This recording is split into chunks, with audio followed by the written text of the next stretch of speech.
Let's go.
That version sucks. I need a better one.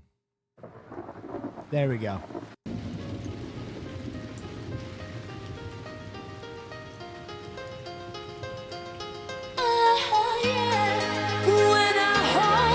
Resetting to the number one, Squirrel Girl Lover Moon. Feel your heartbeat close to me. Wanna stay in your arms forever. Ladies and gentlemen, Only love can set you free. coming live from my humble studio out here in Los Angeles, California. What are you there? Who are you? Hey now. As the storm beats down on me, and I know we're Sunday alone Prince loves your together. Hey now, Love can set you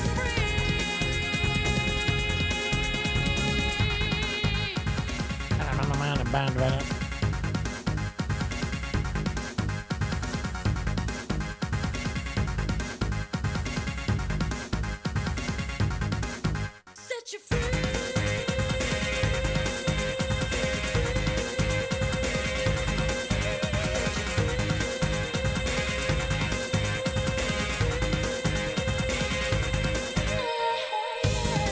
when we touch each other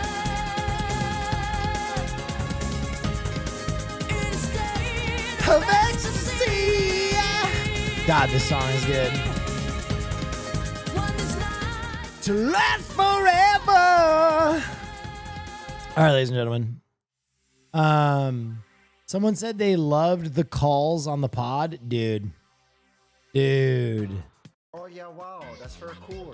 love you long time. Okay, we gotta listen to some jazz. So calm down. Yeah, dude, the new episode of the pod was incredible. Oh yeah, wow, that's very The new episode of the pod was incredible. What is this? From 2 years ago? Damn, this is hilarious. So this is almost like right after I moved into this place. Let's take a look. That my friend just got banned for saying the name of a snack food, right?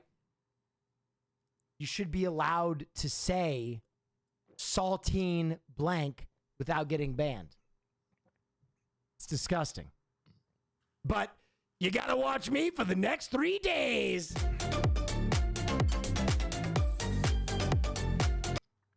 True. God. Will, how can you be so impossibly based? Isn't that funny? Clip from like right after I moved into this place. Oh yeah, Like, wow. now that's this will very be a clip cool. from right before I move out of this place. Time is a flat circle. I look the exact same, save a few wrinkles. Hassan's banned for saying something fucking crazy. And you're here. You're here. On a beautiful Monday, March the 3rd. How's Oh, yeah, everybody doing? wow, that's very cool. We'll come to Sao Oh! Paulo and let's get some nice beaches. Thank Oh, yeah, you. wow, that's very cool. Hey meow. San Paulo. Yeah, I gotta make it out there. My dad has no idea what Honora was about, and when Sean Baker thanked the sex worker community, he was like, what? Does this dude just see a lot of hookers? What the fuck? That would actually be sick. If Honora was not about sex work, and some director was like, and I want to thank all the sex workers that made this possible. Thanks for letting me bang you for money. Oh, yeah, You're my wow, that's muse. very cool. Yo. Zoo, Josh, thank you so much. I love Las Oh Vegas. yeah, wow, that's very cool. Thanks for putting me onto Berlioz. I've been binging jazz house music recently. Smile. Oh, thank you.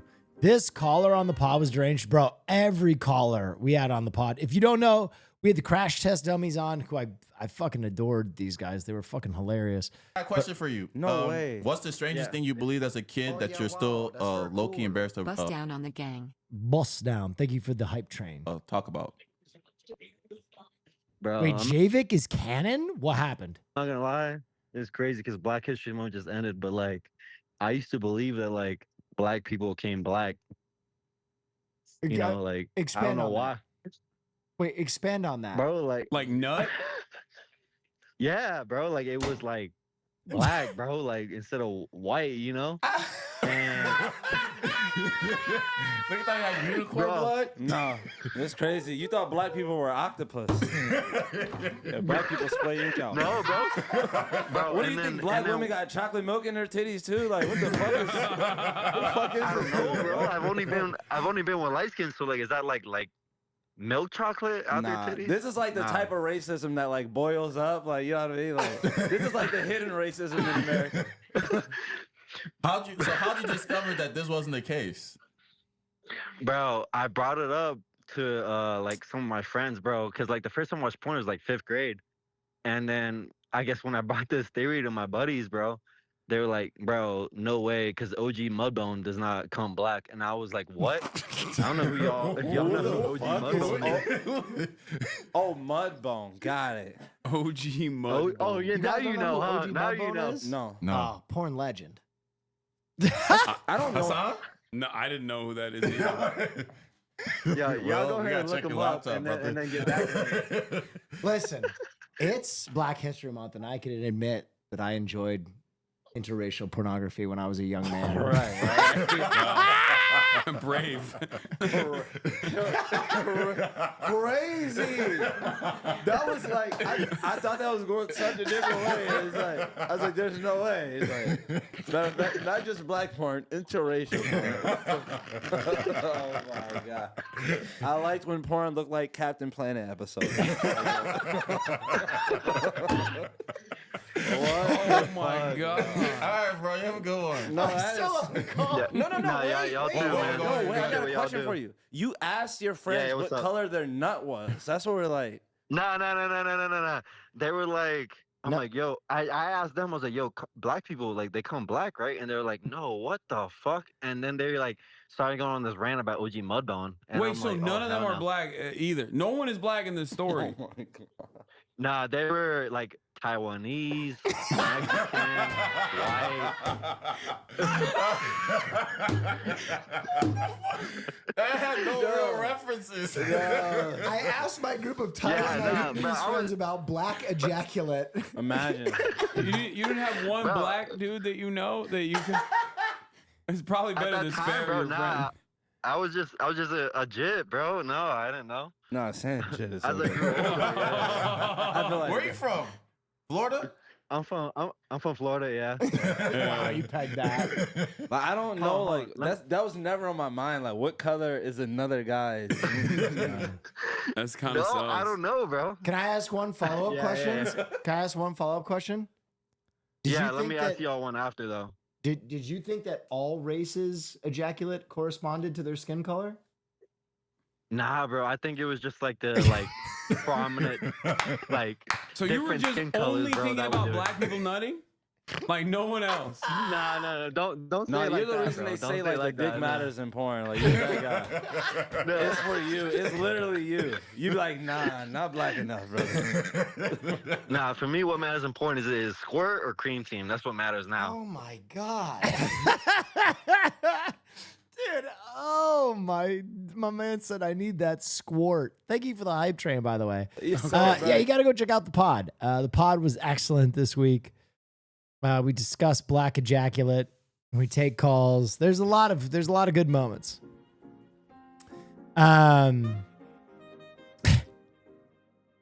Squirt. Where do we catch the pod? That's a great question. I guess I always assume that people know my podcast. What a dumb assumption. The pod is called Fear End. The pod is called Fear End, and I will link you guys Oh yeah, wow. That's the episode. Hot diggity dog 31 grats on Hot house. diggity dog. Call me Mint Jelly, cause I'm on the lam. There's the pod. Max with Fred again. What? Wait. What? Oh yeah, wow. All right, chat, that's look. Cool. Tomorrow we go 21. Wow, can I exploring still be a and DiCaprio we girl? linking up. Not linking up. Fred again is pulling up. If you don't know Fred again, make sure y'all Just search this shit up. He crazy. He go crazy. I'm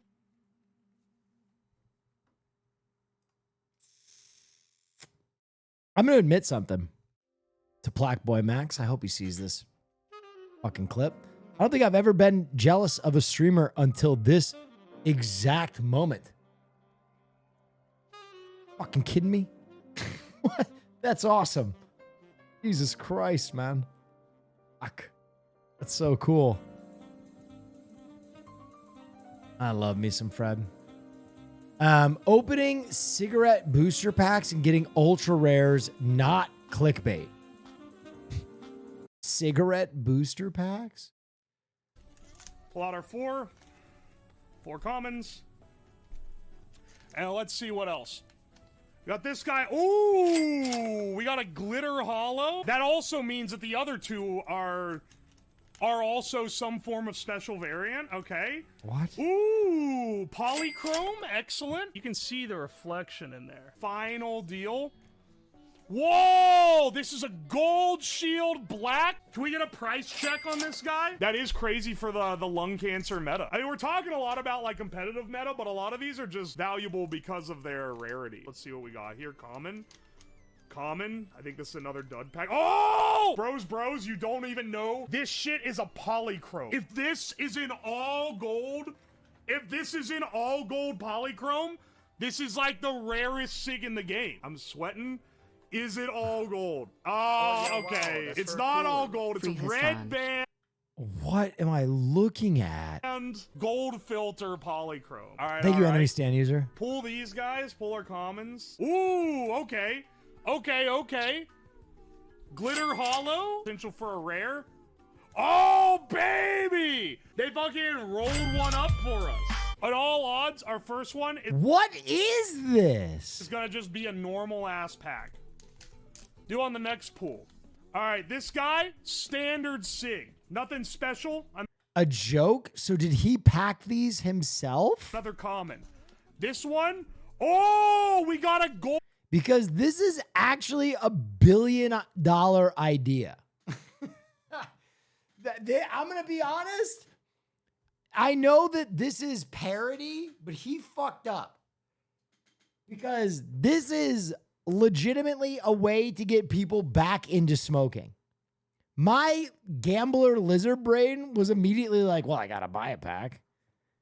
You know what I mean? It's hitting me on two fronts. It's giving me the tobacco front and the gambling front. I'm in. You know? It's like in Celebrity Jeopardy where he's like, I don't give a shit, Trebek. I'll take the penis mightier for 1,000. Does it work? And he's like, it's the pen is mightier. I don't care what it's called, Trebek.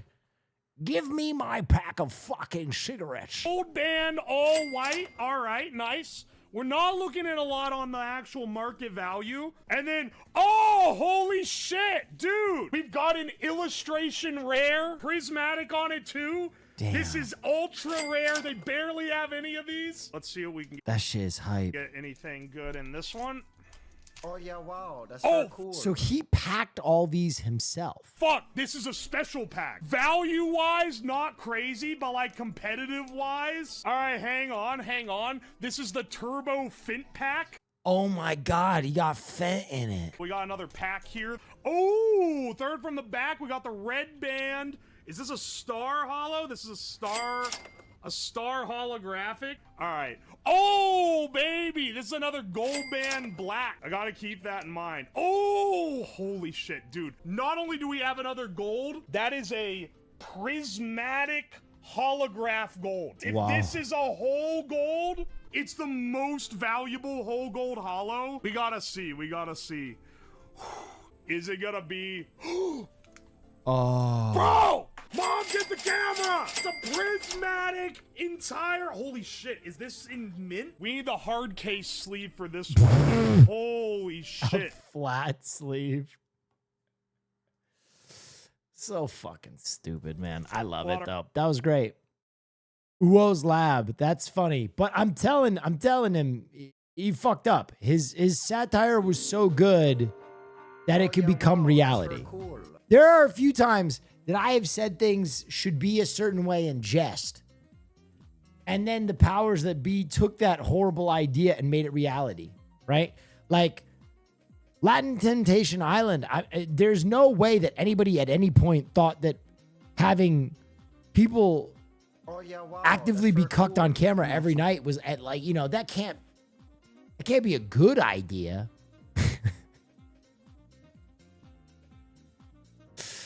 But vape spinner, oh dude, please don't tell people about vape spinner. Vape spinner is my greatest idea that I haven't made. It's a fidget spinner with vapes on every end. I just don't know if I'm ready to be a billionaire. That's why I haven't made it, honestly. Broadway rumors? I mean, 5 minutes of what is this? Main Broadway T-Dump I've ever brought you, and that's saying something. Timothy Chalamet may be doing Rocky Horror Show on Broadway, and I already hear you asking yourself, as who? Columbia? Sabrina Carpenter? No. He would, of course, be Dr. Frankenfurter. Might be coming back to the first theater she made her ill-fated Broadway debut in.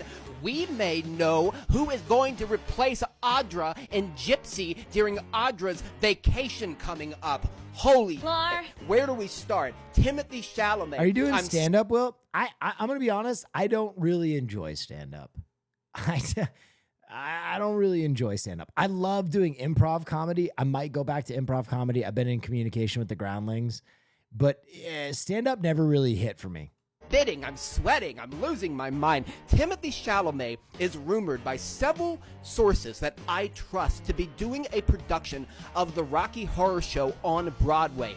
This production is rumored to be headed by the Roundabout Theater, which is wild because the Roundabout Theater has not been able to pull somebody. Hear me like out, Timothy Chaperona's Chalamet fresh magenta. Shoot it into my fucking off veins. an Oscar nomination in like at least a decade. This is not the revival of Rocky Horror I hear that Alex Timbers has been talking about in the press that he was developing with Roundabout Theater Company. But the big thing about Which this revival streamers is would you cast as who in Rocky Horror? I would not cast any streamers in Rocky Horror. Maybe Caroline. Hear that Timothy Chalamet may be playing Dr. Frankenfurter in it. And if you thought the Kit Connor fans were bad on Broadway during Romeo and Juliet, just wait and see how Club Chalamet rents out an entire box of the theater for an entire run a la the Phantom of the Opera, and then goes on a rant if anybody accidentally sits in it before she shows up for her nightly Chalamet in fishnets and makeup Christian? viewing. Okay, This well, is- yeah. Christian is a streamer now. I would cast Christian. Christian would make a fire Rocky. Or Rocky's monster, basically. Obviously, I'm Frankenfurter. Caroline would make a great magenta. Outside of that, streamers are great at streaming. You know what I mean? Streamers are great at. Aren't they good at streaming? They're so good at streaming, you guys. Why make them do other things that they're bad at? Kind of insane casting. This is kind of insane casting. It kind of feels like a Family Guy cutaway joke. But you know, the problem with Dr. Frankenfurter is they've never gotten that role out of the shadow of Tim Curry. At least not when the movie came out and gained popularity. There's a wonderful Frankenfurter you should listen to that's completely divorced from what Tim Curry is doing, named Reg Livermore from the original Australian cast recording. Some of his opt-ups and choices are insane. But since that movie has become more of a cultural touchstone than the show ever has been, particularly Tim Curry's performance in it, it's been almost impossible to have a satisfying Dr. Frankenfurter on stage because it seems like everybody is somewhat doing an impersonation of Tim Curry. I like the No idea. one said it had to be good. Who would you cast in a Cutie Cinderella production of Rocky Horror, a la The Wizard of Oz? Oh. Of some little weirdo who I don't know if he can Oh, man. hang as Dr. Frankenfurter, because weirdo casting like that can sometimes produce the most thrilling. I'm at PG.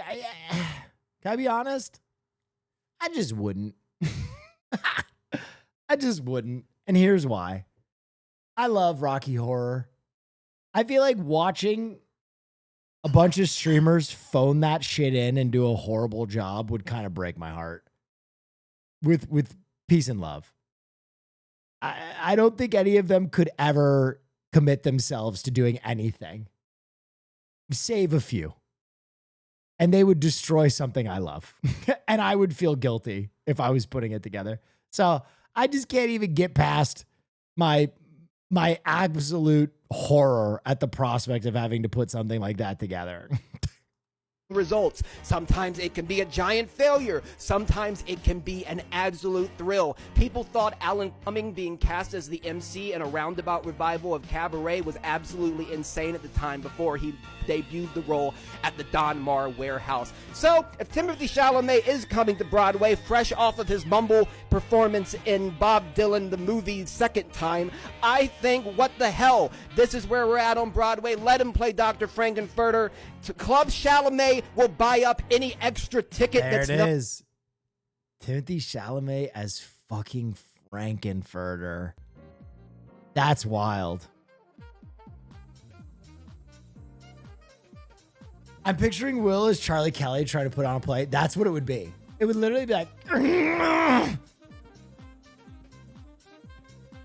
I'm over the whole let's do insert entertaining that's for property, cool. but with Real streamers. Human I want to Beings see original 666 gifted ideas. a tier 1 sub to Saganmeister. They have given 2 Yeah. gift subs in the channel. Yeah. The crazy thing is, like, I can count on my one hand how many streamers would actually want to do anything outside of streaming. So it's always like, Mom, I'm going to force these people to do this thing. Oh my God. Lost Boys musical.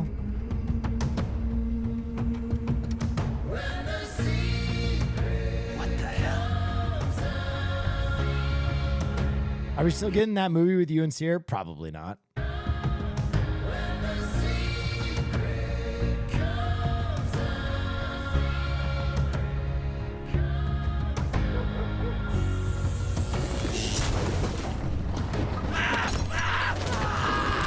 Oh,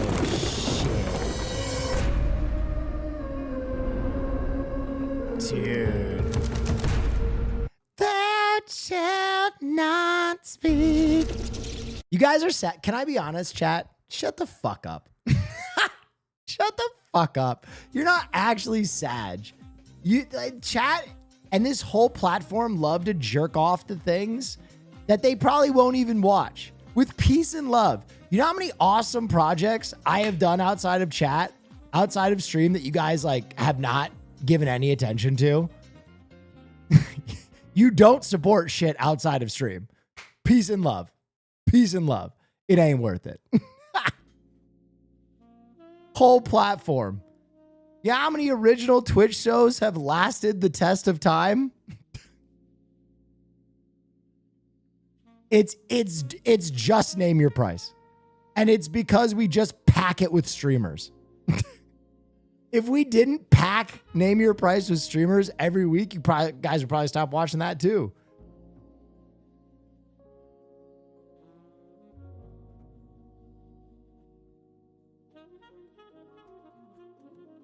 So just enjoy the streams. You know what I mean? Wrestling is back. Never.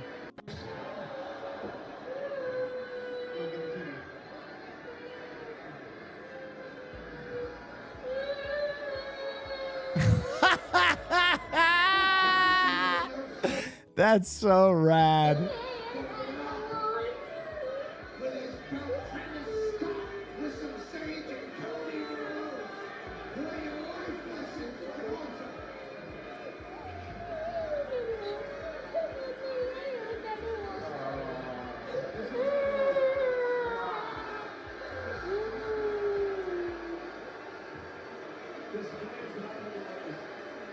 Dude, they beat him up for so long.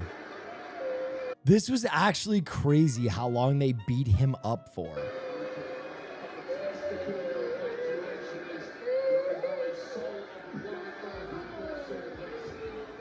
Trauma.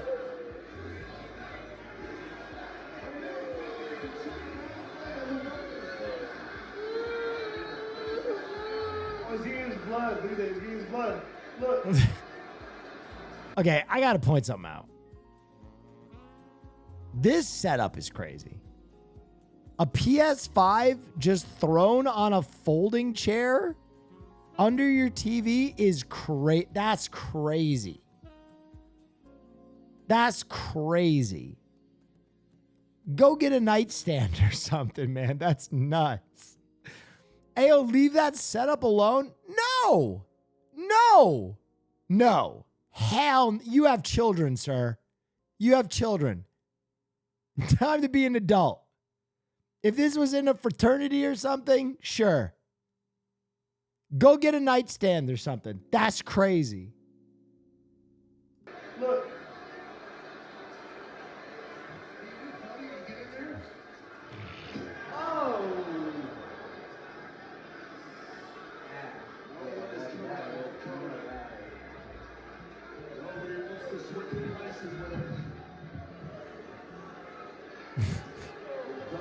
He got it for his birthday. You guys are full of excuses. That's crazy.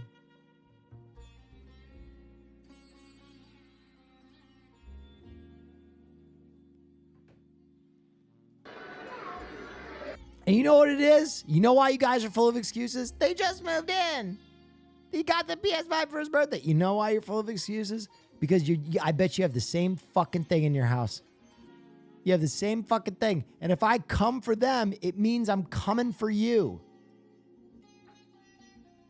This is unacceptable. This is unacceptable. This is crazy.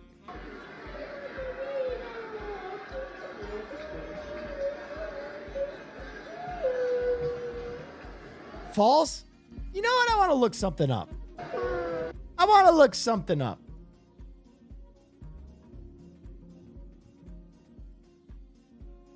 Okay. I'm looking for it. Interesting. Interesting. Interesting. Interesting. Here's the interesting thing. I just looked up that model of steel chair. It's a steel chair with a pad. That chair is $36. An IKEA nightstand is $19. So all of you who are making excuses right now need to shut the fuck up. This is not a question of cost effectiveness or anything. It's laziness. This person literally, instead of just getting a nightstand, took a chair and went like that because they didn't. That's crazy. And now you got to take a good hard look at yourself. If you were one of the plethora making excuses,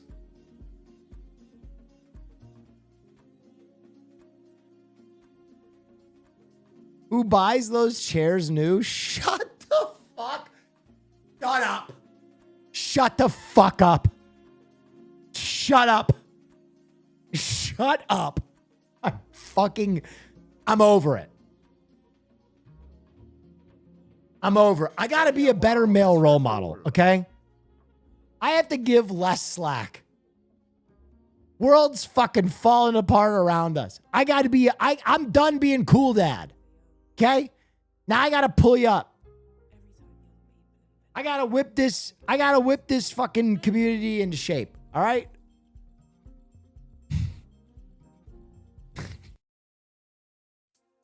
I'll be your fucking father figure. Oh yeah, wow, that's very cool. Warning.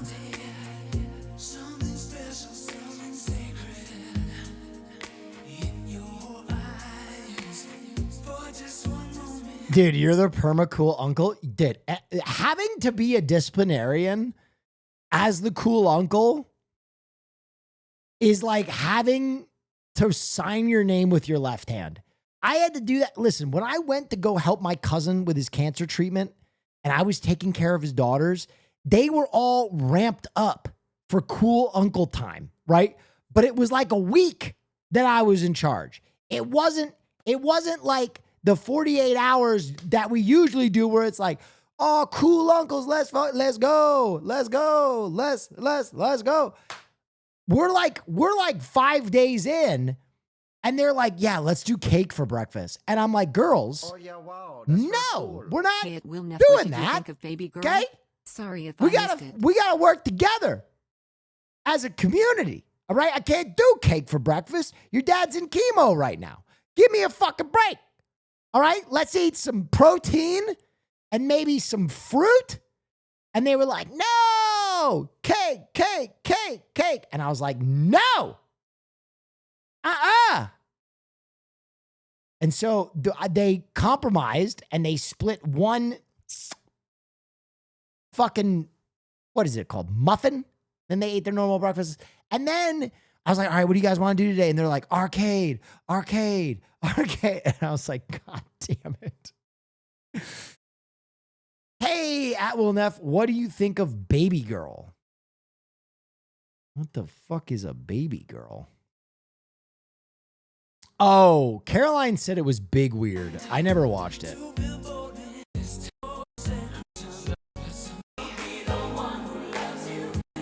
God, this song is so creepy, but also so rad.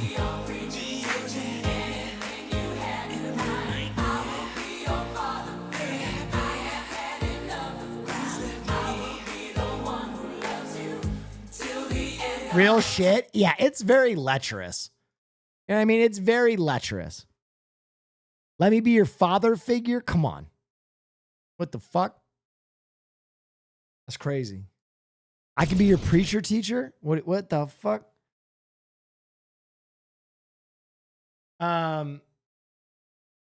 Severance is on another level. Cinematographer Jessica Lee Gagne made her directorial debut with season 2, episode 7. It's now one of the highest rated TV episodes ever on IMDb. She plans on continuing directing. The thing I learned the most is that this is what I want to do.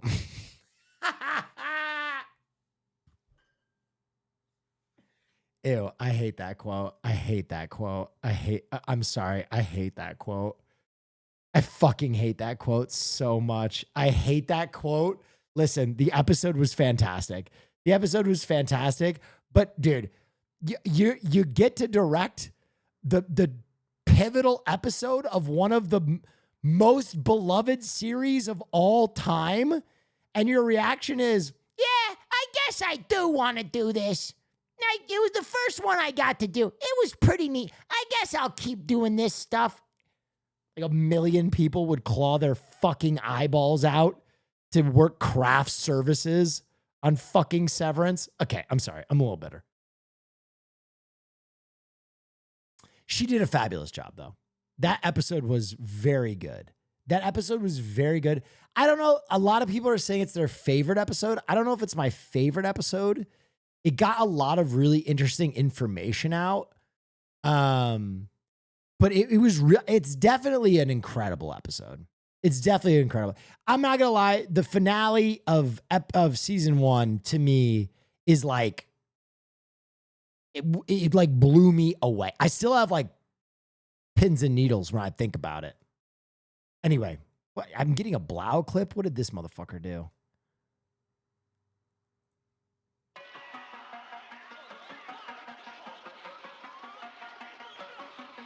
Okay.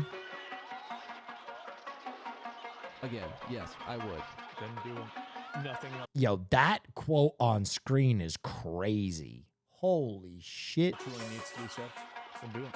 I wasn't even like being directly mean to Rick Scott. Kill Rick Scott. Kill Rick Scott. You would kill Rick Scott. Wait! I just want to make sure. Kill Rick Scott. Wait!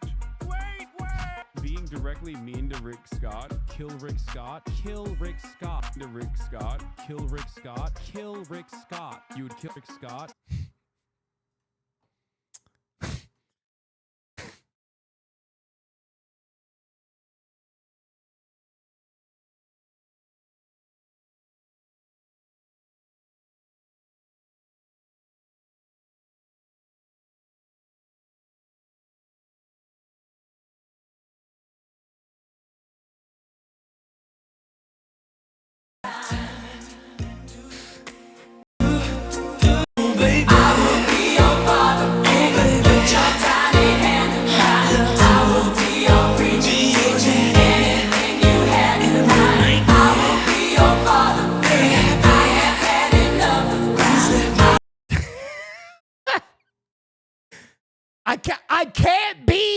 your cool uncle anymore.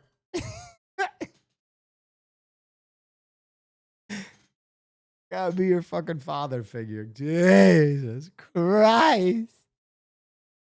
Oh my God, dude. I can go twice as high. Take a look. It's in a book. Yes. I don't take no shit from anyone. I was having trouble following the last episode of Servants. My ADHD made it tough. Without spoilers, can you TLDR it? Can I? No. What? No. Oh yeah, wow. People are that's still cool. watching it. 2 years. I can't You do won't be that. our cool uncle until you shellhole. Can't do that. That's bait. Dude, this is literally me in the year 2025. I swear to God.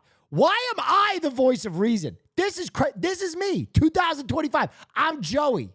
Hello, Mrs. Gibbler. It's Joey Gladstone again. Have you heard from DJ yet? No? Well, I'm worried sick and I don't know who else to call. Well, listen, if you hear from DJ, tell her I want her home immediately. Uh-huh. Thanks. Cookie. Michelle, no more cookies. Look at this. You can eat a magic little green tree. Tiffy, eat. Steffi, eat broccoli. Get real.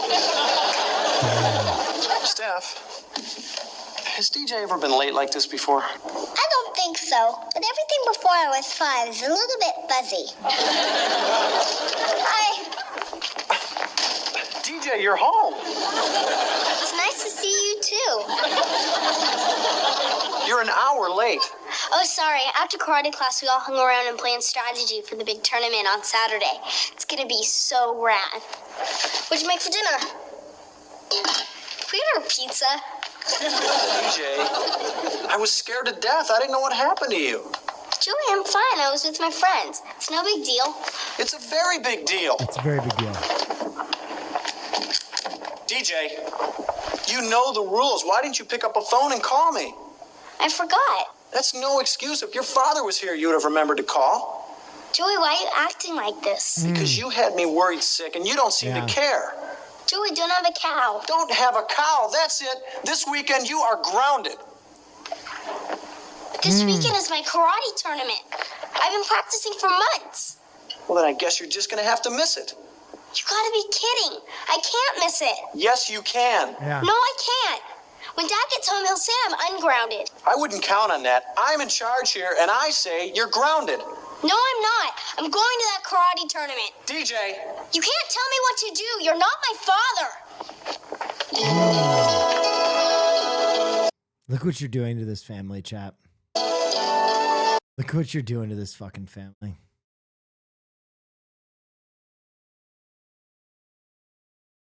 Oh yeah, wow, that's very cool. Says he can't be the cool uncle, but he's rocking a stash, and a local company's head was not one but 2 enamel pins, and referencing a 90s sitcom that half of chat wasn't even alive to watch reruns for. Okay. Okay, dude.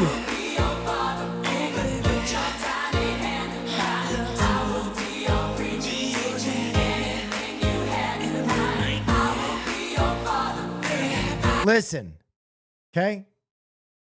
News is banned on the platform, and apparently I got to step in and do it. Okay? You know? Everybody's so rabid. Will save us. Save us. Gotta be all Hassan refugees in. That's very cool. Refugees William, in. it's been 69 months. 69 months. By the bylaws of everything in Twitch, you need to shellhole.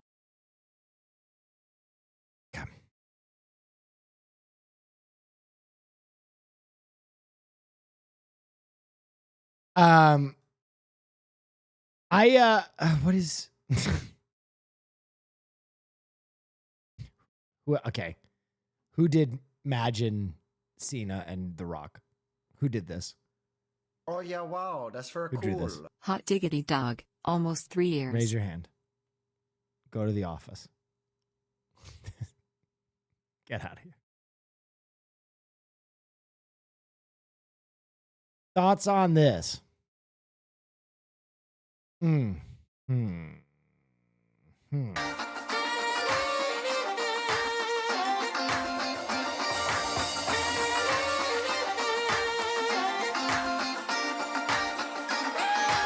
Not a fan, honestly. Nope. I hate it. You know, too much. Not a fan. Too much. What do you want from me? Yes, you can. No, I can't. When Dad gets home, he'll say I'm ungrounded. I wouldn't count on that. I wouldn't count on that, Chad.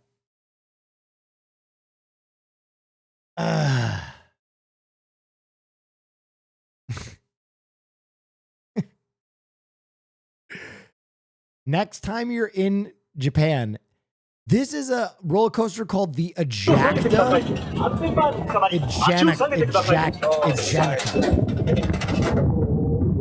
We tried so hard to go to Fuji-Q.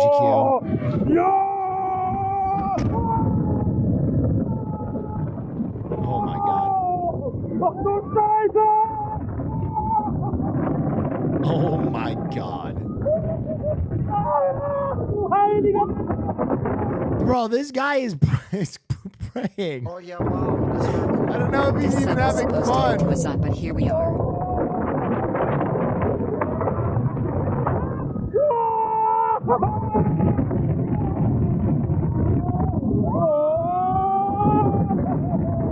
Oh my god. Yo! That looked and sounded so violent. Did you hear the fucking wind be forced out of his body right there? Listen.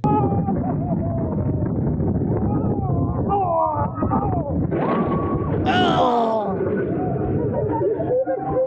Der letzte war aber unnötig. He learned German somewhere during the ride. That's crazy. Haas, are you here? Robert De Niro about his own most iconic roles. Haas is here. Try a different view. I thought you meant of the roller coaster. That's crazy, bro. Oh, yeah, wow. That's That's cool. so I don't think the death crazy. grip would hold up to that ride. Sorry, Will. That's so crazy. I thought you meant of the roller coaster.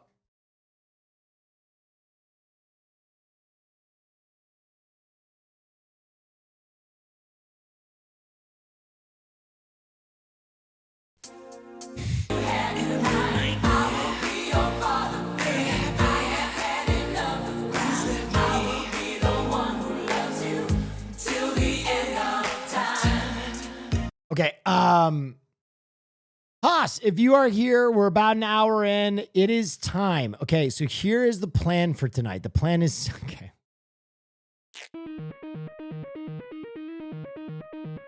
I remember when you used to fuck our dads, now you have to be our dads.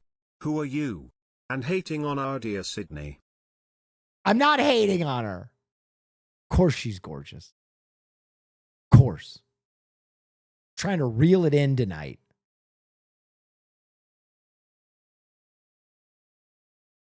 All right. Y'all are on one, okay? I'm just a newsman now, okay? Platform needs a newsman. And that, let me tell you what's happening, okay? I'm bringing back a segment that has been retired for 2 months now. Neff News returns tonight. And then after Neff News, we're going to go through and we're going to do some of our favorite moments from this stream setup because it's the last time you're going to see me here. The move happens tomorrow. Yeah, we've seen the concept art for this. Yep, it looks like Doom is set in medieval times. Vision is back. A new Black Panther. And I don't know what's happening here. This one I didn't get. But yeah, Doomsday, I hope Fantastic Four is good. I really do. Okay, so with that being said, play the header.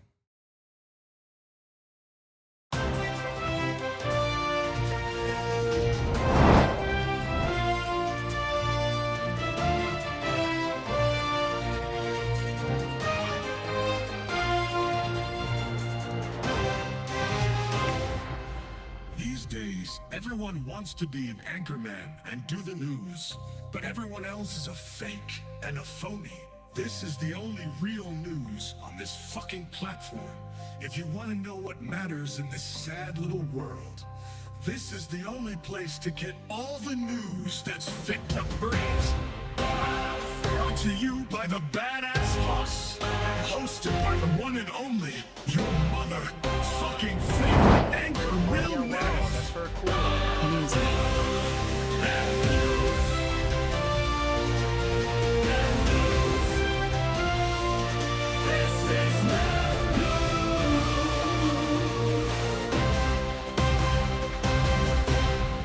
Yes, sir. Yes, sir. 3 bags full.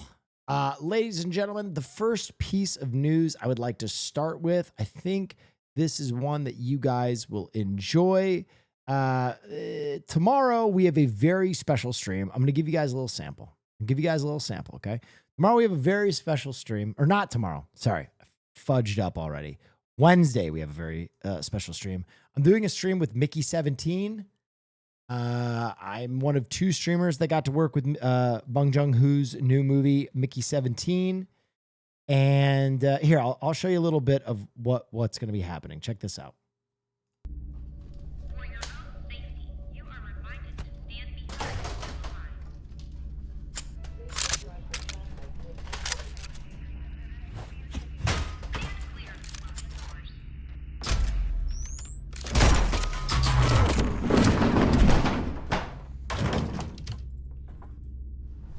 Will?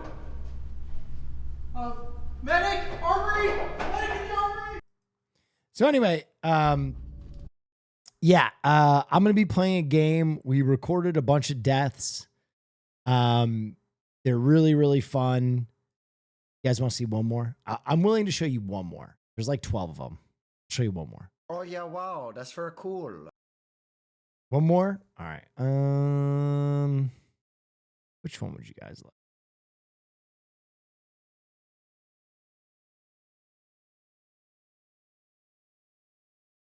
Let's watch one I haven't watched yet. I haven't watched this yet. Let's take a look.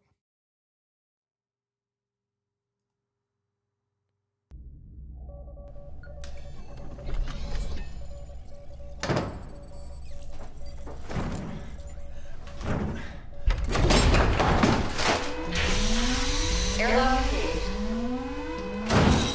Please stand clear of the doors. Cabin pressure stable. Boom. It's pretty cool. Pretty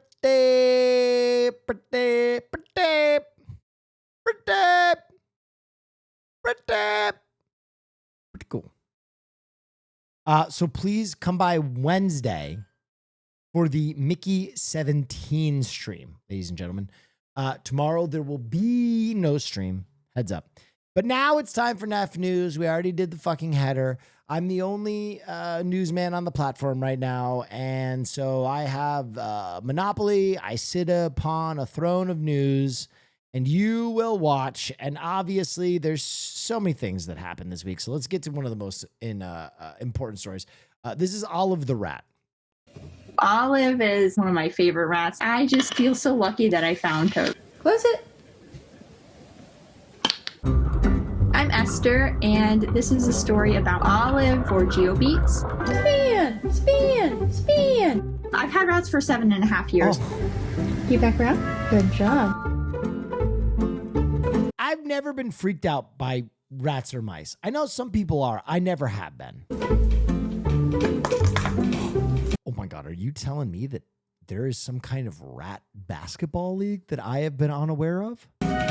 And that white rat just got absolutely fucking put on a poster. I mean, Jesus Christ. Have some respect for yourself. Okay, Olive breakaway knows jam. the most tricks out of any of my current rats. She is just so sharp. It's amazing. You get the item? Good job. Painting rat.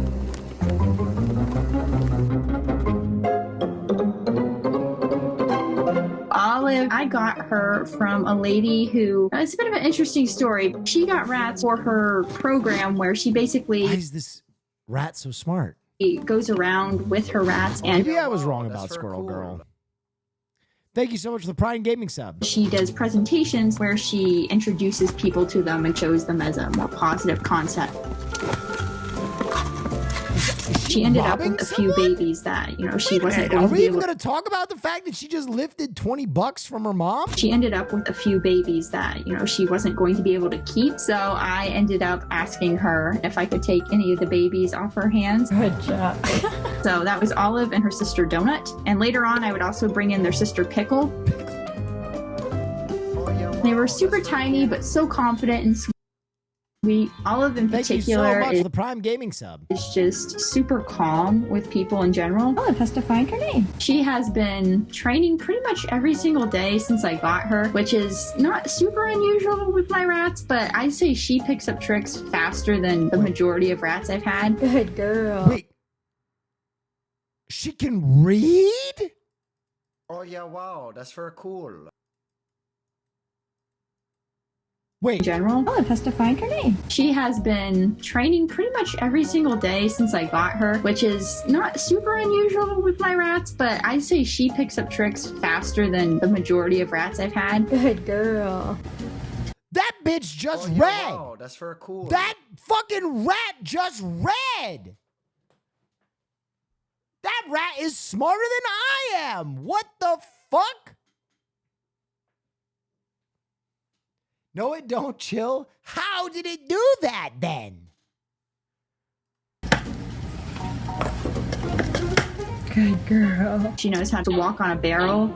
Smell? It can smell the letters? She knows how to play Oh, basketball slam with dunk another again. Get rat. out- get It's off pretty me, exciting child's finding play. they could pretty much the same behaviors like dogs. She is very, very happy to engage with you. If I talk to her, she wants to greet you no matter what she's doing. She likes to crawl and sit on your shoulder. She likes to sleep in your lap. Oh. She actually likes having her photo taken, which is very funny. We have a little setup for that. And whenever I take her there, she gets very excited, starts running around and doing all her favorite tricks because she knows what's going to come. Good job. You can do it. Bring it in. Hard cut on the Bring it music. in. Olive is, she's my little baby. I am so close to Olive. Rats, Oh. unfortunately, Pickle, no. live pretty short lives. No. 2 years? That's not long enough. Olive is currently over a year and a half. I love everything about her.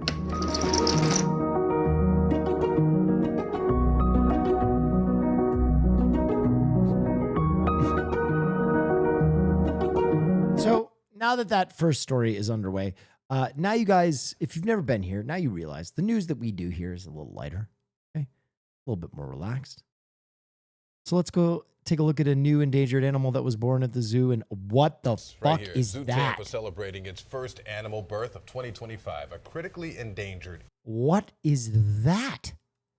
What is this? For celebrating its first animal birth of 2025, a critically endangered eastern bongo was born A bongo? just 2 weeks ago. Now the zoo is sharing those photos. I have never even heard of a bongo. Photos of the animal named Millie. Her parents were paired as part of a species survival plan. Bongos are the largest species Bongos?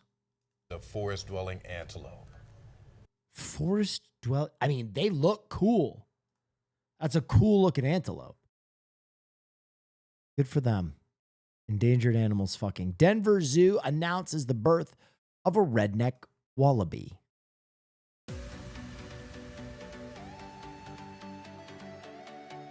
What is this video?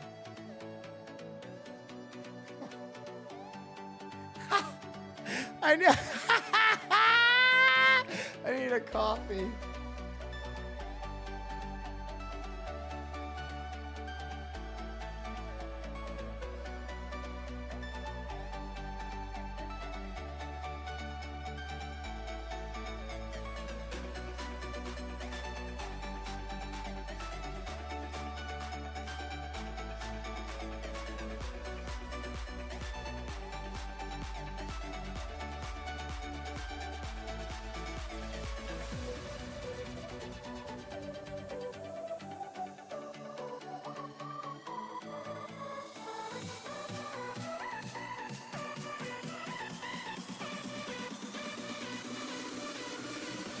still going?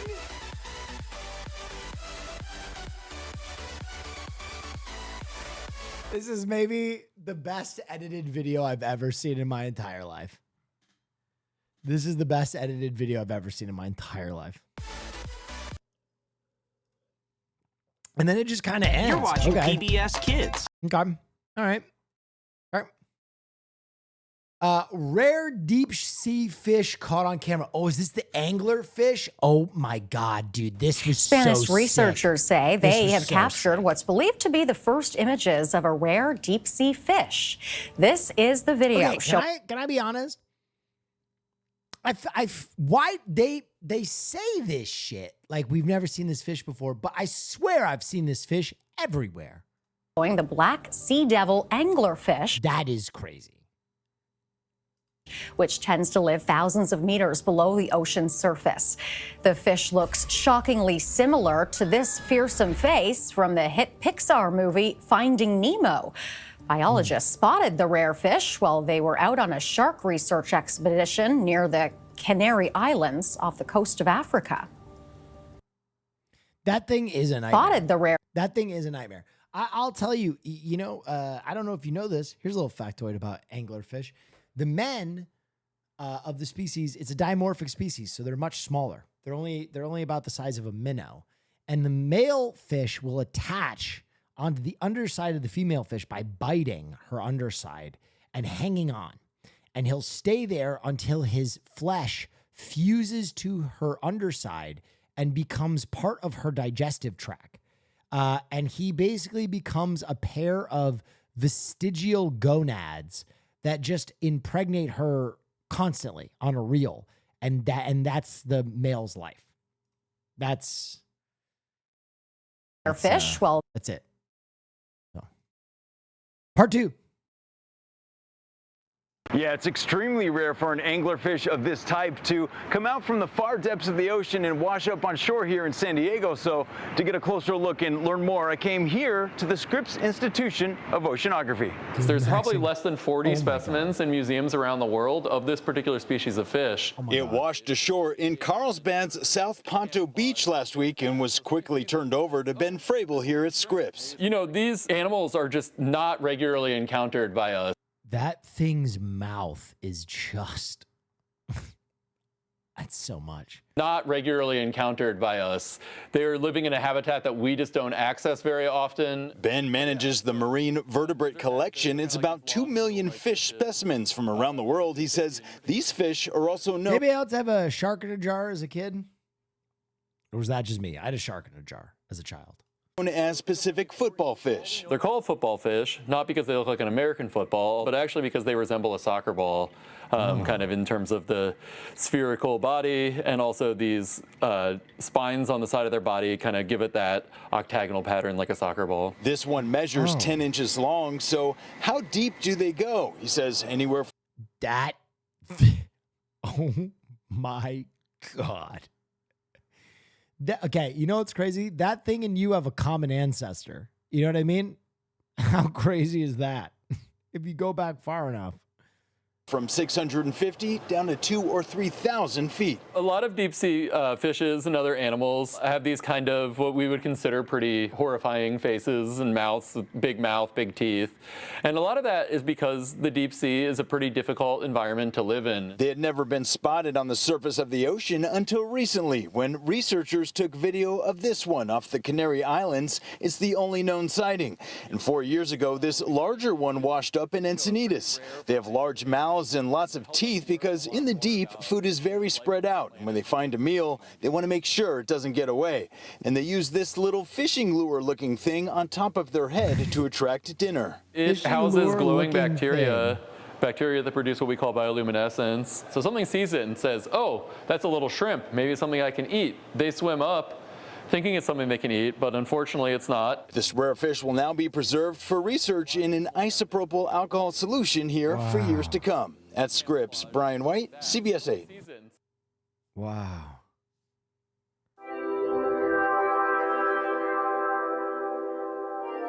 Wait, what is that?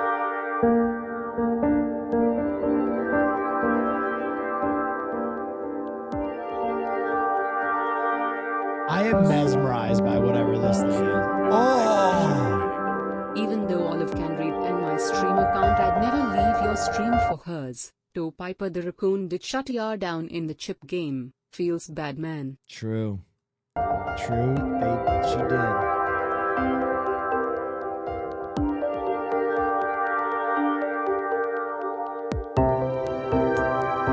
Blob.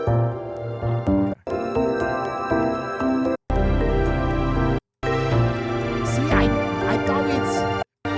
Okay, so this is a Spiner Dream... Oh, it was a different type of animal.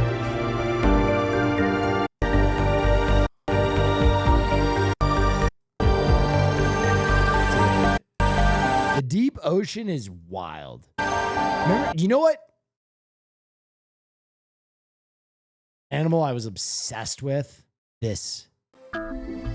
Vampire This squid are menacing-looking so squid cool. is just one of many species out of sight and out of mind that could be threatened by human activities far away from the part of the ocean in which they live. The Monterey Bay Aquarium Research Institute has released this video of the vampire squid to emphasize a report that raises a red flag about the Earth's oceans. Vampiroteuthis infernalis is a type of living fossil, meaning that it has seen very little change since it first appeared, before dinosaurs, about 300 million years ago. The Monterey Bay Aquarium Research Institute's Dr. Bruce Robeson, who authored the report published in Conservation Biology, narrates the Institute's video.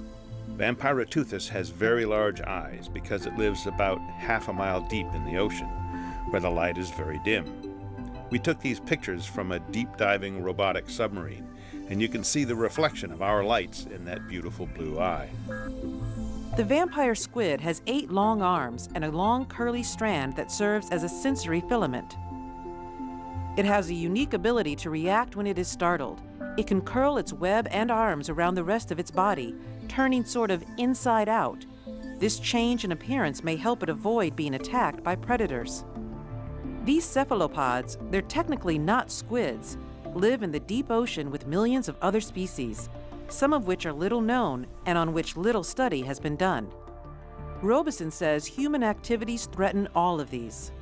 They are threatened by ocean warming, decreasing oxygen, pollution, overfishing, industrialization, and dozens. I did not like how that thing blinked at me. Decreasing I did oxygen, not like pollution, how that thing overfishing. blinked. That hell no. What the hell is that? Industrialization, and dozens of other changes taking place in the deep. We have a responsibility to learn all we can about these amazing animals and to protect them from the greatest danger to life in the deep, the human species. Robeson's focus is on the ocean's deep pelagic zone, which extend down from about 330 feet below the surface to just above the deep seafloor, up to 6 miles below the surface. While the seafloor has had Wait, the significant... Monterey Aquarium streams? That's cool. Wait. Oh my God.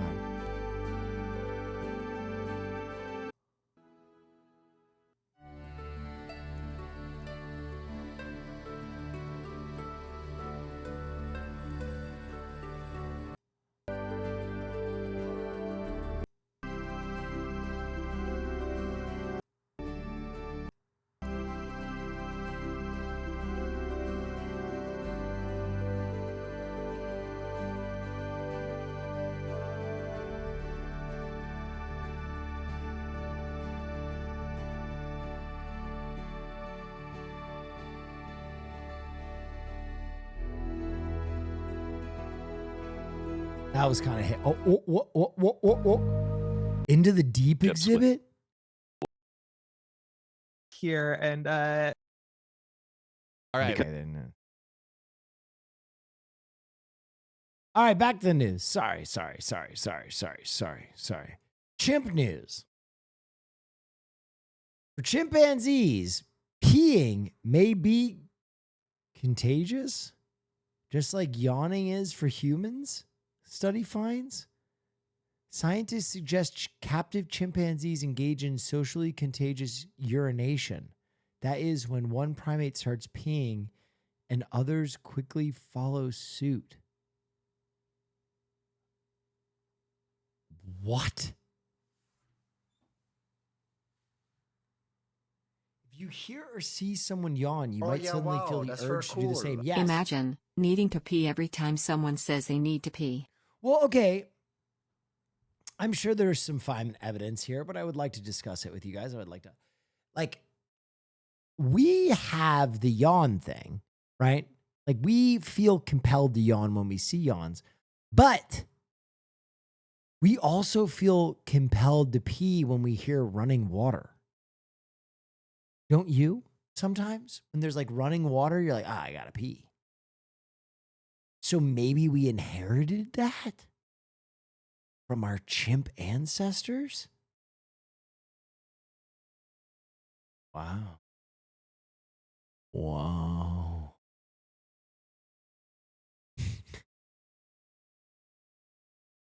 Wow. What other behaviors are infectious? Yawning, perhaps pissing. What else? I think rubbing the eyes. If I see someone rubbing their eyes, I'm always like, ugh. Gooning, that's a good one. Farting, no.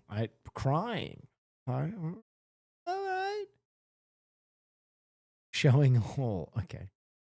Remarkably round beaver is our next In story. today's handoff to Erica and Chris, there is a new celebrity making waves in Chicago. She is the talk of Chicago's south and southwest sides, and we'd like to make the introduction. Here she is. The environmental nonprofit group Urban Rivers spotted this gal, and we're using their words. They're calling her a, quote, remarkably rotund beaver who is likely pregnant. The River Queen's been seen near the docks of the Chicago River in Pilsen, Bridgeport, and the McKinley Park neighborhoods, often with her presumed mate and litter. And even as a mom-to-be, she's pretty big for a beaver, giving new meaning to the term, girl. damn. It's woman-on-woman violence right there. Oh, yeah, wow. That's very cool. Zefty7, thank you. Big. That's DAM. Now, Urban Rivers wants your help to name her. And there are some interesting names in the lead already being floated. They include Fran, Big Mama. Southside Large March. Oh, yeah, wow. Ooh, That's very Large cool. Marge is good. Ito Day. Dam Ryan.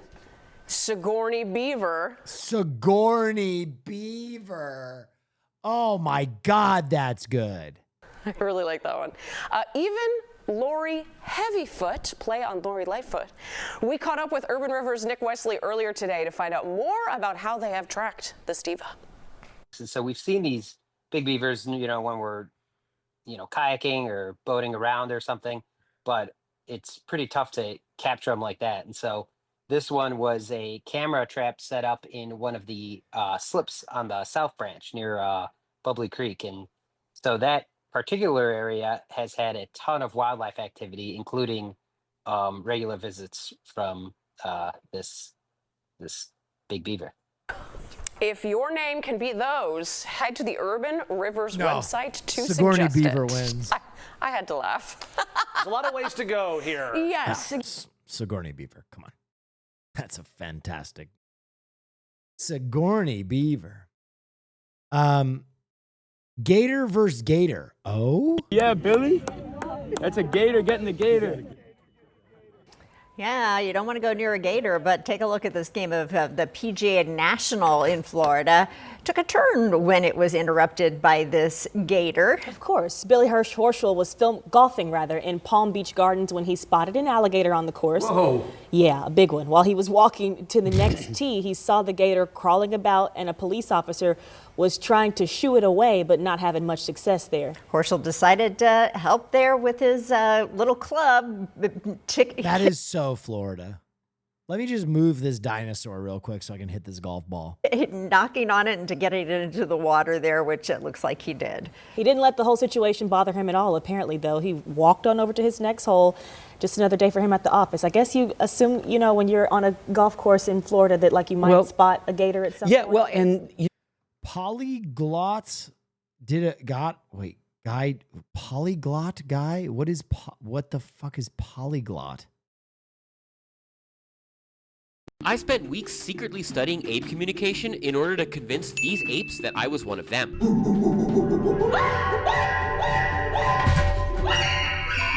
Bonobos are the closest living relatives. He's just screaming at monkeys. Of course they're going to react. Of human beings, and while attempts have been made to teach them to use human language, it is very rare for human beings to try to communicate with bonobos on their terms using bonobo vocalizations and gestures. And so when I attempted to do exactly this as an innocent visitor to this bonobo research center, the bonobos were genuinely shocked and we bonded pretty hard. I'm running this video as a fundraiser for Ape Initiative, a federal crazy based on an came from. So after a simply, to be honest, this is not surprising. I knew that one side of my family came from Jurassic Park for you? Yeah. We do. We are home to 7 bonobos. Okay, these guys are terrifying.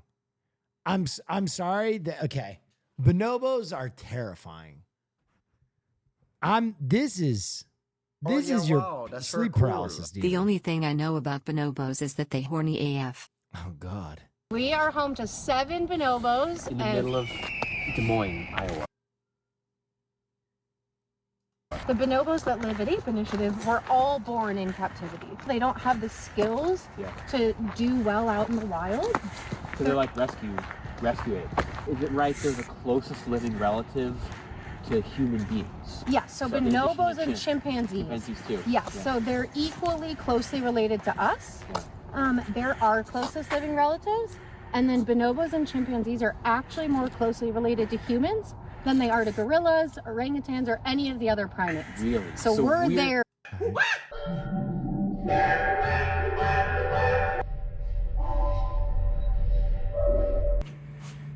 First, I did some ground slapping and nods to establish rapport.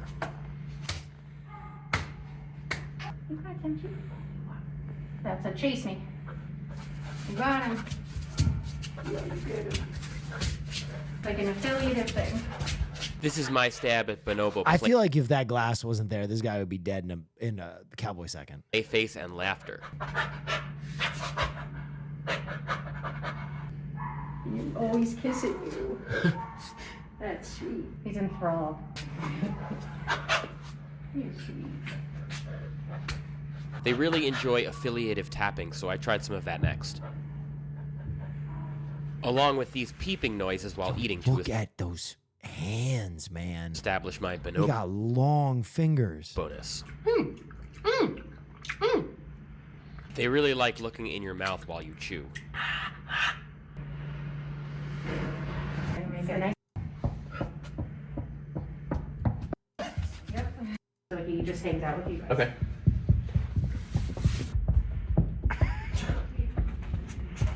Okay, the first guy, I didn't really know. This guy's vibing. This guy is actually vibing.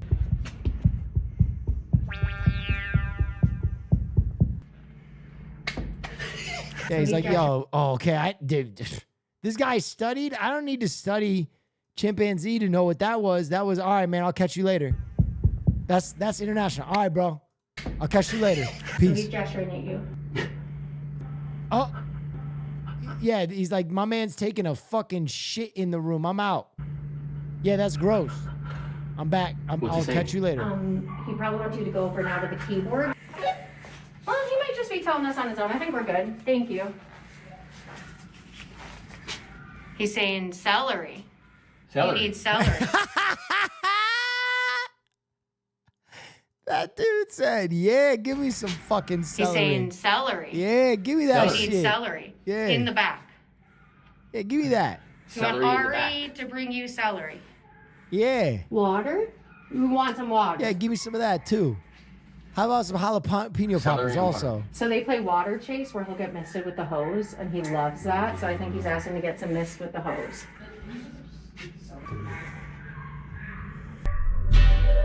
Yeah, dude. Okay.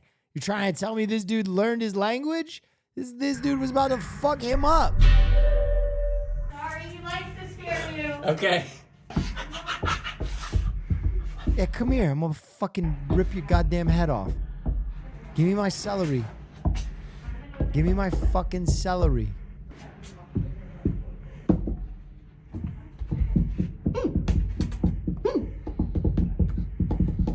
Dude, apes are fucking... I don't know why I can literally watch apes for so long and it freaks me out. Because it's like kind of like watching a person. Let's see if I can use what I learned with the first group to behave even more like a bonobo with the second group. Maisha, Clara, Molly, and Alicia.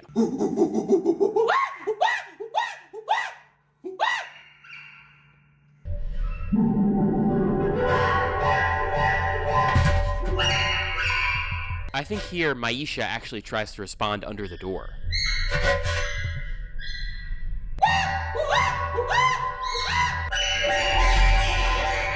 He's scaring the shit out of him.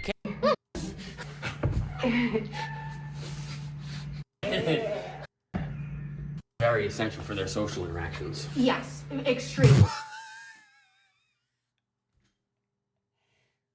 Hey, yo! They're the only species of great ape that does. What the fuck was that at the end? I don't think he learned their language at all. East Texas firefighter saves dog trapped in well. All right, check this out. Now to a heroic moment out of Longview where firefighters there crawled underneath a home to rescue a trapped puppy. Yeah, this happened earlier this week when the dog found itself in a very dangerous situation. Not only was it underneath a house, but trapped in a well. My goodness. Thanks to the Longview firefighters and animal control, Aww. the dog was rescued safely. Look at that. If the dog's owner is not found, one of the rescuers has also stepped up to adopt him. The Longview Animal Care and Adoption Center says this serves as a reminder of the bond that humans and animals share and how the community comes together in times of need. Looking like there was... I mean, that's a serious mustache, too. We're gonna let that guy have a dog? Never in a well. Guy looks like Dick Dastardly. All right. Goat on the run. Well, if you happen to be missing your pet goat, you might want to check with the Tuscaloosa Police Department. Yeah, officers posted a picture of this guy right here who was seen running past Billy's on Main Avenue Sunday morning. The goat even crossed a bridge before finally being caught on 7th Street. I love the officer peering around the corner there. That's when animal control took him into custody. Now, officers say he's doing just fine, but he did seem a bit tired after his hour-long chase. We are now into week 6 of President Trump shaking. Oh, no. Wisconsin Trump voters react to mass firing. Oh, God. Deer almost runs into skier on New Mexico Mountain. Now that's what I'm looking for. Shelly. There's a deer running. Why were there so many people watching this one person ski?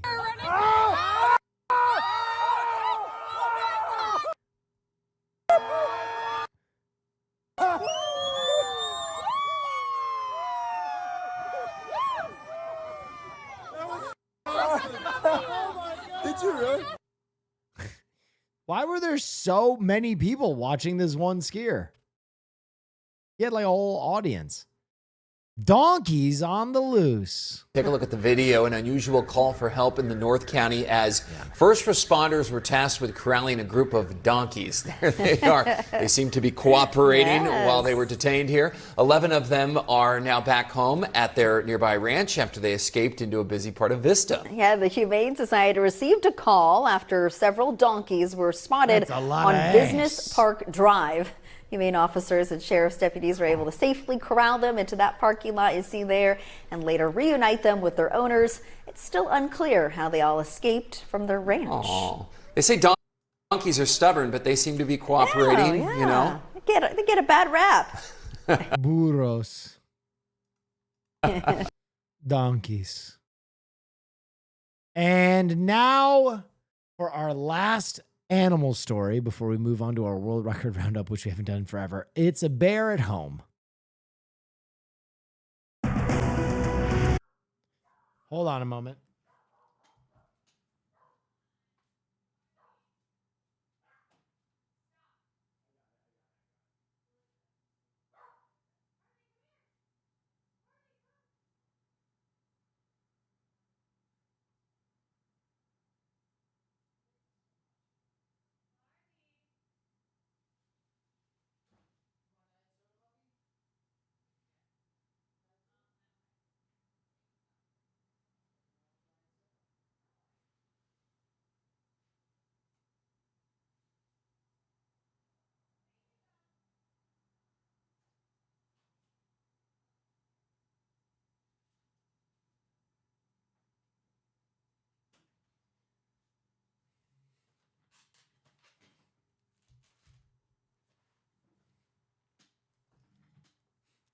Okay. I'm back.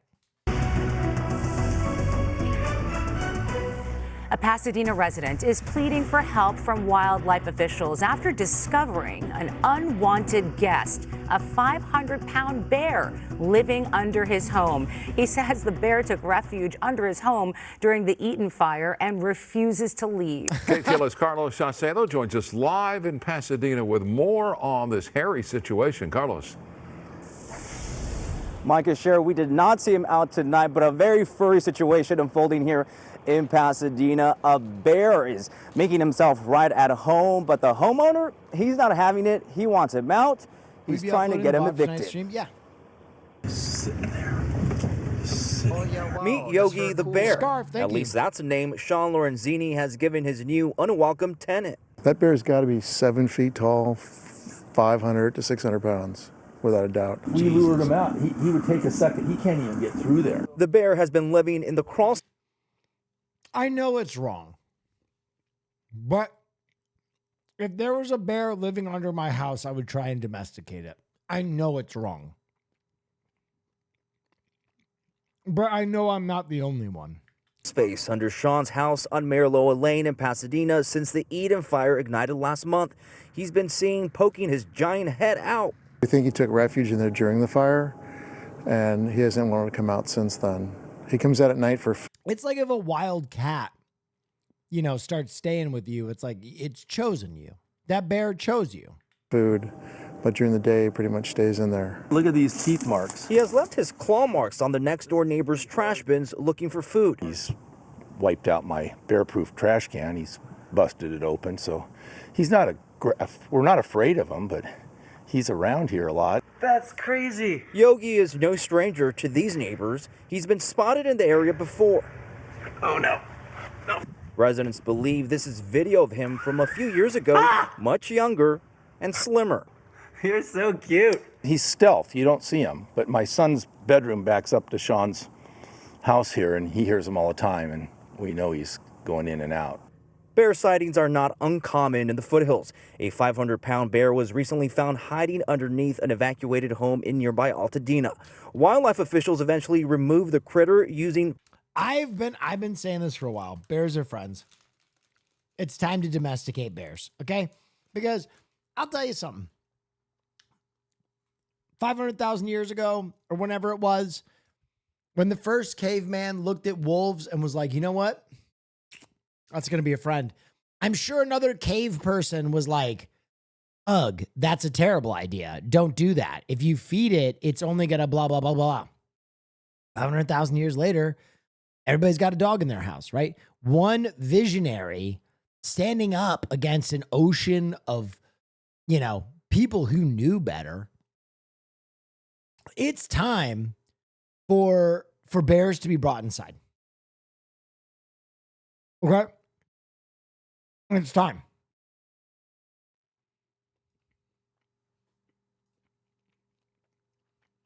Peanut butter and rotisserie chicken as bait. But Yogi, he's overstayed his welcome. I'm literally 5 feet from him. I need him out, right? I don't want him hurt, but I need him removed, and I think he's just going to come back. Causing massive delays on Sean's home renovation. We're having some fuses blown, so he's down there obviously whacking things around. You want a bear-sized shit? I've walked Kaya. Okay, same thing. Some of the insulation's been pulled out. Yogi even attacked a neighbor's goat a few months back, leading to fears he could hurt other pets or humans. He's there and he's dangerous. I mean, you don't know what he's going to do.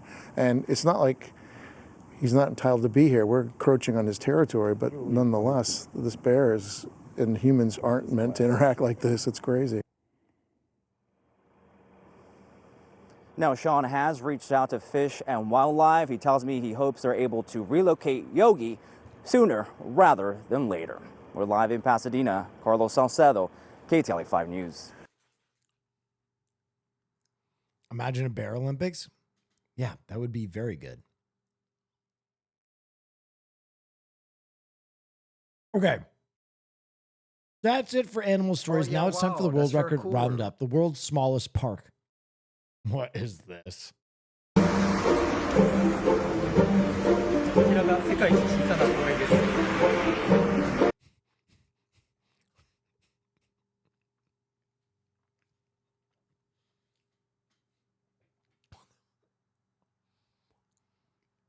The fuck is that?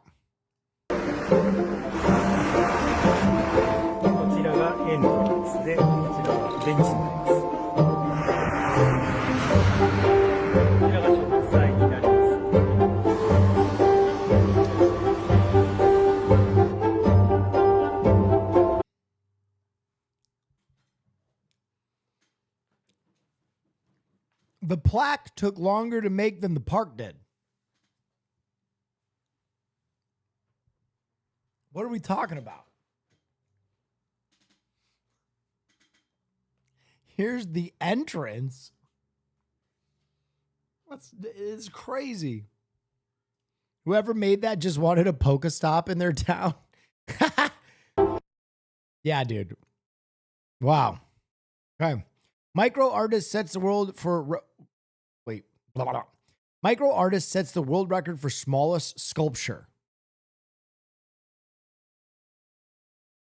What am I looking at?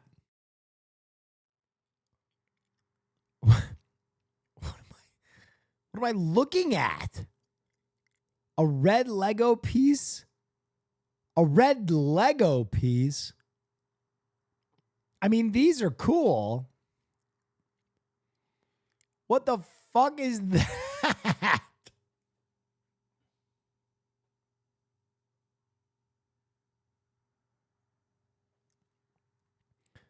Is there a video for this? Recreation of Van Gogh masterpieces. It's madness. I know. I love the challenge. Okay, I'm going to be honest. These are sick.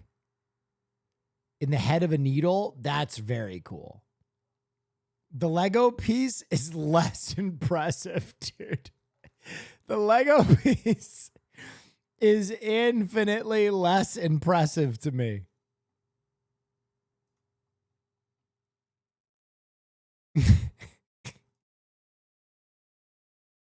World record cheese fondue. Oh, now you're talking. They came out in the thousands.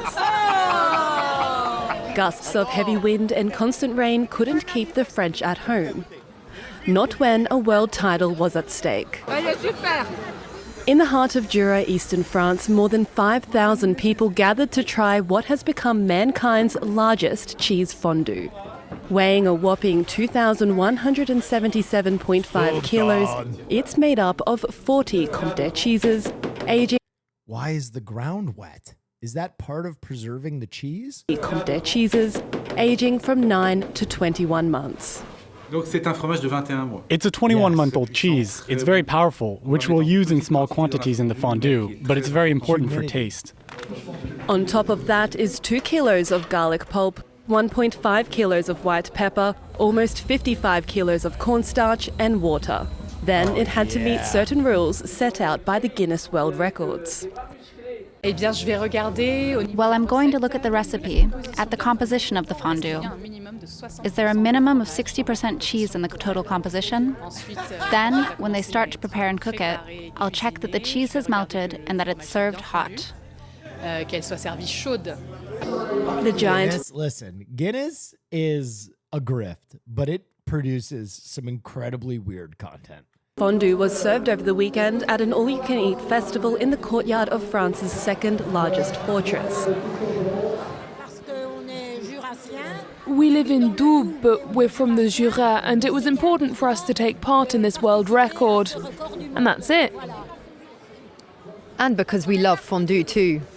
In 2009, the Swiss produced a fondue weighing more than 1,440 kilos, but the Guinness Book of You know the French saw the Swiss had the record for fondue and they said, Sacre bleu, mon petit poché.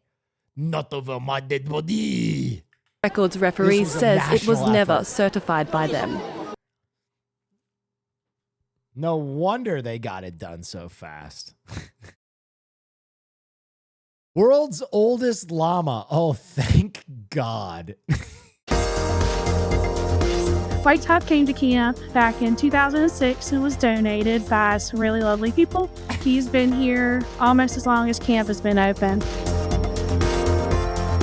White Top starts his day out with big bowl of his favorite food. We provide hay throughout the day to him. Since his time here at camp, he's provided lots of camper interactions. Often our campers who come to camp have never met a llama and are nervous to have him in their face like he is, but he's actually super, super sweet.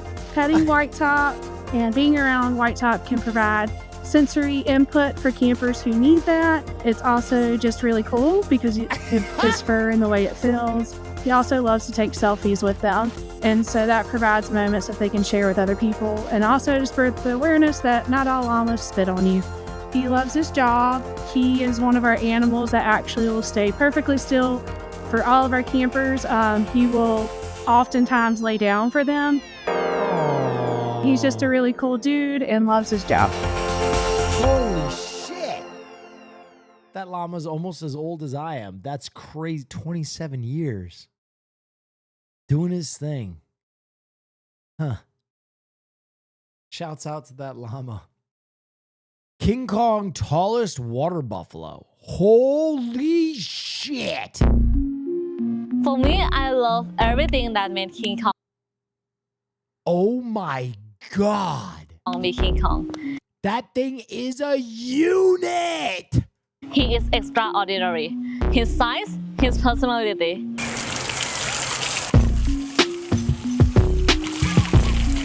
King Kong holds the world record title for. That thing is a fucking unit. He's got to be like what? 5'5" at the shoulder, 5'6". That is crazy. That thing is fucking huge. Being the tallest living water buffalo. He's only 3 years old, but despite his young age, he's still very massive.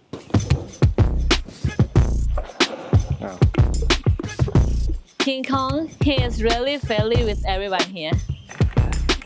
In Thailand, water buffalo has he is gigantic. Strong cultural and historical significance as a symbol of legacy and a link to countryside.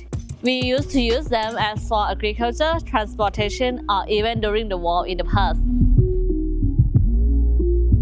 He usually eats triangular straw corn, typically 35 kilograms per day.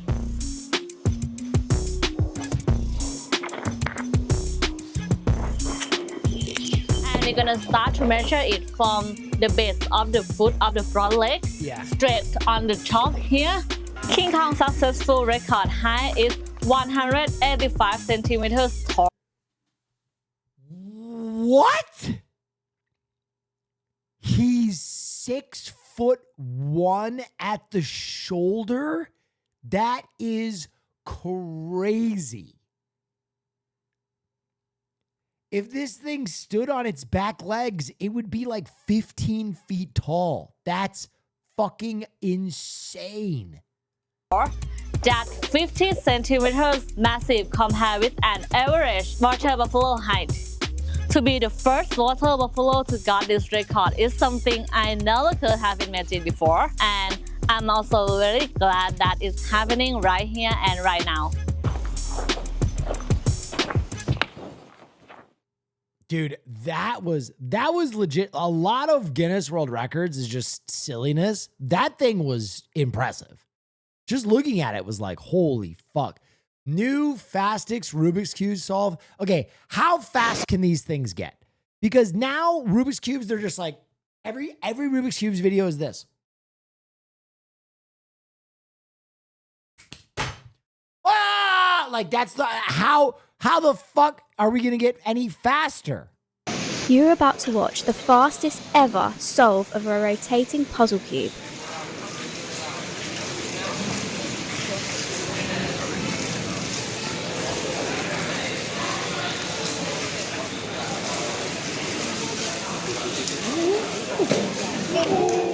That's 11-year-old crazy, bro. Yi Hang Wang from China set this new record at a cubing event in Malaysia on February 16th, 2025.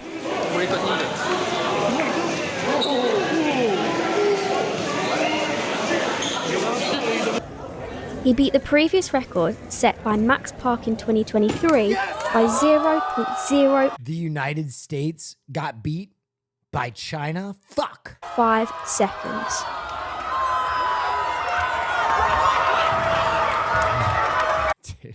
Dude, look at the reaction from this kid on the right-hand corner of the screen. Holy shit, dude. The race to break this record has once again restarted.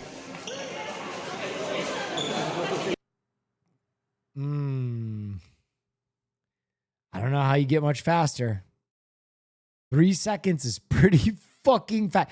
Dude, do you think when whatever twisted motherfucker made the Rubik's Cube, do you think in his wildest hallucinations, he was like, in one day, people are going to be able to solve this in 3 seconds?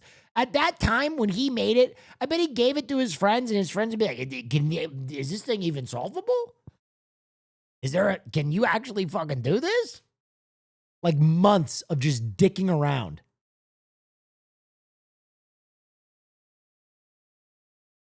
John Rubik's, yeah. Dude, can you imagine if we dug him out, thawed him off, and he saw this video and he's like, wow, a bunch of people playing my cube. How long does this event go for? A week? What the fuck?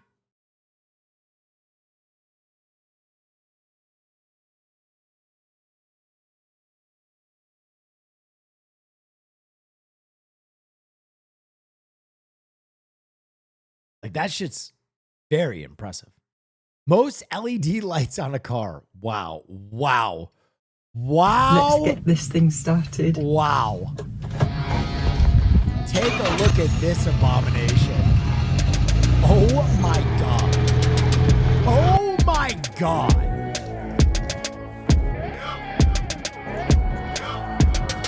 My name's Alex, and the world record is the most LED lights on a car.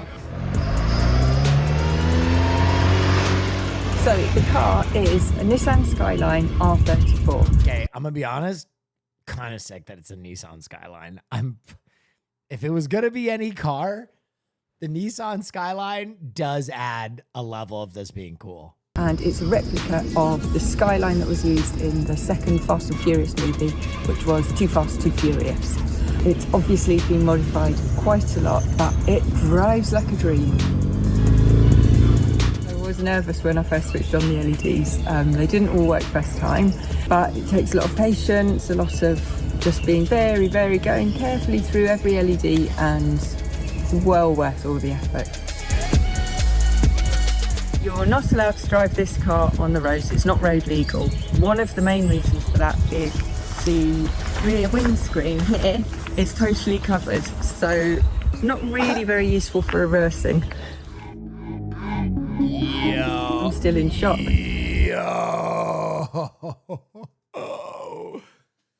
Yeah, you know I'd put porn on the LEDs, dude. Are you kidding me? Driving down the highway doing 150 miles per hour just to some fucking squirt video. Guy next to you is like, oh my God, Cytheria is doing 150 miles an hour. I'm still in shock. I used to watch Record Breakers as a kid on TV, and I never in my wildest dreams thought that I would be a record holder. That looks sick. The record total is 43,860 LED lights on this car.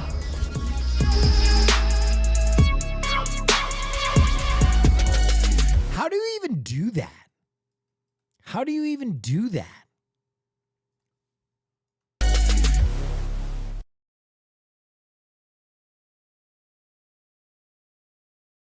Strips? I wonder if I could do the back wall of my stream room like that. Just all LEDs. And have Haas control them. The human calculator. This is a human calculator versus an actual calculator. 567 times 1, 2, 3. 6974. The square. That's insane. Cool. Good luck with the move tomorrow. Thank you. Root of. Yeah, dude, I'm excited to get down to French Polynesia. 700. Let's get those subs up, you know? Let's get to a nice round 82,000 subs. 54. 28. 987654 plus 123456.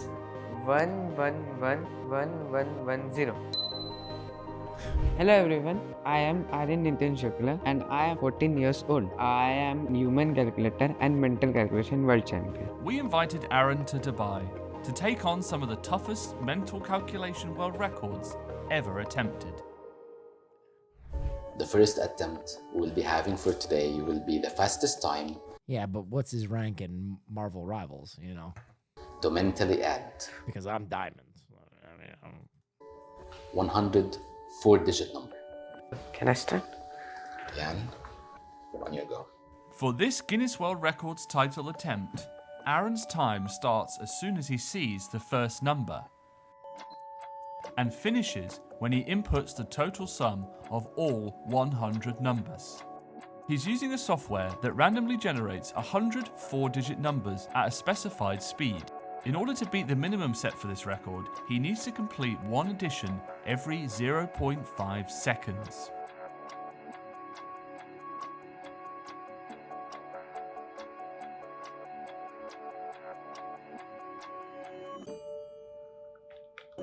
Stop. What? What? What?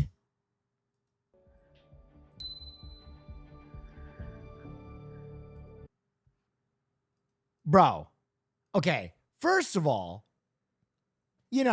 let's start with how impressive this is. Puts the total sum.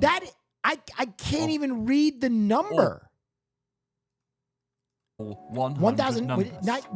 He's using a software that randomly. I can't even read the fucking number.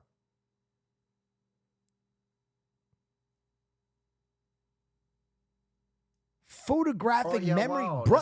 cool. That's even That's beyond. a crazy stim I've he's never doing even to seen help do anything math. like that. Dude is Rain Man. He's the first. That is like Rain Man. And then, I mean, honestly, it's so impressive, but also like,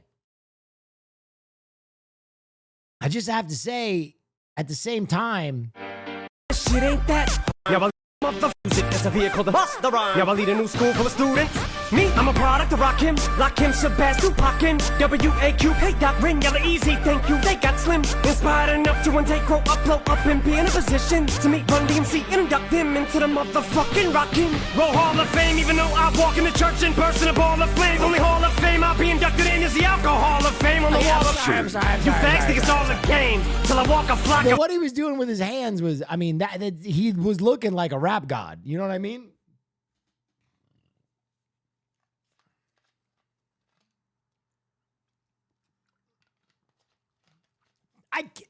I can't believe this is real. Like, the shit before, I get. Like, okay, you're doing arithmetic, but I can't even see these numbers. Minimum set for this record, he needs to complete one addition every 0.5 seconds.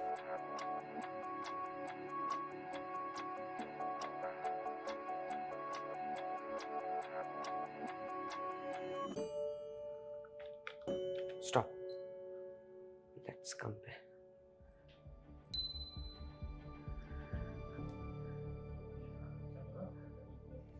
What's the time? What's the time? I'll tell you. Okay. So, the minimum requirement for this attempt is 50 seconds. And Aryan Shukla was able to get 30 seconds, 0.900 milliseconds. Congratulations. Congratulations. That's one record down. 9 to go. Can he break all 10 records? 200. Next up, Aaron attempted a similar but even more challenging record. What? The fastest time to mentally add 200 4-digit numbers, which he completed on his first attempt with an astonishing time of 69.68 seconds. That's roughly one calculation every 0.3 seconds. Next, it was the fastest time to add 50 5-digit numbers. It's so fast that you can't think. You just need to do the calculations. Oh yeah, wow, that's very cool. Stop. Let's check. Another successful Guinness World Records attempt. That's 3 in total. Our next attempt will be the fastest time to mentally divide a 20-digit number by a 10-digit number for a set of 10. Before any competition in mental maths, I practice about 5 to 6 hours daily. I do meditation, Surya Yoga meditation, I'm which helps. ballsy. I don't take no shit from anyone. This is the kind of math Vivek Ramaswamy wants kids to learn in Ohio. 5 to 6 hours of practice a day? Helps me to keep calm and focused. Since childhood, he was very good to play with numbers. At the age of 6, he started the practice of mental calculation. After research, we prepare for some... Can I ask a real Guess question? we have mentats now. Yeah, I mean, yeah, seriously, mentat. Can I ask a serious question though? And you guys gotta be real. Is this wasting a brain like this? Like, obviously, this kid's brain is special and he can do crazy things with it. Are we wasting his brain? Having him do 6 hours of addition a day? Because, guys, I hate to let you know this. Addition, we've fucking figured it out, right? It does not fucking matter. Addition, division, subtraction, multiplication, it's not really groundbreaking math. It doesn't fucking... I want this kid working on string theory. You know what I mean? Like, if he's happy, I guess that's great. But at the same time, like, you have a special mind, I'm a bud. stud. We need I'm you ballsy. mapping black I don't holes. take no shit from anyone. Yes. But can this guy get sub 330 jungle clear time in League of Legends? That's true. That's true. He's 14. Okay, that is true. You know, maybe he will convert over to something else later. But I just feel like, do you think he's going to be doing this for the rest of his life? Do you think he's going to be doing calculations? Because I want him on the space program. Competition. At the age of 8, we went for a competition and he won medals and trophies. Another successful attempt for Aaron, taking his total to 4 records on the day. Next up is the fastest time to mentally divide a 10-digit number. I get by a what you're 5-digit saying, though, number for sure. in a Yeah. set of 10. Aaron basically enjoys numbers and mental calculation. So, as a parents, have a role to make sure that he doesn't get overloaded or stressed. To keep balance, relaxing is important. Like outside Brother, you're doing 6 hours of addition a day. I mean, what you're doing is amazing, and I'm very impressed. I'm Oh happy yeah, for wow, you. that's very But, cool. Hi, you beautiful person. That's crazy. Balance. Are you making sure he sleeps in between school and addition? Thank you so much. mental calculation, I love reading books, especially adventure and mystery books. And due to mental maths, like I travel many countries, I love traveling. I also love to play some video games and cricket. Okay. Aaron showed us the human side of his human calculator abilities, as he narrowly failed to set new records on 4 of his attempts. 90% you were correct. So I believe with more practicing you will be getting this one. However, he went on to set new records for the fastest time to mentally multiply 2 5-digit numbers, set of 10, and mentally multiply 2 8-digit numbers, set of 10. Yes! Taking his grand total to an impressive 6 world records in Damn. one day. Congratulations, you are officially amazing. Thank you. RN is a 1 in a billion kind of person. RN is learning so many things which are probably impossible for a person to learn even at a later stage of life. I think he's hardworking and talented, but he's also gifted by the destiny to learn many things at such a young age. He's enjoying his journey, that is for sure. I'm proud that I am officially amazing. Having Guinness World Records is a dream for me. Thank you, Guinness. Bro, I still cannot get over this. 69 0.68 That does not make seconds. any sense to me. Congratulations. I can't even read these numbers. He needs to complete one addition can't every even read these 0.5 numbers. seconds.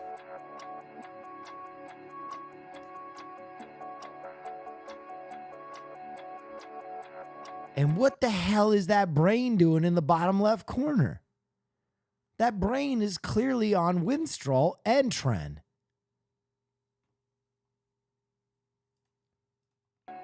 That was impressive. That was crazy. That was a crazy story. That's something I didn't know people could do. Wicked Sport Dog.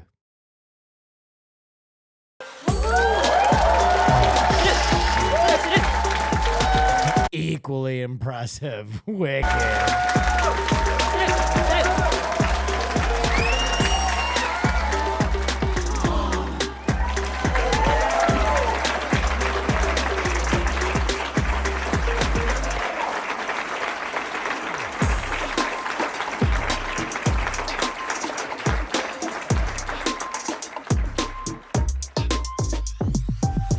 That dog is so fucking cute. Skibble.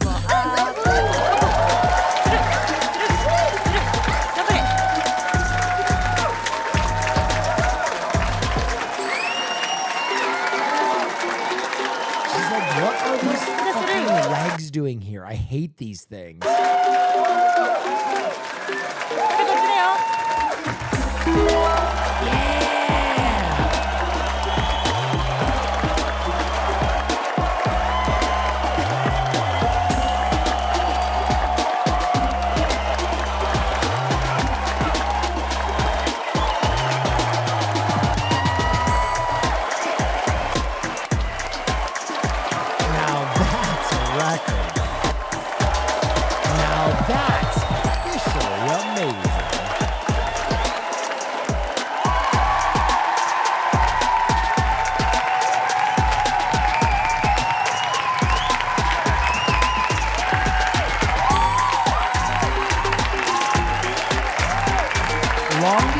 Human tunnel traveled through by a dog on a skateboard. 40 people. God. Wow. That's a record that everybody loses sleep over, honestly.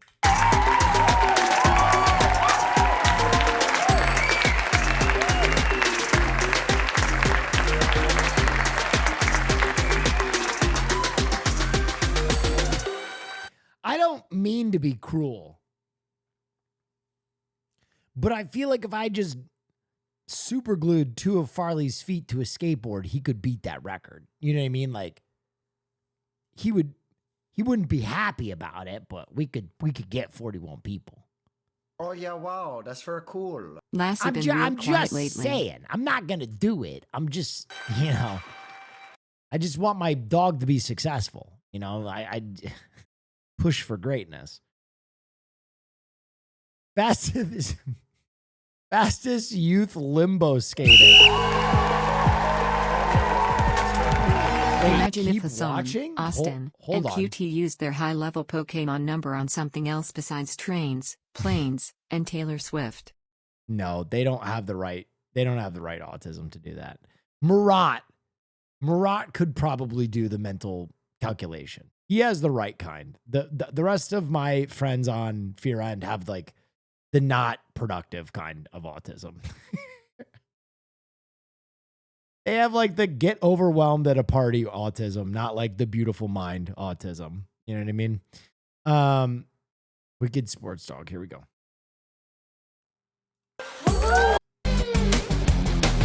Wait a minute.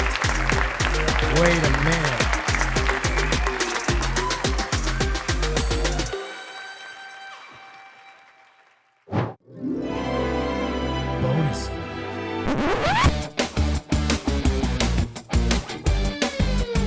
Oh shit. Fucking wicked.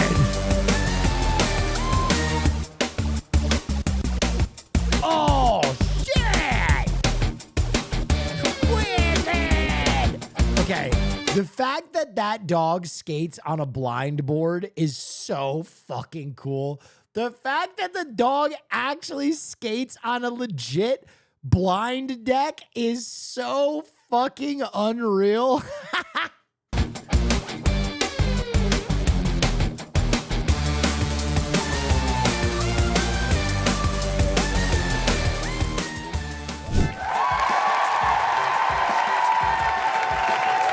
Oh God, he's scootering now?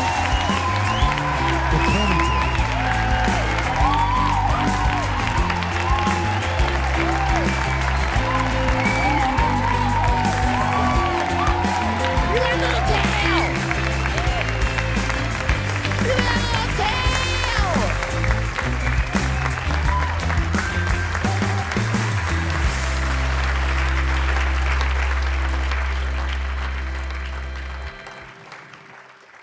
Okay, that was pretty fucking cute.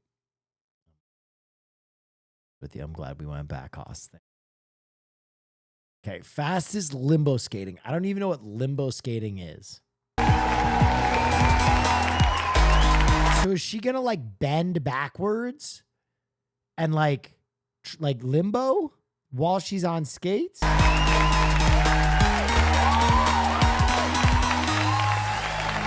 Whoa!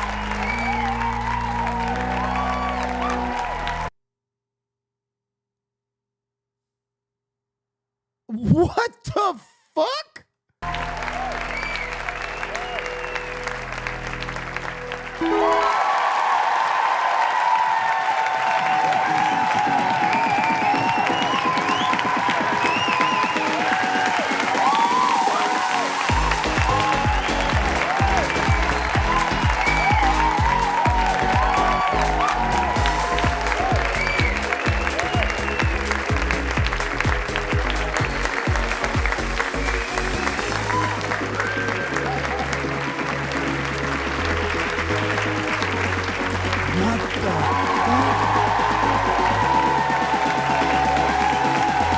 How do you even figure out that you can do that?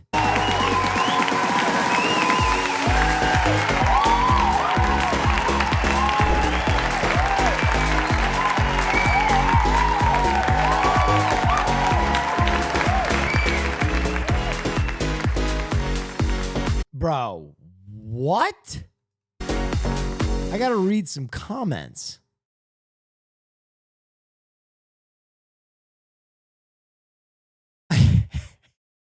I'm a stud. I'm ballsy. I don't take no shit from anyone. Imagine being the streamer with his own world record longest stream showing hole to 5,000 plus people. You'd be famous and so would your butthole. Yeah, that's true. I guess it would last like 10 minutes. I like it when they, okay, first comment on this is, I like it when they post skillful records like this instead of most shenanigans per hoot and hollers. Now this is a real record. There's like 5 people watching, but they put in fake sound, so it sounds like there's 500.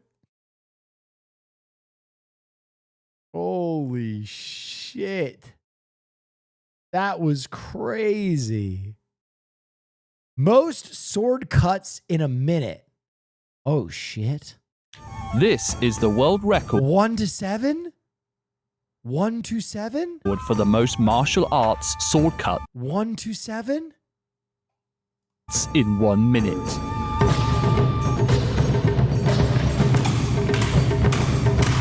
What kind of sword is he using? My name is Alex Gaffroy. I come from Winning, Switzerland. And a challenge like this record is a test for both the swordsman, but also for the blade he wields. Yeah. Oh shit, look at that. That thing is fucking sick, bro. Hi, I'm the bladesmith. He forged a sword. Oh my god. Actually for this record. You must visit the Langsatz. 1 to 7. 1 to 7. Domenic. Specifically for this world record attempt, Alex had to use rolled up rice straw mats as his target. The density of such a mat is to approximate that of ledge. My personal goal was 100 cuts. I set myself a pace and I tried to maintain that speed during the whole minute. I also had to get a lot of stamina to get through this minute, that the muscles can take that challenge as well. And I think that was the main goal. Training involved many cuts. It was a practice for me, but as well for Dominik. I made with him about 600 cuts through different materials. Rito had to sharpen the sword just one time before the attempt. And I think that was a great result for his skills as a blacksmith as well. And another important point was the technique. Short, quick blows that were intense enough to cut through the mats in the right place. The marked sectors were a point we had to get to achieve the record. 4, 3, 2, 1.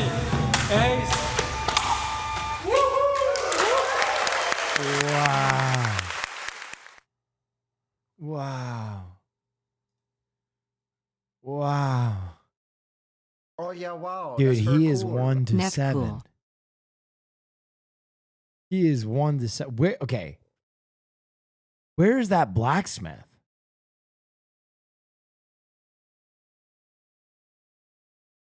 Do they have a store? No, I don't want the Guinness World Records store. Where's that guy? Where's that fucking guy? Alex, there's no way they don't sell those, right? They got to sell those. I'm about to commission Mr. 1 to 7 a sword. Mr. Politic. Anybody find his blacksmith sword? Dude. Can anybody on the internet find this man?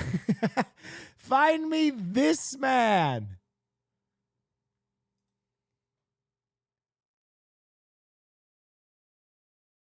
Okay. Let's keep going. Most watermelons crushed with thighs in a minute? Okay. Good work, Go. boss. Good fucking work. Now this is a record everybody can get into.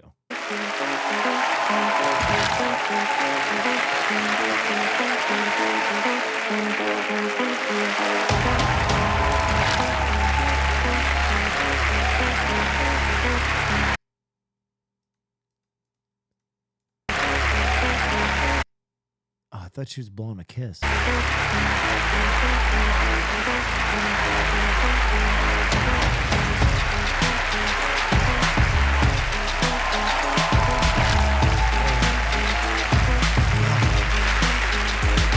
30 seconds. 30 seconds. Chat, she needs a towel boy. You guys should apply.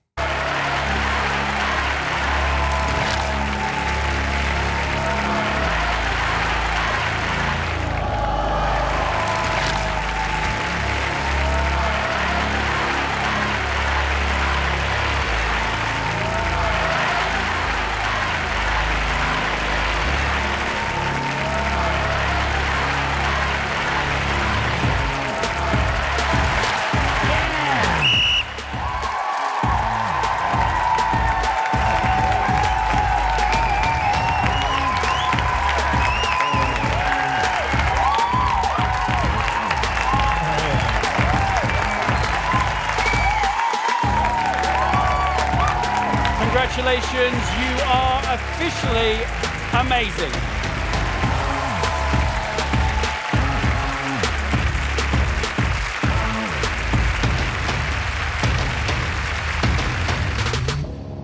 Chatter found a blacksmith? Ah. Fuck yeah. What? Oh my God. Why, we wish you for Zermond. Okay. There's gotta be a translation option. This is crazy. Shit. Oh, fuck. Come on now.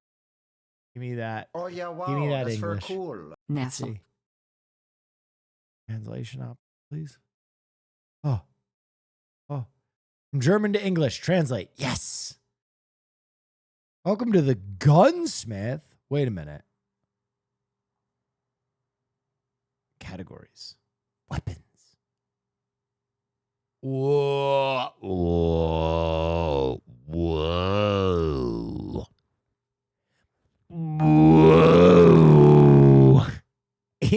den Warnoben. Whoa. Wait. Shop? Oh no, I lost my English. Shop. Categories. Costume? In den Warnob. Wait, there was 2 costume categories. What's the second one? Wait, did I do the second one twice? Am I crazy? Oh, fuck. Shit. Okay, we'll do the first one. It's the same thing. Fascinating.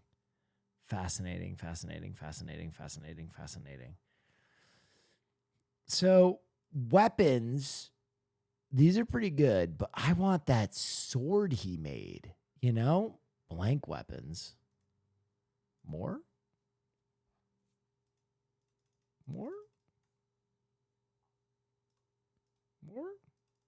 No more. Okay. Interesting. How do I get this?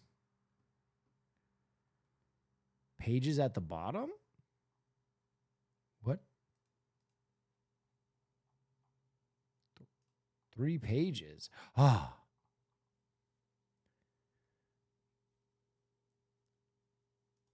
Weapons. Whoa.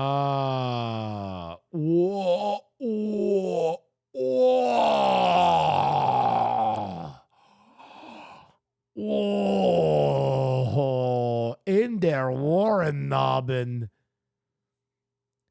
Oh, dude. Take a look at that. Oh my God, the ice pick.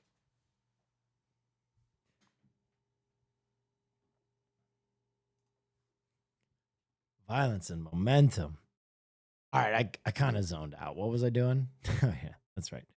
Highest altitude slackline walk. Oh, yeah, wow. These always make me... Fuck yeah, dude. Oh, buck yeah. These always make me uncomfortable.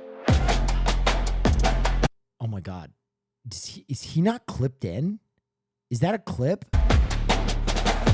Okay, he's clipped in. Oh, shit.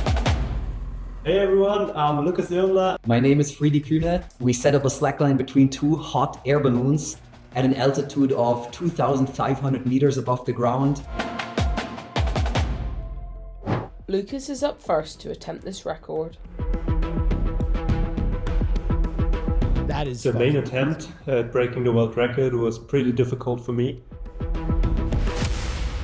My first try, I fell twice, so it didn't count, and I had to try it again. Brother, if I fell doing that, my nuts would be in my throat. So the pressure was really high.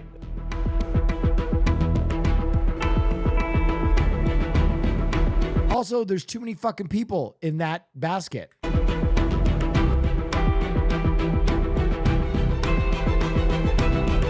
These are my last steps, and I'm very confident now that I will make it.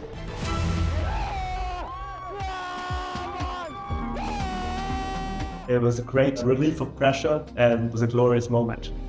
Watching Lucas struggle on the slackline was also very intimidating for me. Not only did the balloons spin the entire time, they also went up and down. At one point, we were walking kind of downhill. Next moment, uphill. The tension of the line was going up and down. Nothing could prepare us like that. Come on! And then towards the end, I almost fell. Lucas was telling me, come on, let's go. And then we finally both made it.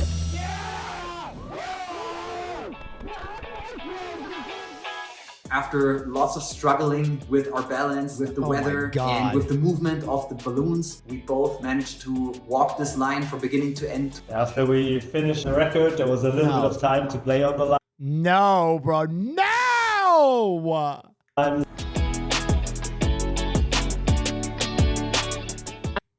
if that doesn't look scary enough, Freddie even walked the line without a rope. Most joyful. What? A beautiful slackline walk of my life, because at that time we had made the record and now it was time for me to finally let go of all the pressure.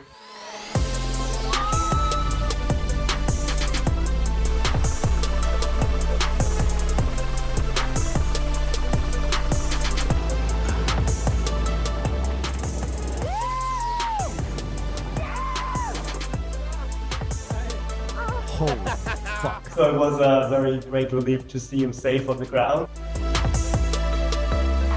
And now we officially hold the record title for highest slackline certified by Guinness. Those balloons are touching, bro. So we're very proud to have this record. And it's an incredible feeling that we're both very happy and grateful for. Jesus Christ. Holy fuck. That was a lot. Most coconuts smashed around a person whilst blindfolded. Wait.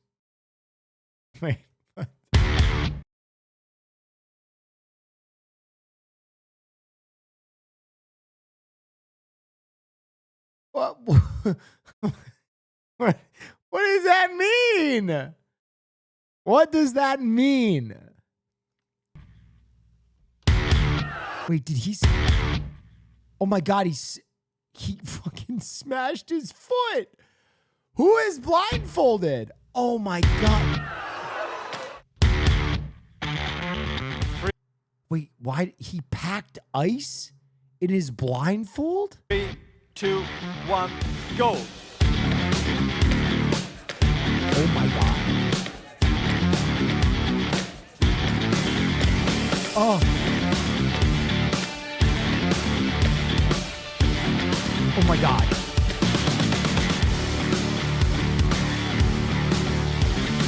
Oh my God.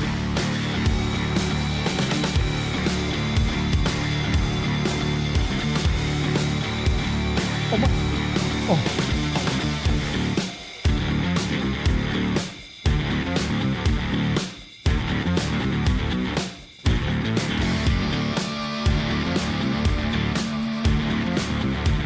My God, bro.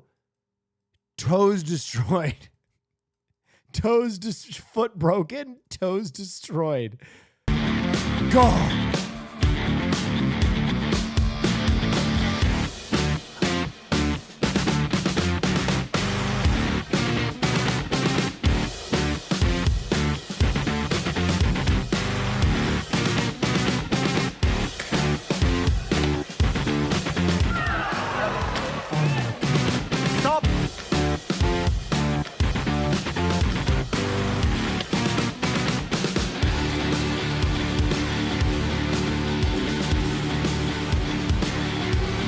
What is this record? Did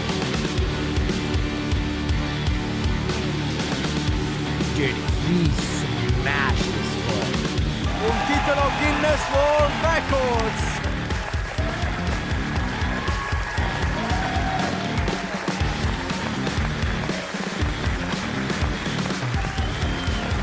What is the rest of this video? Oh, they're just starting. Wait, what is this? Wait, what the fuck? Wait, what the fuck? No! Oh! Oh! Why are you celebrating? That shit is not impressive. You didn't do you just swung a sledgehammer. This guy just blew out his fucking L7, man. What the fuck? Oh! No, not the dick. Not the dick. Oh my God! Jesus Christ! Oh, he gave him a sec. Why are you celebrating? Dude, he gave him a second pump. Oh, he's like blah, blah, blah, blah. Oh. Dude, look at this guy. He can't even get up. He's like stumbling. He's like, oh my fucking nuts. While he's a pow!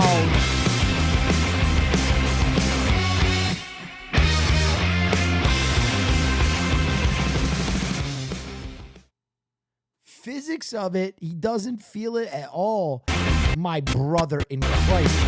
You can see the fucking recoil of his legs. Look at his legs. What do you mean he doesn't fucking feel it? What the hell?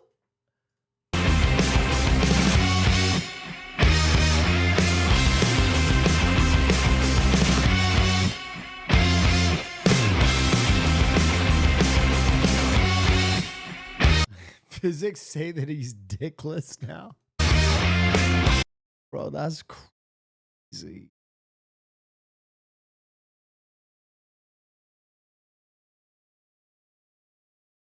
All right. I can't believe I'm actually mad at you.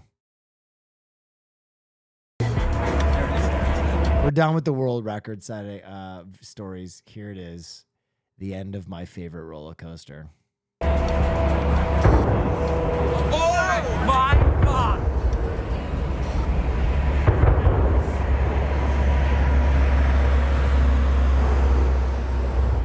It is the end of an era for thrill seekers. The once tallest and fastest roller coaster in the world, Kingda Ka, is no more. It was imploded Friday, as you saw at Six Flags Great Adventure in New Jersey. Allie Bauman is here with a look at its legacy. Allie, good morning. Good morning, Dana. The ride itself lasted all of 30 seconds, but Kingda Ka left a lasting impression on its passengers and the amusement park industry. That's your favorite coaster? Not ever, but I'll be honest, like, it definitely held a special place in my heart. I rode that coaster so many times when I was a teen. And I remember when it came out, and I remember the hype leading up to it. I've told you this before, but I was, in my teens, a member of the other ACE. Not asexual, American Coaster Enthusiasts. And, so I remember leading up to Kingda Ka, we were so fucking excited. And so asexual. Okay, all right, dude. Listen, not voluntarily. All right, I get it. I get it. Yes, I enjoyed roller coasters and went to parks early, okay? Fucking assholes. It just feels crazy that Kingda Ka is gone.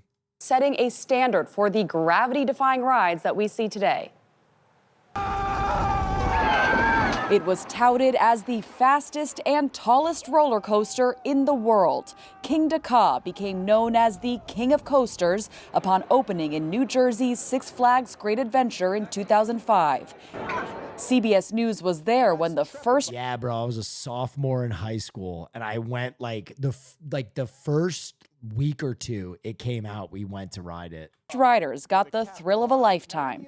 It's skydiving, it's drag racing, it's rocket launching, it's everything that you've ever thought of as an extreme activity.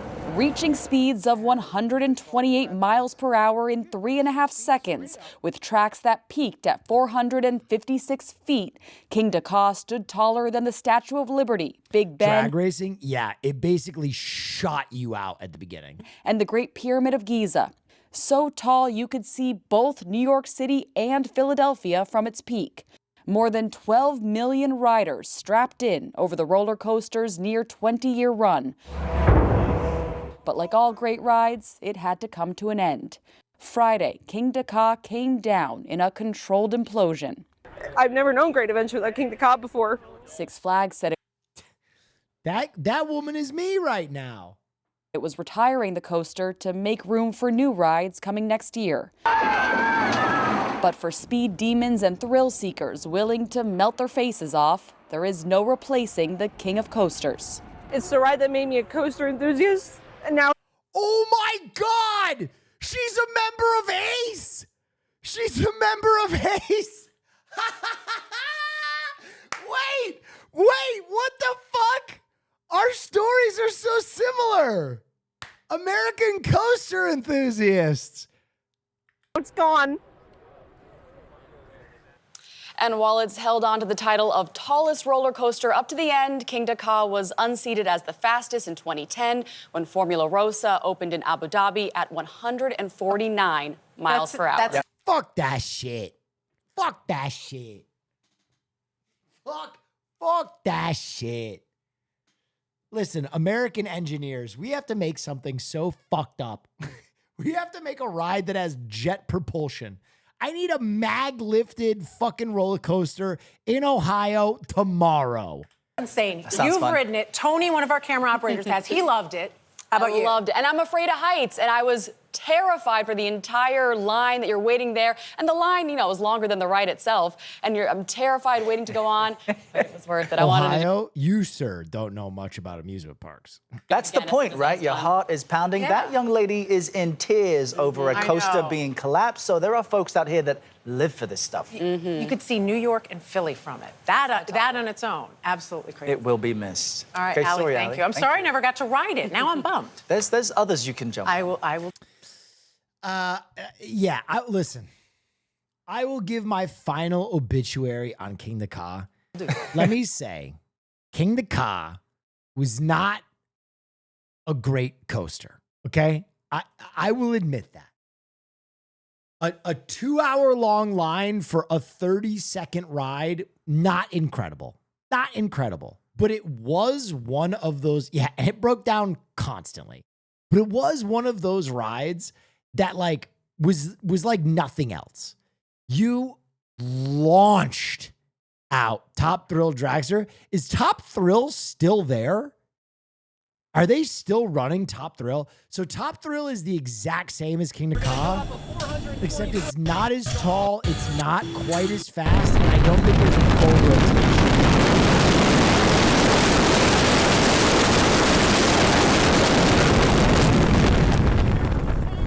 And this is where it gets wild. Yeah, okay.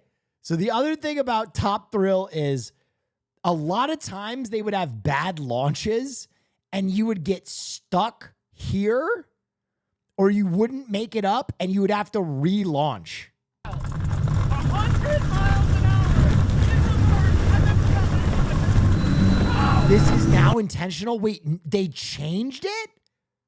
So now it always bad launches? Is that real?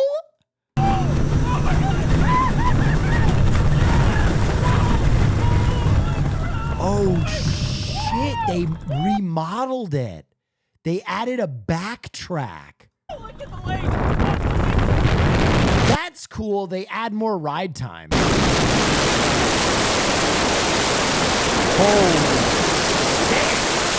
Holy shit, dude.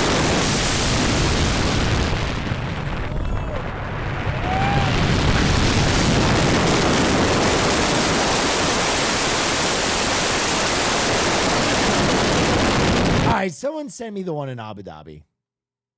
I will watch it begrudgingly. I will watch it.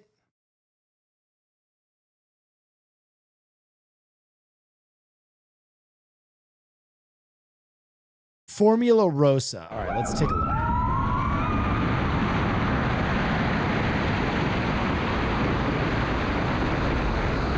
Have I ever been on King of Ka? Yeah, I talked extensively about it. As a teen, I was a member of American Coaster Enthusiasts, and I rode it a lot. Wait, it's like a legit coaster? Dude, riding it in the rain is crazy. This would absolutely punish your face. I cannot believe someone rode this in like a rain. This would absolutely destroy your eyes.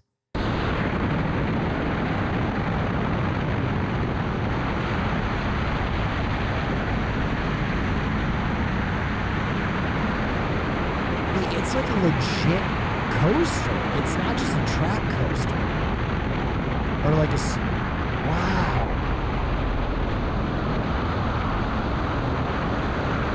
Oh, it's huge.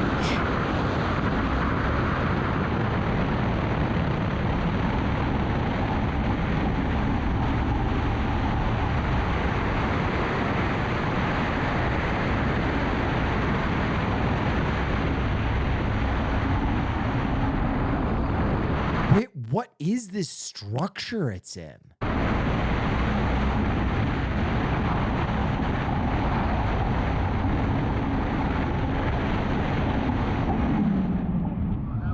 Ferrari theme park. Dude, what a weird coaster. It's like a coaster that just launches really fast and then it's like a long track.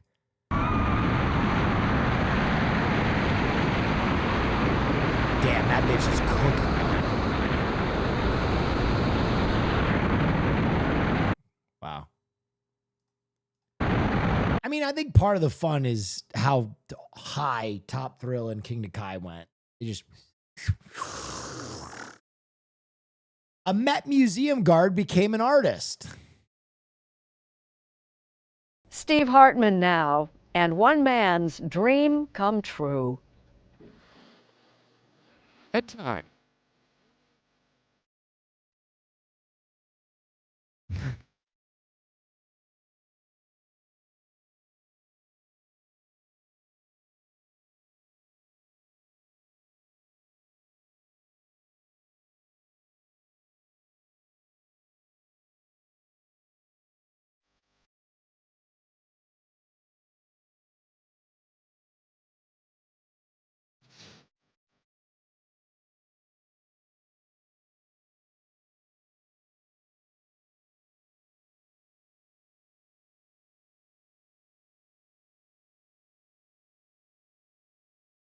What?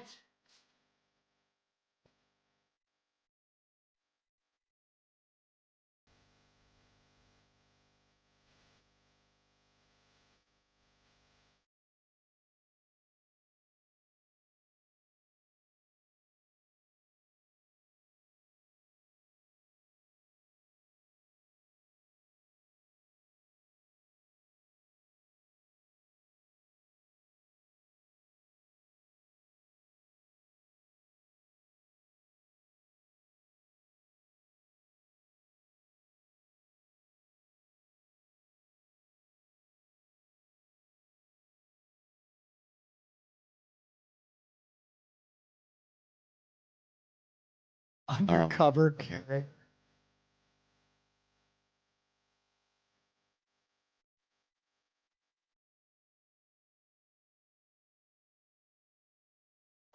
Holy shit.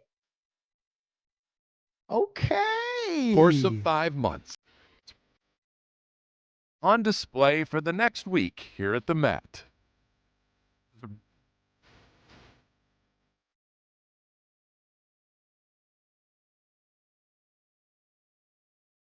That is incredible. Okay, chatter who wrote nice tits. You, sir, are a degenerate. I can't take you anywhere. Thank you. Billy.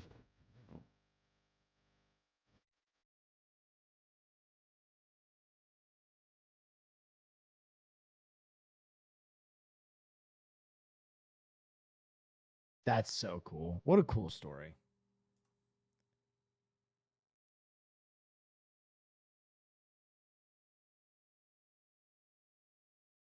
Don't that. You guys know exactly what he's talking about. Master artist. Oh my God. You guys shut the fuck up. Gotta make it weird. Like, dude, chatters. That is the most feel-good story. Fucking Egyptian immigrant comes in, is a security guard, gets given a chance, makes art, changes life, lives the dream, fucking realizes his artistic vision, his dreams. I got one guy talking about the statue's tits. I got another crowd of people being like, huh?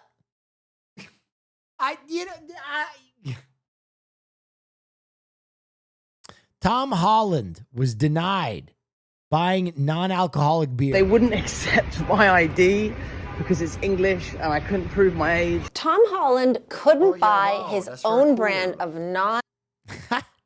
Thank you for the 27 months. non-alcoholic beer because they wouldn't accept his British ID for non-alcoholic beer. It's kind of ironic that I wasn't allowed to buy my own product. So you're Why does Tom Holland have a non-alcoholic beer? Is Tom Holland like a recovering alcoholic?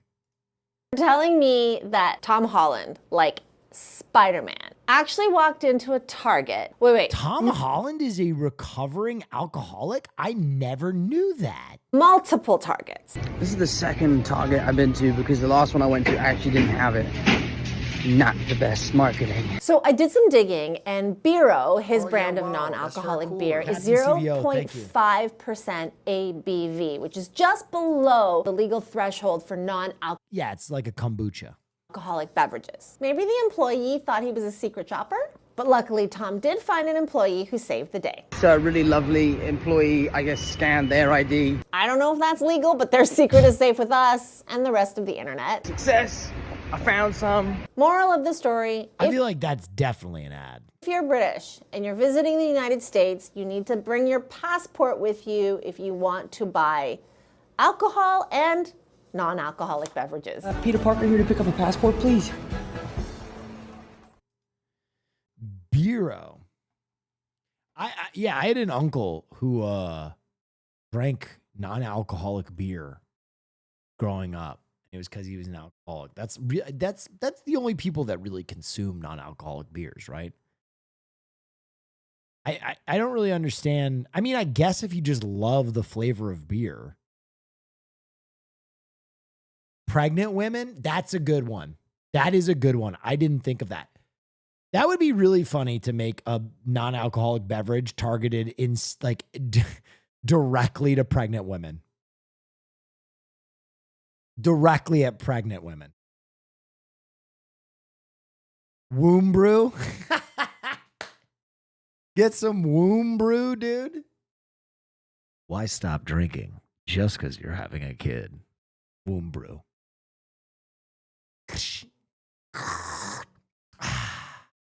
Mom's happy.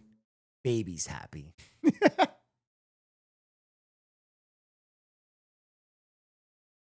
I drink piss.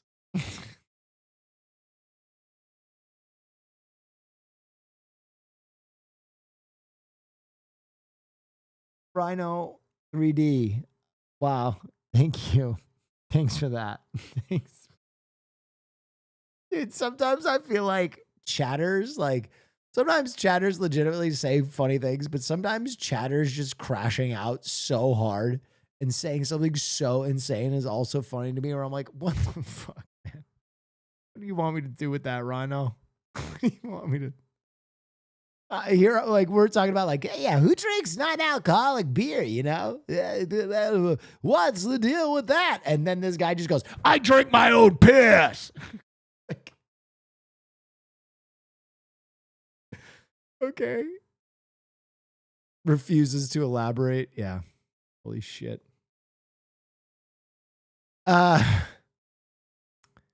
Cybertrucks under attack.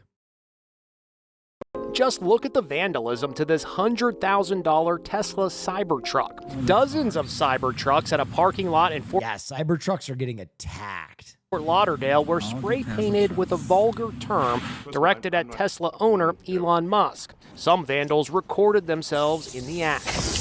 Across the USA, owners of the distinctive-looking vehicles say they're being targeted by strangers. Cybertruck owners are being flipped off in traffic. That's probably happened about 3 times in the last 2 weeks. They also wrote a nasty message. It's gotten so bad, Emler Morales won't take his purple Cybertruck certain places. Mine is purple, so it grabs a lot of attention, and so I think twice about...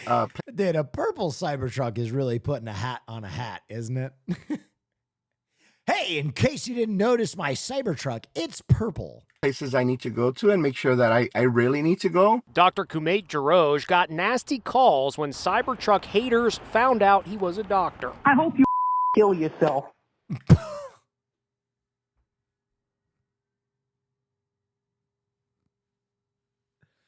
Jesus Christ, man.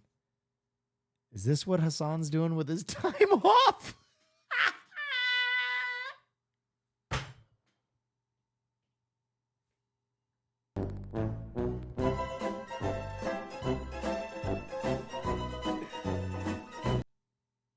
You got it. What the fuck? You cut the song before the beep boo.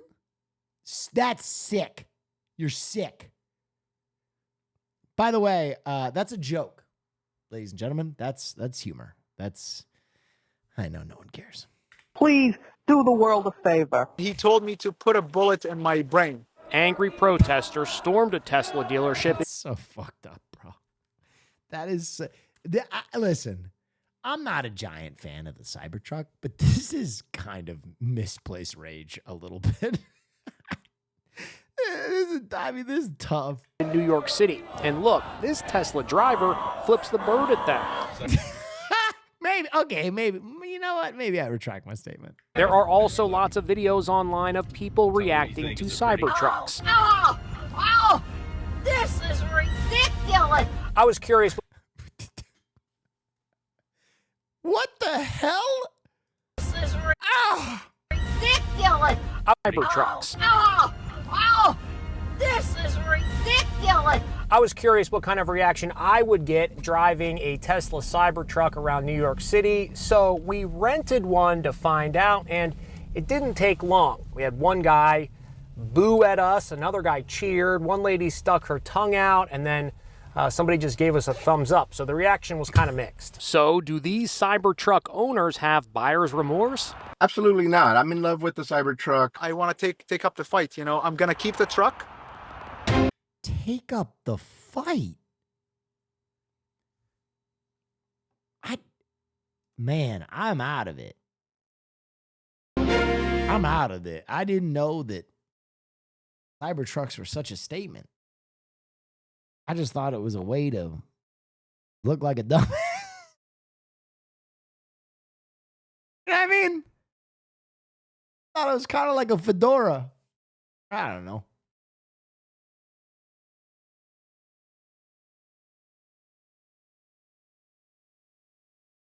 Swastikar. Oh, God.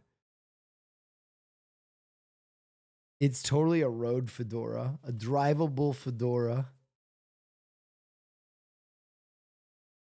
Ugh.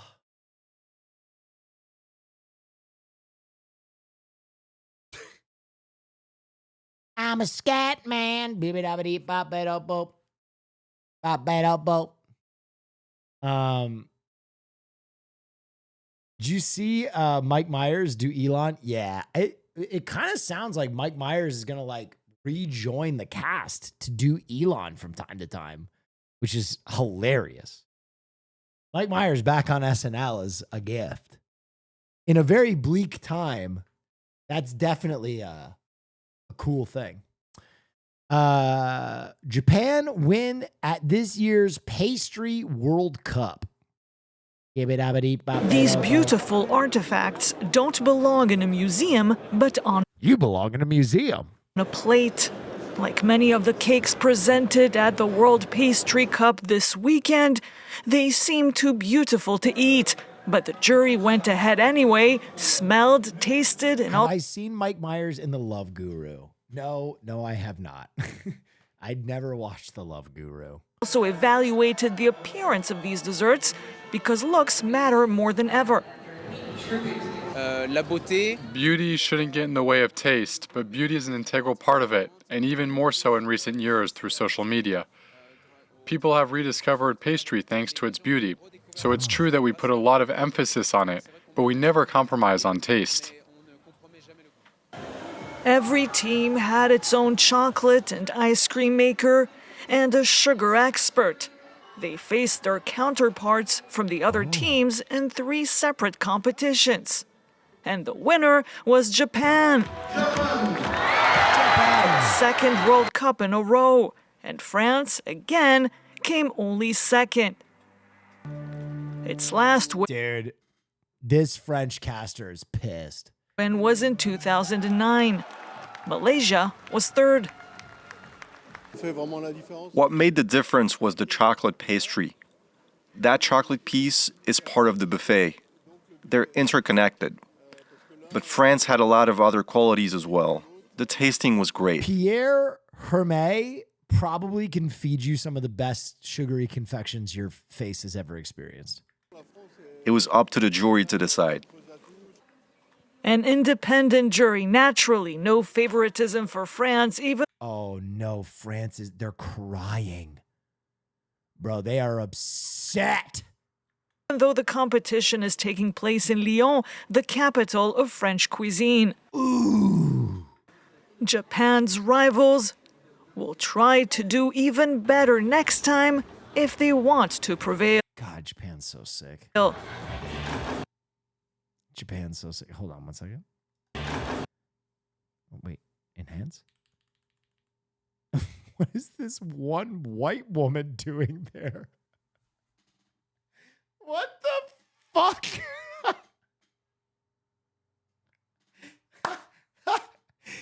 A room full of Japanese pastry enthusiasts and Karen.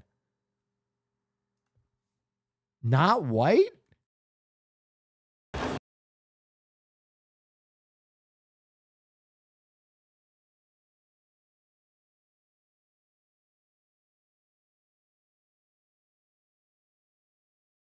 Back and to the left. They want to. I don't know. Jury's out on that one. Okay. Next story. Mark Zuckerberg wears Benson Boone's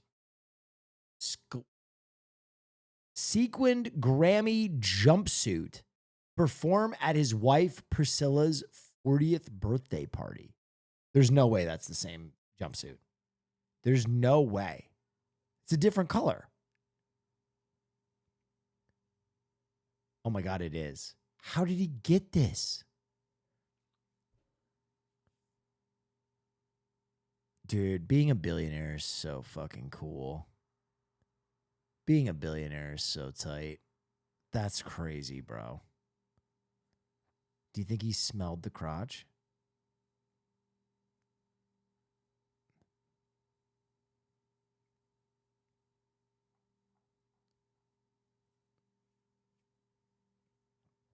I listen, I like Benson Boone.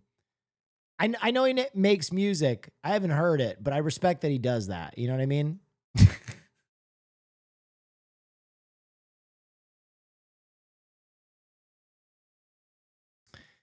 The Brick Collector.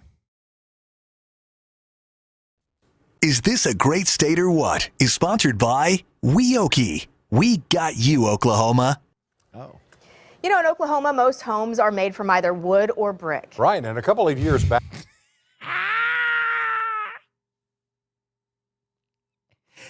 You don't say. Galen Culver found himself in Tulsa at the site of the world's largest brick collection. So he just had to take a closer look. And I'm bricked up. He is a man who will literally fire brick, every brick, Fort Smith brick. Walk through a brick wall to get to the right kind of brick. That's kind of an interesting brick. Clem Rinkemeyer started collecting these buildings. I will admit, if you ever make your way to Elon University, I made a donation. So there's a Will Neff brick somewhere on that campus that says, be water, my friend. Be water. Water can flow or it can crash. Anyway, block. It's a brick with my name and a Bruce Lee quote on it. When someone showed him why bricks are made a certain size. The bricks are the size that is convenient for your hand. Perfection brick. As a construction engineer, he thought one way about bricks. I just hate to see anything wasted. But after a little digging, why? It's my favorite quote. He began to appreciate their history. Pretty rare one. Dating clear back to the Roman Empire. It's interesting that that's the way they made them. His collection numbers more than 10,000 one-of-a-kind bricks now. This is Samuel Currier from Deepwater, Missouri. Organized. I was asking? Oh, you're asking why this guy collects bricks. Got it. Alphabetically by state and country. Alabama, Arkansas, California. Brick by brick, these walls can really talk. Before the railroads were all over, every town had a brick maker. How many different bricks from Oklahoma are there? Probably 100. He's been on brick hunts all over the world. Who's got the best brick? Turned over thousands looking for markings to tell where they're from or where they're made. Can I ask a stupid question? What the fuck is a brick? Is it just concrete? I've never thought about what makes up a brick. What is a brick? Is it clay? Clay. Bricks are made from clay. Huh. I'm going to be honest. I always just knew a brick as a brick. I never really thought about the process of making bricks.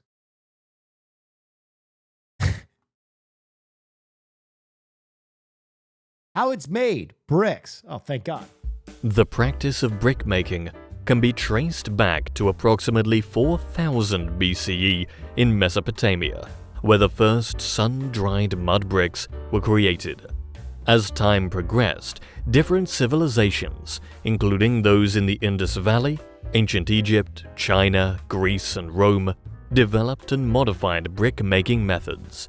Today, advancements in technology and automation have led to the widespread use of bricks in construction. The process begins as powerful quarry machines dig deep into the earth, How long does a brick last? revealing shale layers. This exposed shale is left to the elements for several years, allowing nature to soften it, making it ready for easier processing gradually. At the factory, massive stone wheels crush the shale into a fine powder. Larger fragments are separated and sent for further grinding. The finely ground shale is mixed with water in a pug mill, forming a thick, malleable paste ready for shaping. The paste is then pushed through an extruder, shaping it into a long, continuous form called a slug. Inside, pins create holes to lighten the bricks. As the slug moves through, Once this guy on an airplane asked me, a very small, frail-ass person, to get his carry-on down. It looked small, so I went for it, and as it fell onto me, he yelled, "Careful, they're bricks." Like he had an entire bag full of bricks. extruder trims away the rough outer layer, revealing the smooth surface that will become the brick's finished face.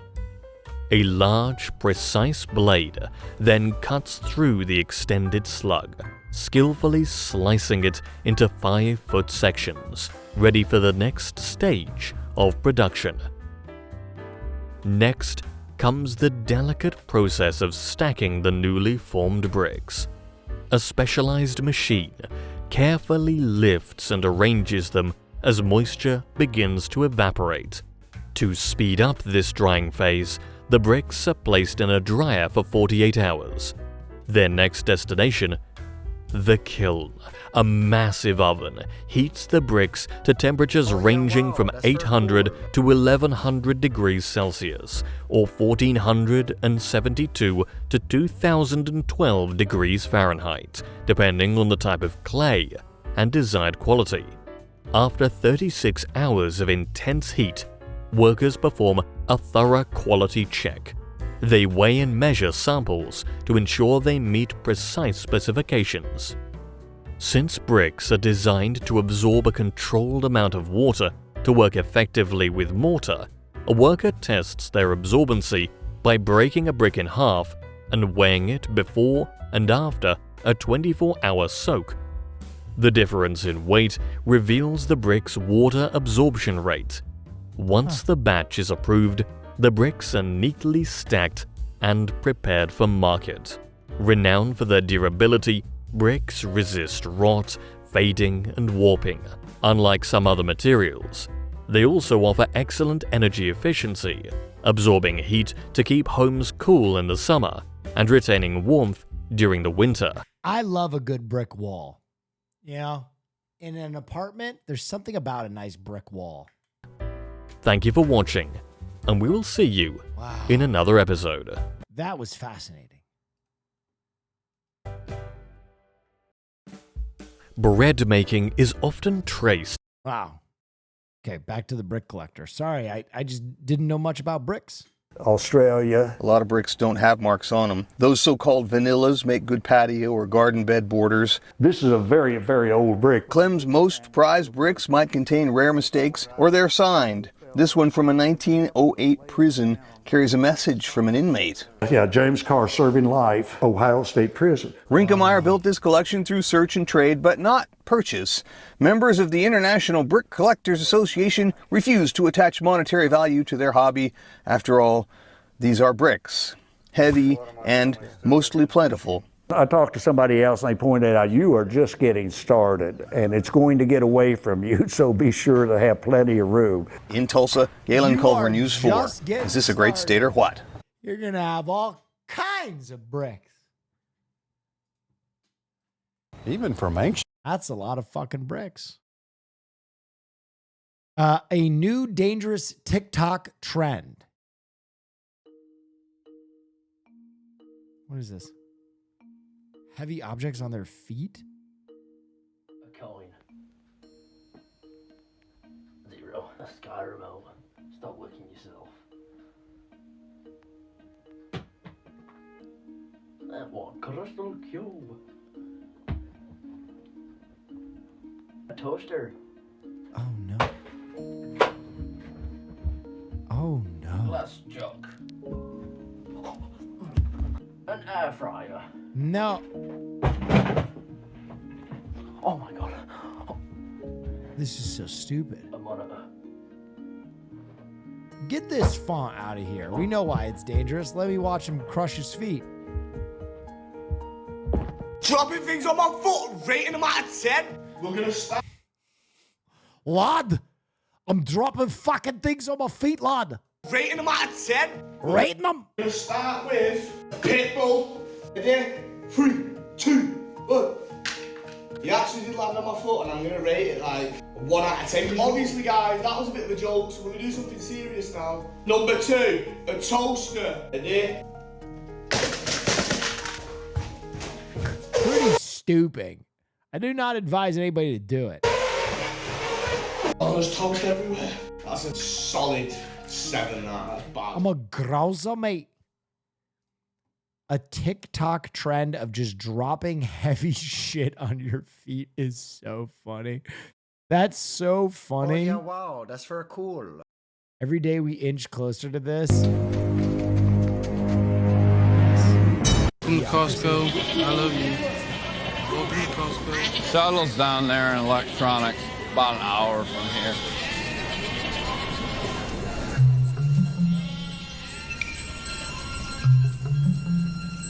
We've been walking forever. You sure you know where you're going? Yeah, I know this place is pretty good. I went to law school here. In Costco?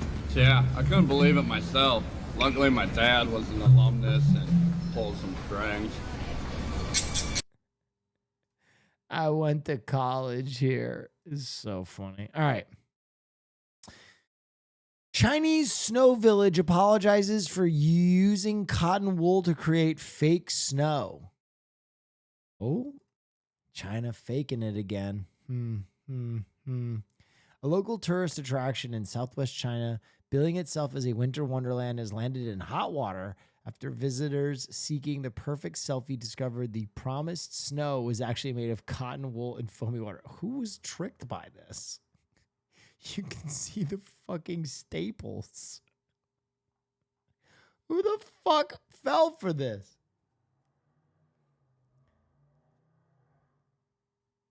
Turned out to be large sheets of cotton. Photos posted online by disgruntled visitors show wisps of cotton strewn across a greenish-brown field. Dude,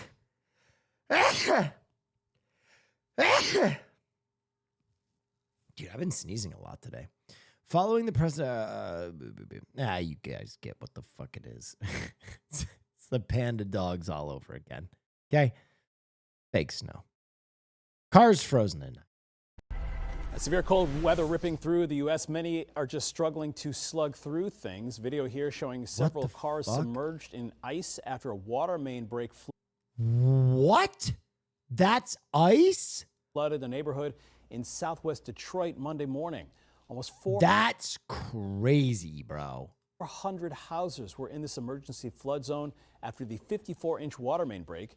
By yesterday, most of the ice. Okay, this is the most Michigan thing I've ever seen. The guy pointing with the cigarette. I can almost hear this fucking guy. Over there, that's about 5 foot deep right there, you know. Water main broke about 6 a.m. or something like that. No one could get out. You know, cars are Froze up good.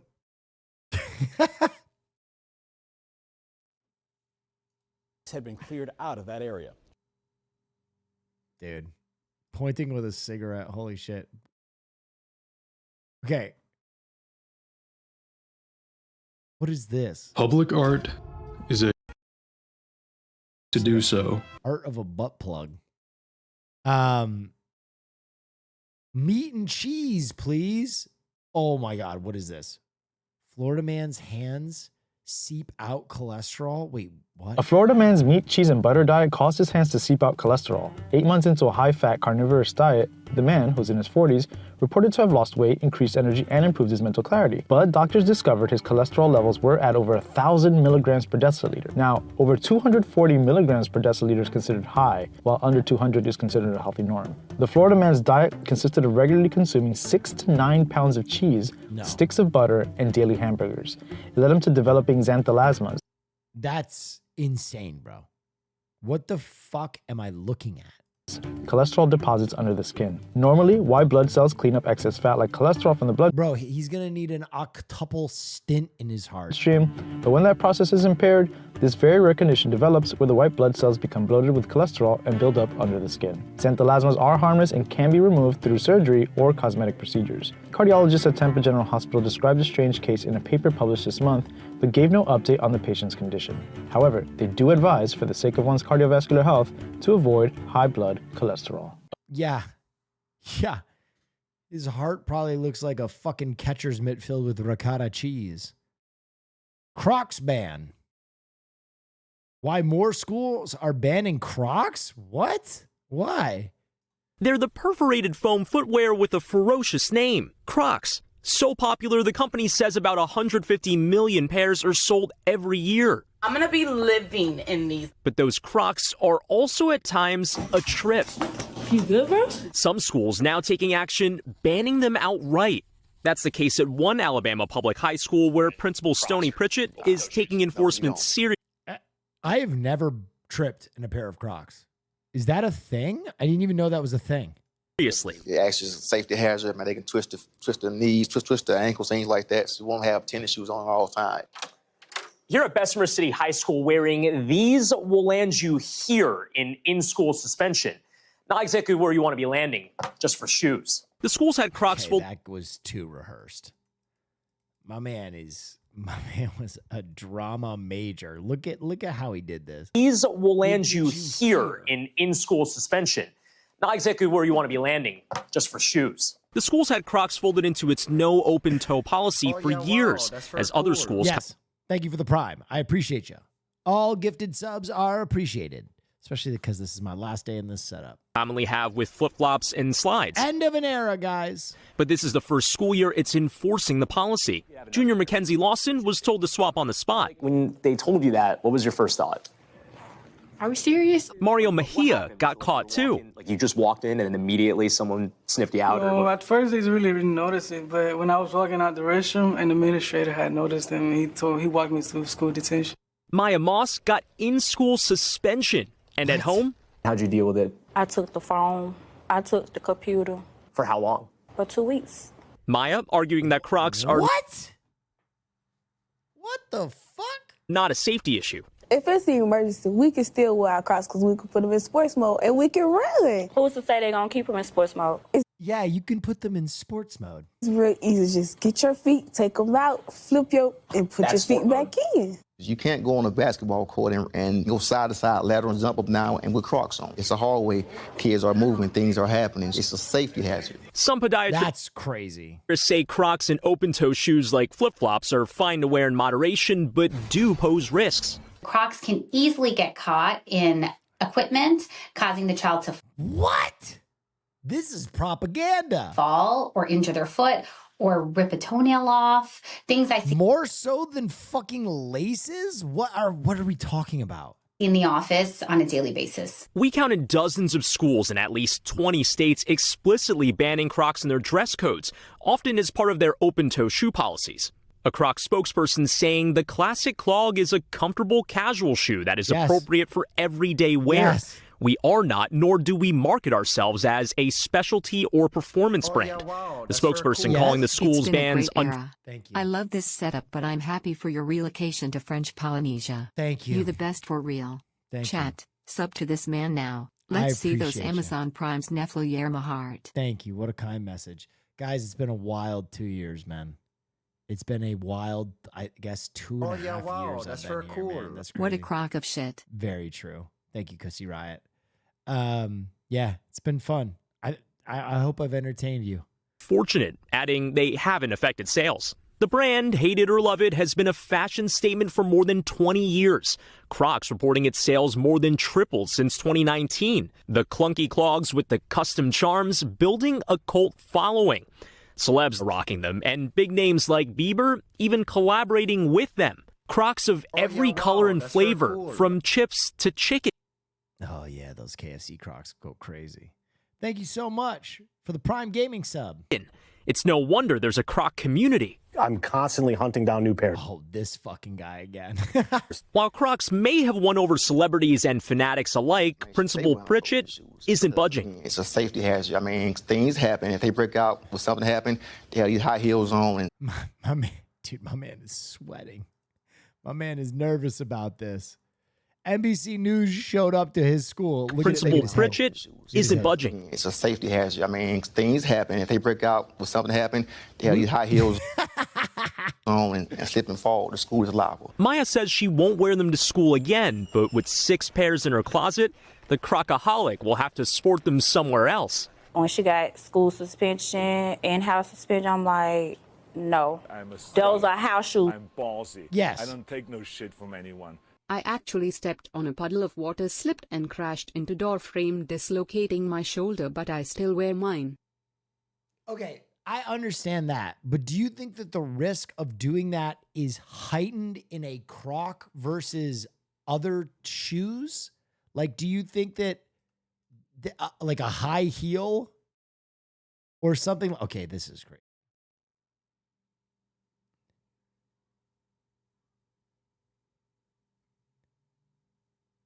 That's great.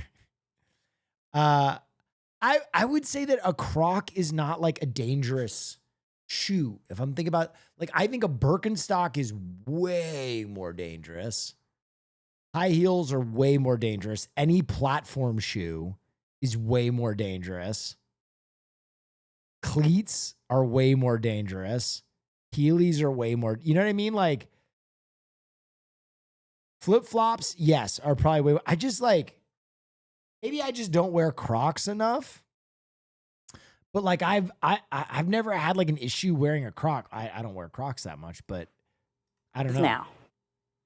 Those are house shoes now. Guys, the podiatrist that we spoke with says there is a time and place for Crocs. So while you probably shouldn't run in them, there's no issue wearing them in moderation, and they can even be great as a post-workout recovery shoe. It's a Croc down, as you said, Savannah. Yeah, it's a Croc down. I don't know if you have views on whether or not, like, with your kids, you let them run around and with I let sport them mode. wear them. They'll have them. They have, yeah. I mean, I can understand, like, bring your gym shoes, I guess, for, like, real athletics, but I know our kids are little. Our kids live. They're not athletes. Yeah, mine too. They live in Crocs. Yeah, I don't like them. I don't think they're very cool. I think if they get banned from schools, it's the cool. Carson Daly. Holy shit. Look at Carson Daly.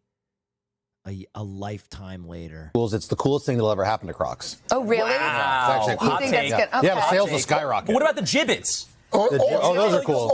Or the giblets. I call them giblets. Yeah, those are cool. Those are cool. I like My that. son and husband dressed as Crocs for Halloween. Oh, wow. Yeah, here. Want to see the picture? Yeah, you're not. I actually have a Savannah, picture. you're not a personal fan of it. I have not worn a lot of Crocs. There they are. See, aren't they cute?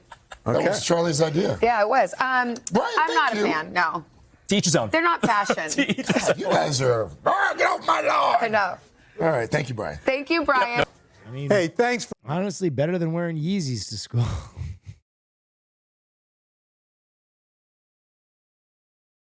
You know what I mean?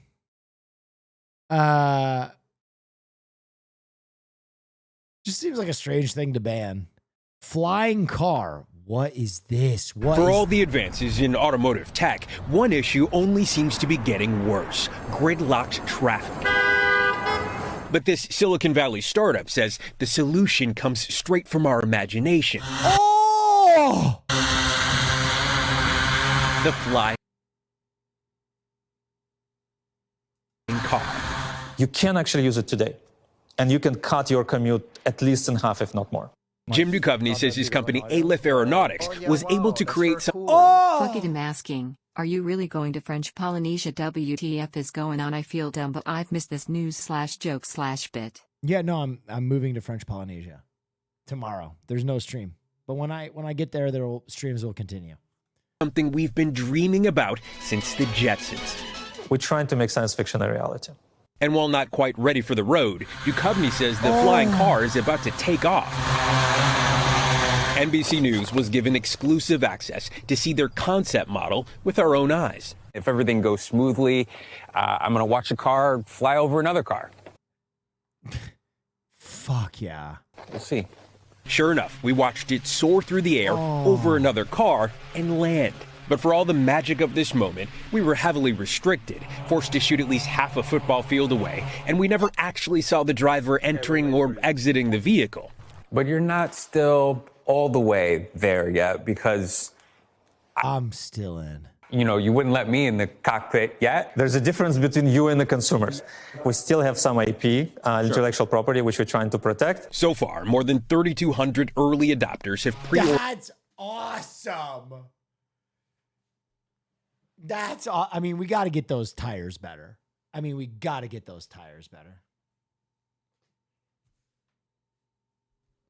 Scam? Scam me.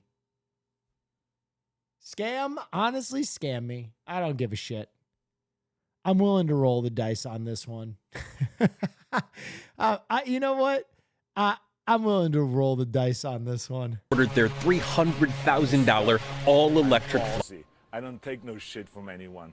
Good news, Will. Hassan is available to help you move. No, he's fucking not. Flying car, and the company is aiming to begin production by next year, but practicality might be where the rubber meets the sky. Only a few countries allow for the kind of road-to-air reality Duchovny envisions. It's going to be slow, incremental approach, which is good for legal integration, which is good for consumer integration. But he says as demand grows, regulations will catch up with the tech. For now, it's still that cutting-edge pie in the sky. Steve Patterson, NBC News, Silicon Valley. Thanks. Oh, my God. If you're watching, stay updated about. Looks so goofy. Dude, honestly, it could just be shaped like a giant flying dildo. Painted poop brown. I don't give a fuck. If I could skip LA traffic, I would drive. We don't need roads. I would drive something ballsy. awful. I don't take no shit shit from yes, anyone. go ahead. Where we're going, we don't need roads. The lateral thinking on that one, both of you guys, where we're going, we don't need roads. Very good. Kung Fu Robot. This can't be real.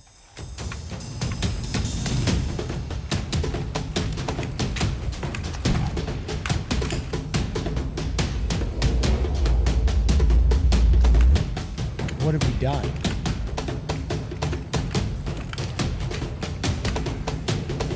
What have we done? Why did we Kung Fu Bot? Haven't they seen the video of the robot at the Chinese concert? China's Robots slaughter are advancing bots? rapidly, learning new skills, starting to work. What is a slaughter bot? To improve results. So one of the most this year, Taiwanese, US, and China likes that old driven.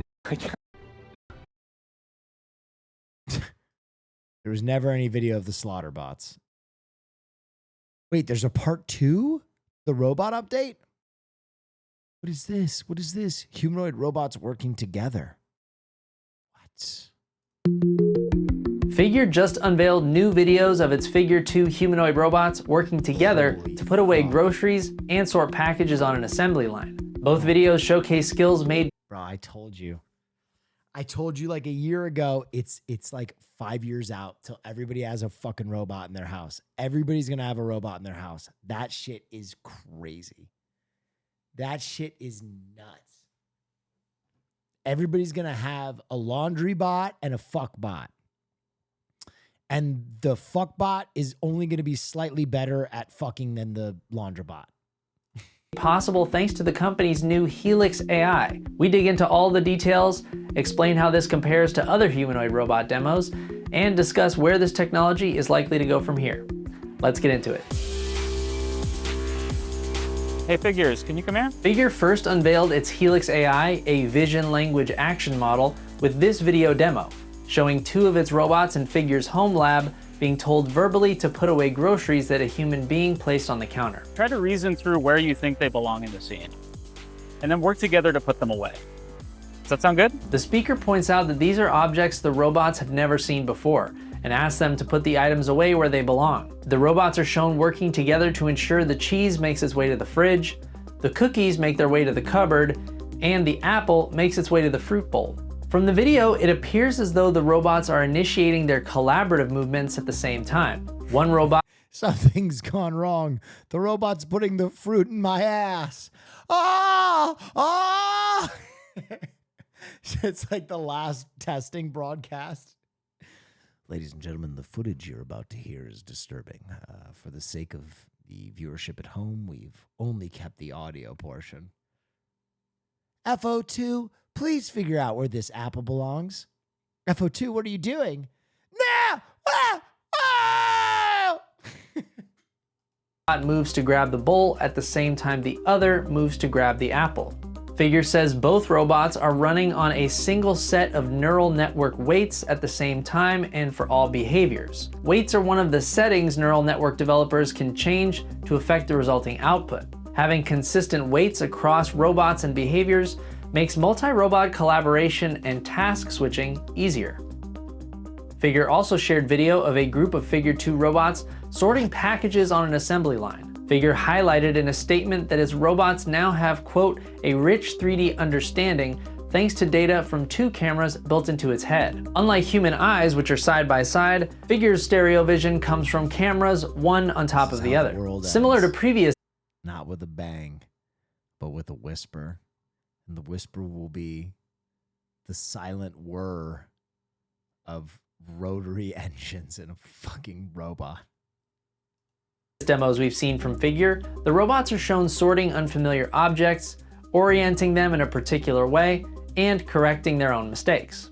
To all our assembly line and logistics workers who are watching at home, please let us know down in the comments whether or not you think these robots are doing a good job.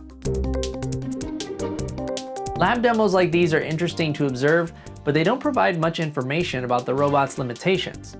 In the home lab demo, the groceries are neatly laid out before the robots on the counter with good lighting, rather than stuffed into a dark grocery bag as they would likely be in real life. Slow. Okay, listen, I'll hold your hand. I'm gonna tell you, change is scary. Okay? And yeah, it might be the end. It always could have been the end. We've been facing down the end our entire lives. Let's be real. A lot of us were born right after a fucking Cold War. Okay? But if you're looking at these things right now, you're pointing out that they're slow or they're inefficient. They didn't even fucking exist 2 years ago. This shit is moving at a goddamn lightning clip, and no amount of digging your heels in is going to stop this. I'm telling you, in the next 5 years, someone you know is going to have a fucking robot in their home. Period. So we can make peace with it or we can fucking be pissed about it. But it's coming.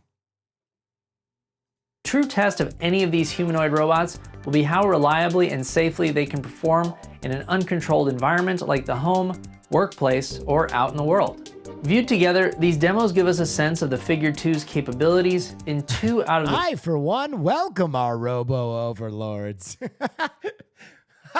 Great fucking quote, Shy. 3 settings Figure is aiming at: the labor force, the home, and someday in space. Figure has a lot of competition. None of the poors will have them, though. I disagree. I think they're already targeting having like prosumer models. Like at first, yes, I think it'll be something that only the wealthy have. But within a decade, I I think they're going to be fucking everywhere. I think they want these things to be like the fucking iPhone. You know what I mean? In those categories, companies including Agility Robotics, Boston Dynamics, and Tesla have shown their robots performing packaging and sorting tasks autonomously. And 1X has shown a group of its robots. I don't think so. Listen, can I just point out something? And I don't even know if you think about it. When home computers first were announced as a thing, they were so apocalyptically expensive that people were like, that's something that only the rich are going to dick around with, and they're going to put their scan punchtrons into the thingamablob, and they're going to play chess. And then, like 10 years later, that was not the case anymore. And then the same thing with fucking cell phones, man. They have a joke in Yakuza. I don't know if you've played Yakuza 0. There's a whole mission line about a guy who has a fucking cellular phone that has a backpack attached to it, and he's got to put 30D batteries into it, and it costs him like 10 grand. And basically the protagonist makes fun of him, and he's like, what the fuck is that? There's no way. This is ridiculous. This is never going to catch on. And it's like, it's such like a, look at how silly they were. But if you are looking at these robots, these humanoid robots with the same energy, I caution you that what seems impossible right now will seem very possible. Oh yeah, wow. That's very soon. Cool. Next thing we know, there are going to be robots packing us in and asking for spare change. So, should we invest in Tesla? I don't even think Tesla is like the one leading the charge on humanoid robots. I think there's a bunch of humanoid robot companies. I don't know. I know there's like 20 or 30 of them that are like fully invested in this thing, though. Robots performing autonomous tasks like cleaning or tidying up. What do you think about Figure 2's humanoid robots? Let us know down in the comments. For more robot videos, you can check out this playlist right here and subscribe to CNET. As always, thanks so much for watching. I'm your host, Jesse Orrell. See you next time, What the Fam. It's crazy.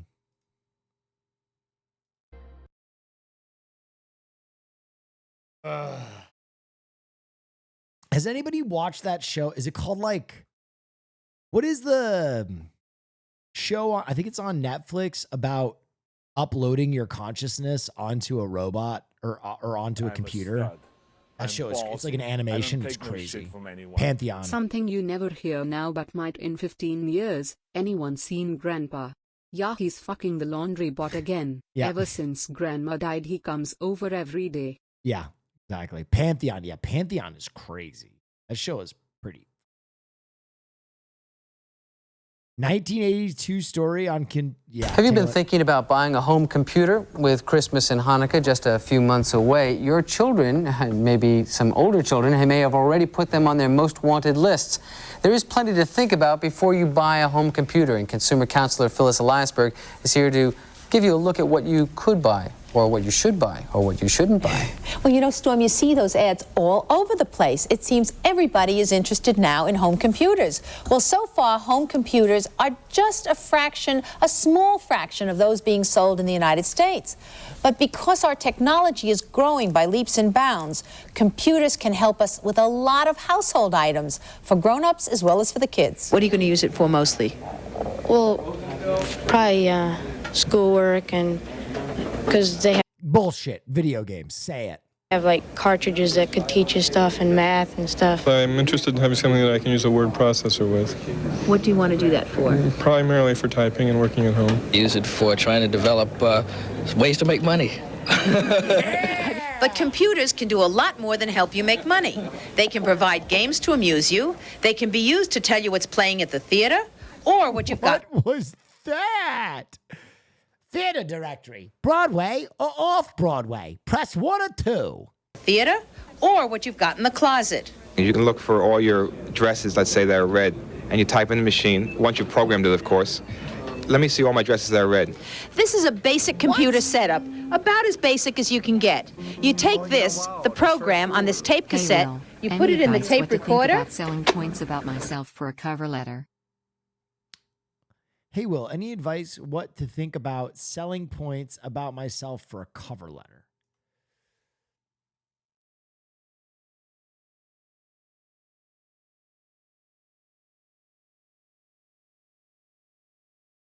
Are you interesting? Tell the truth. You're boring, lie.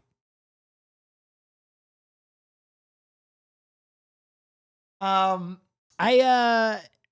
don't know. Bullet points on a cover letter. Be honest, man. Be honest. Talk about what you're into. Talk about what brought you to the job. What separates you. Ask ChatGPT. I honestly, I don't have enough information about the job. Like if it's a job you actually want versus like just an application you're doing because you need a job, kind of changes things. I mean, like if it's like a dream job and you really want to apply, well, then you should have some like,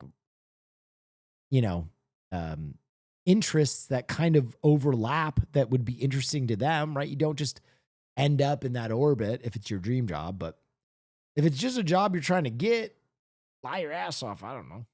It feeds the information into the computer does what the program tells it, and feeds it out on your television set.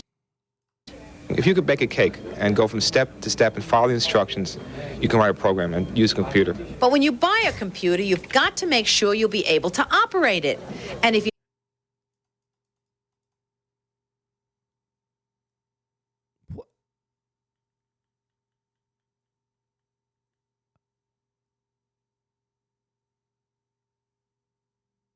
Does my man have a Swisher in his mouth at the PC store? That's crazy. got to make sure you'll be able to operate it. And if you don't know computer hardware from a hammer and a screwdriver, it could take you a while to learn. You can learn a language basically in a few weeks, but don't expect to buy the machine, go home, and be a whiz at it. It's going to take really months before you can do anything productive with it. Many youngsters learn computer science in school these days. But if you're out of school, make sure the computer you buy is simple enough so that even an adult can use it. So we try to look at that fucking PC. Holy shit. Use it. So what we try to do is develop a self-teaching manual so that as you take it right out of the box, it tells you how to hook it up, how to even hook it up with your own television set as well, and learn to teach yourself as well. And you also have to teach yourself about prices. Computers range from $100 to $10,000, but the cheapest models may not turn out to be the most economical. You're probably better off not going that low end and staying in a medium range price range if you really want to be serious about computers. But now may not be the best time to buy any model. If you can wait a few years, you may be able to find a better bargain. The home market should evolve fully by 1985. Are we going to see a decrease in prices as computers become more popular? There'll be a decrease in price, but you'll tend to see more for your money.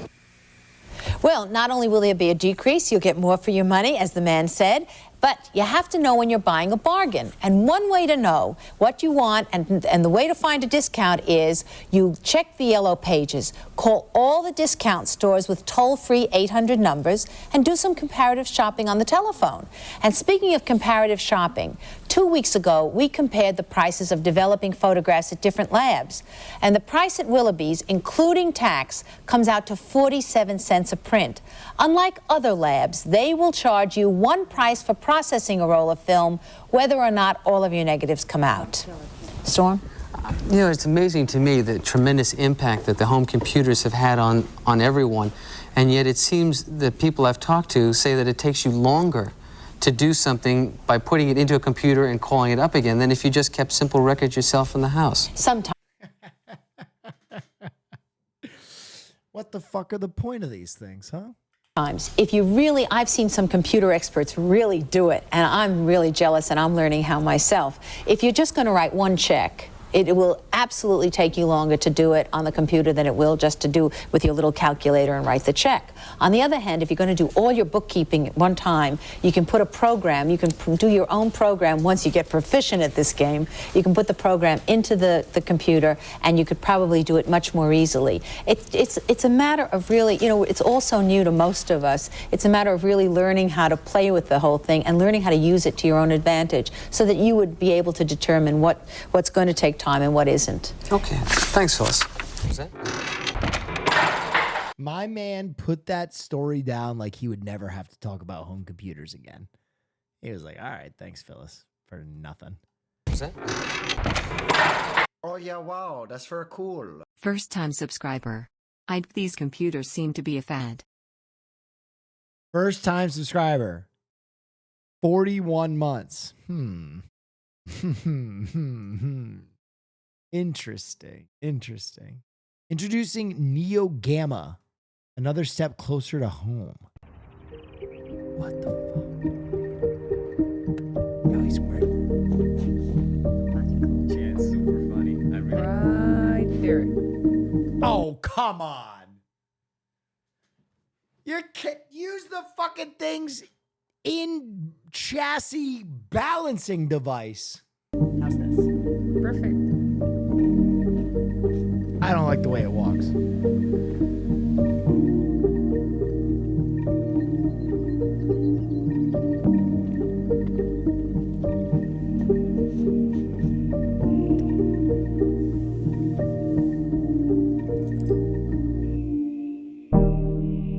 Can I be honest? I know for a fact that in 10 years, if I'm still alive,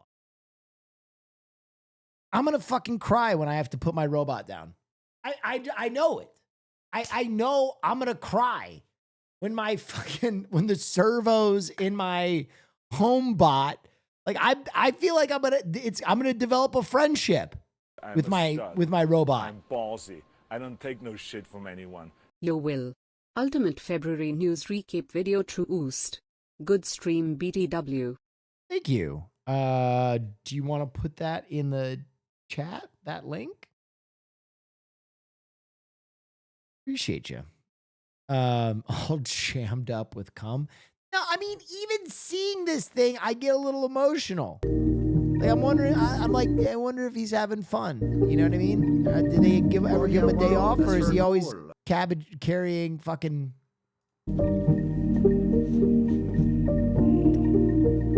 You know?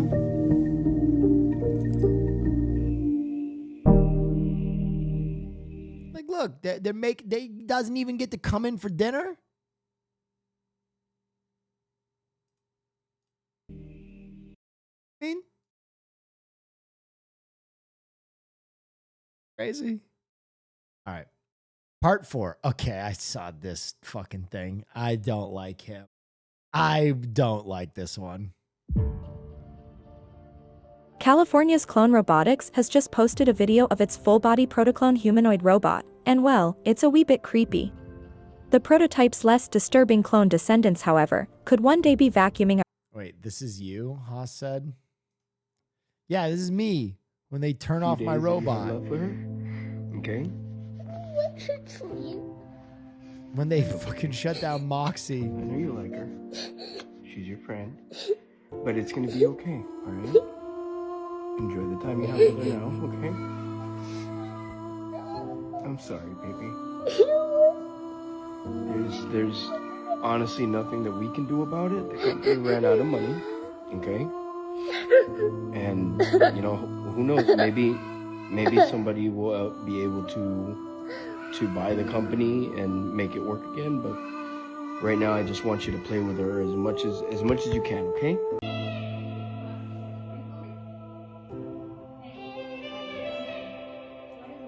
That's going to be me. That's going to be me. When the servos on my fuckbot 4000 fucking die. You know what I mean? I'm going to be very emotional. Our carpets. We first heard about Clone Robotics 3 years ago, when the company debuted its clone hand. What is... Like the production model clone robot that the hand will be a part of, the device was designed to closely mimic the form and function of the human body. Oh my god. This makes sense, given the fact that the clone is designed to perform household chores such as doing laundry, washing dishes, preparing simple meals and yes, vacuuming carpets. All of these tasks involve utilizing tools that are optimized for use by humans, so a human-like robot could very well be the best way to go. We're murdering your Plans call for the clone to have a full polymer skeleton consisting of all 206 bones in the human body, but with a smaller number of bone fusions. All of the joints are... Sometimes I think that... Sometimes when I take an edible...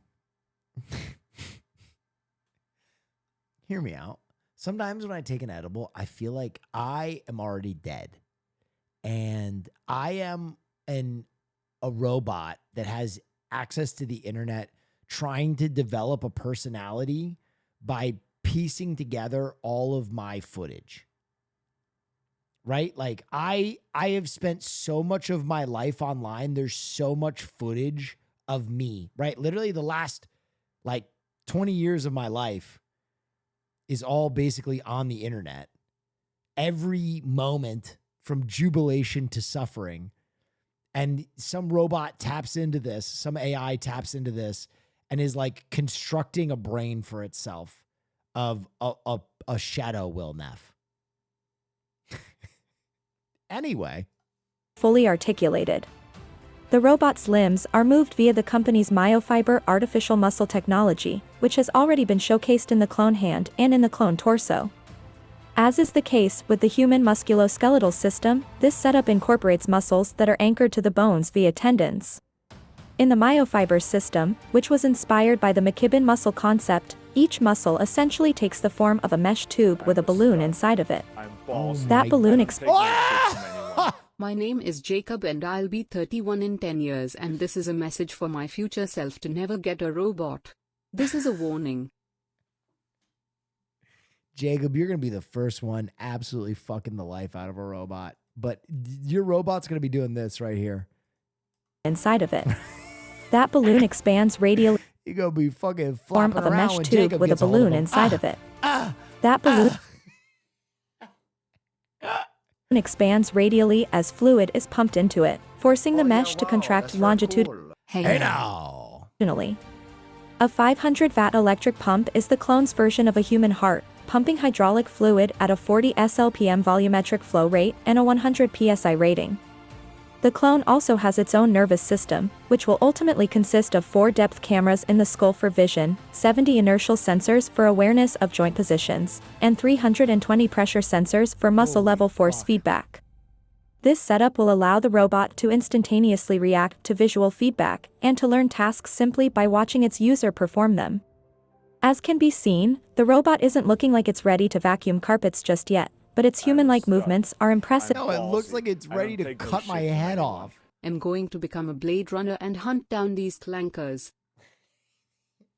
Oh my god, he used the hard C word, clankers. Dude, in 10 years, the woke liberal left is gonna define that as a slur for sure. Yeah, dude, this doesn't look like it's capable of vacuuming a carpet. It looks like it's an eldritch god from beyond the stars. Born to suffer and to make us suffer. Vacuum carpets just yet, but its human-like movements are impressive nonetheless. The protoclone boasts over 1,000 myofibers, over 200 sensors, and over a total of 200 degrees of freedom. Clone Robotics plans on starting production with a limited run batch of 279 robots, which will be known as Clone Alpha. Pre-orders should commence later this year, and we're still waiting to hear about pricing.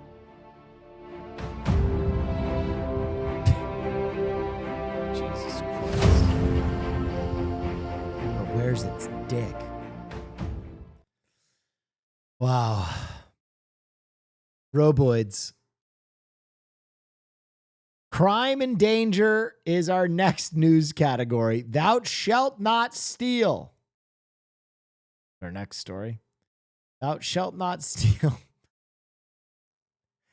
paintings stolen from the UK church. No signs of forced entry. Police are appealing for help from the public after religious paintings, including one that read, "Thou shalt not steal," were reported missing from a church in the eastern UK. The 3 paintings were reported stolen from St. Andrew's Church in Little Steeping near Spilsby.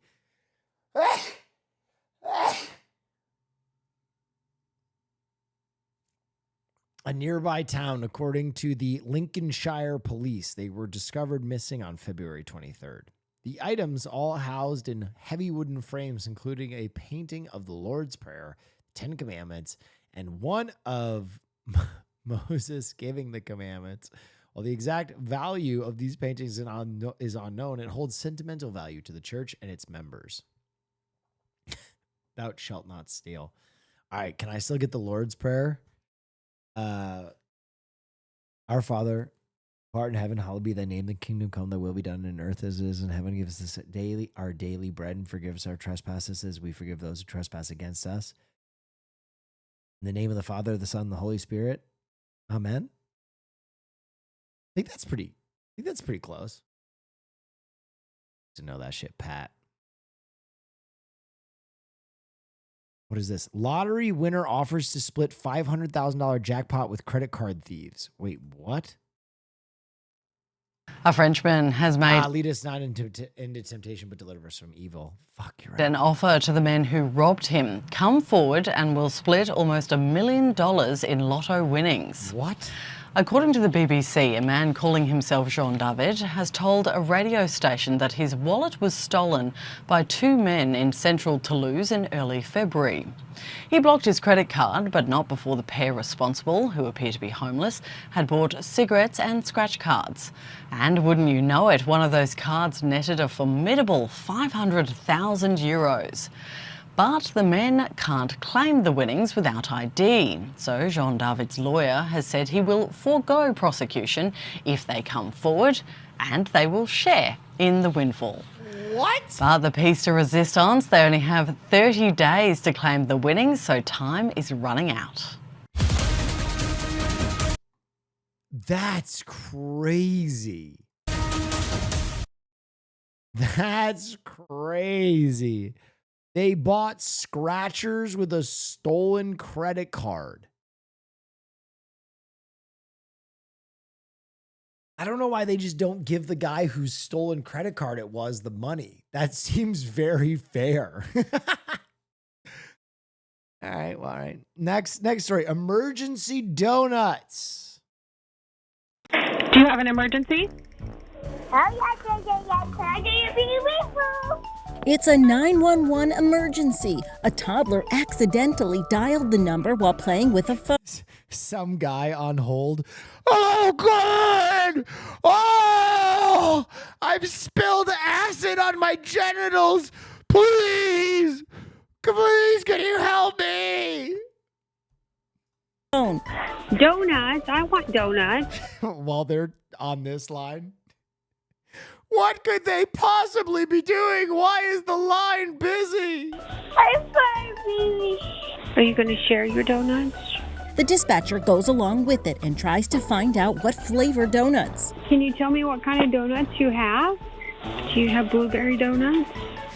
My testicles are turning into soup. She tries to get him to put Mom on the phone, but all she can get is multi-cheese donuts.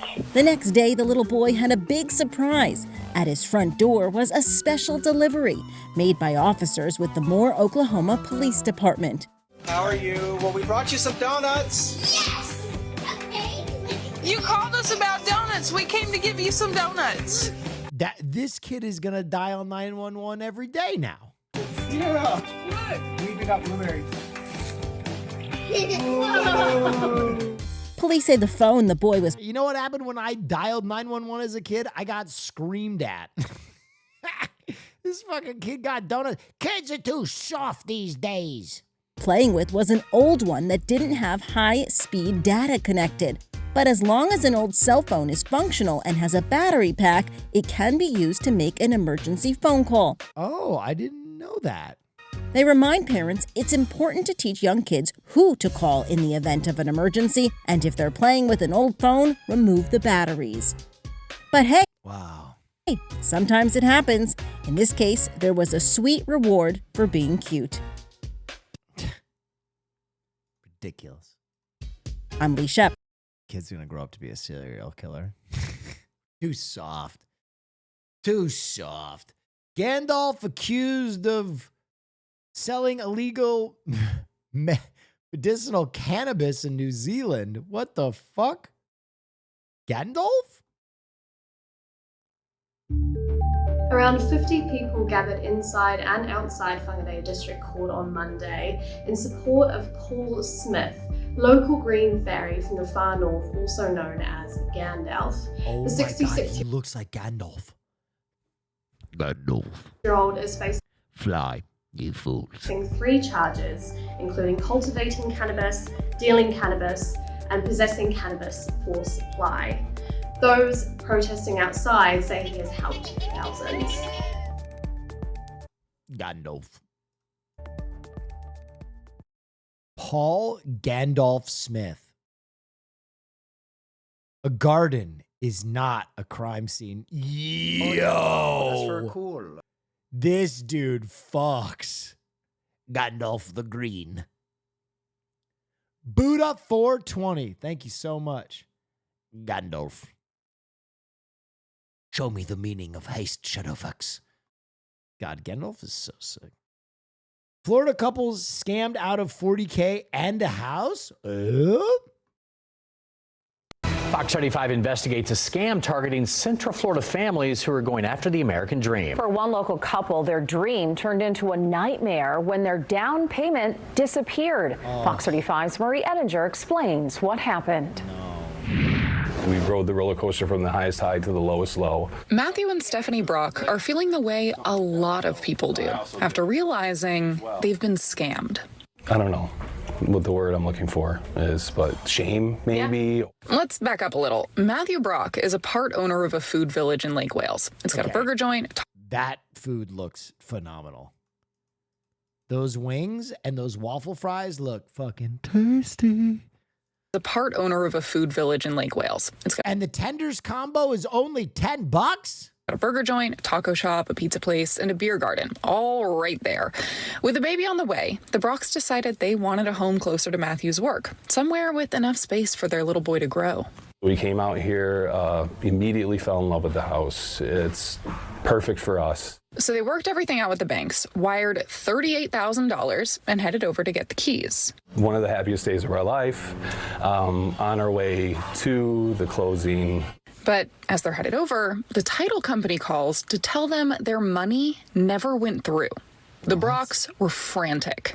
So many different emotions, thinking, you know, there had to have been some kind of mistake. Like it's there somewhere. And suddenly, it all clicks into place. When we find out that it was fraudulent, it's like everything just sinks. Like you feel the blood just drain from your body. The Brocks fell victim to what's called a home escrow wire fraud. Take a look at this. Here are dude, this is really funny. They warned me about this like 10 times, and I was like, what the fuck is this? Wiring instructions from the Orlando-based law firm handling the Brocks title trust account. It says right up top, never trust wiring instructions via email. Always call verbally to confirm. Stephanie had actually seen those instructions before. She'd sent the title company earnest money earlier on in the home buying process. But here are the wiring instructions Stephanie got when it came time to send the down payment. No disclaimer up top. And those are the instructions she followed this time. Someone had hacked into Stephanie's email and impersonated the title company. She'd been emailing with a fraudster for weeks. We were destroyed. They filed fraud reports with their bank. Yeah, out there in French Polynesia. It's been a crazy process to essentially like set up living in another country, but I'm excited for it. And the bank they wired money to in North Carolina. Not much help in the end from either, since they'd sent the money willingly. And actually holding someone accountable isn't as easy as you might hope. The North Carolina bank even spotted someone they think might be the fraudster. I just got a phone call. He's in a branch right now trying to take money out, and he's wondering why he can't get the money out. I'm like, call the police. Get this guy. The Brox and their title company reported this to the FBI. The Secret Service did wind up taking the case up for a bit and got them back $5,000 the scammer hadn't withdrawn from the account yet.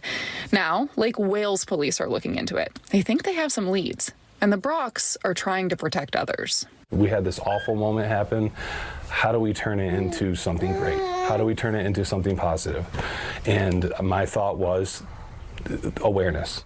The North Carolina bank declined to comment on this, but the Brox bank, Truist, told me scams like this are on the rise. Yeah. They said in a statement, to help avoid the potentially devastating effects of becoming a fraudster's next victim, we encourage consumers to be vigilant in protecting their funds and personal information, including independently verifying any wire instructions sent via email or by phone with a verified source or a phone number found on the title company's website or other official correspondence. Same shit happened to my mom. Oh my God, bro, that's so fucked up. Title company the Brox used had some advice about avoiding scams too. They said before you send money, verify all wire instructions directly with your trusted professionals. Be cautious of last-minute changes. Be leery of any urgent requests to wire money quickly. If you believe you've been scammed, contact your bank immediately to try to stop the wire transfer, and of course, report suspicious activity to local law enforcement and the FBI. For Fox 35, I'm Marie Edinger. Wow. Jesus Christ, man, that sucks.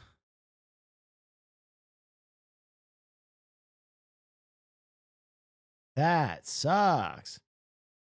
High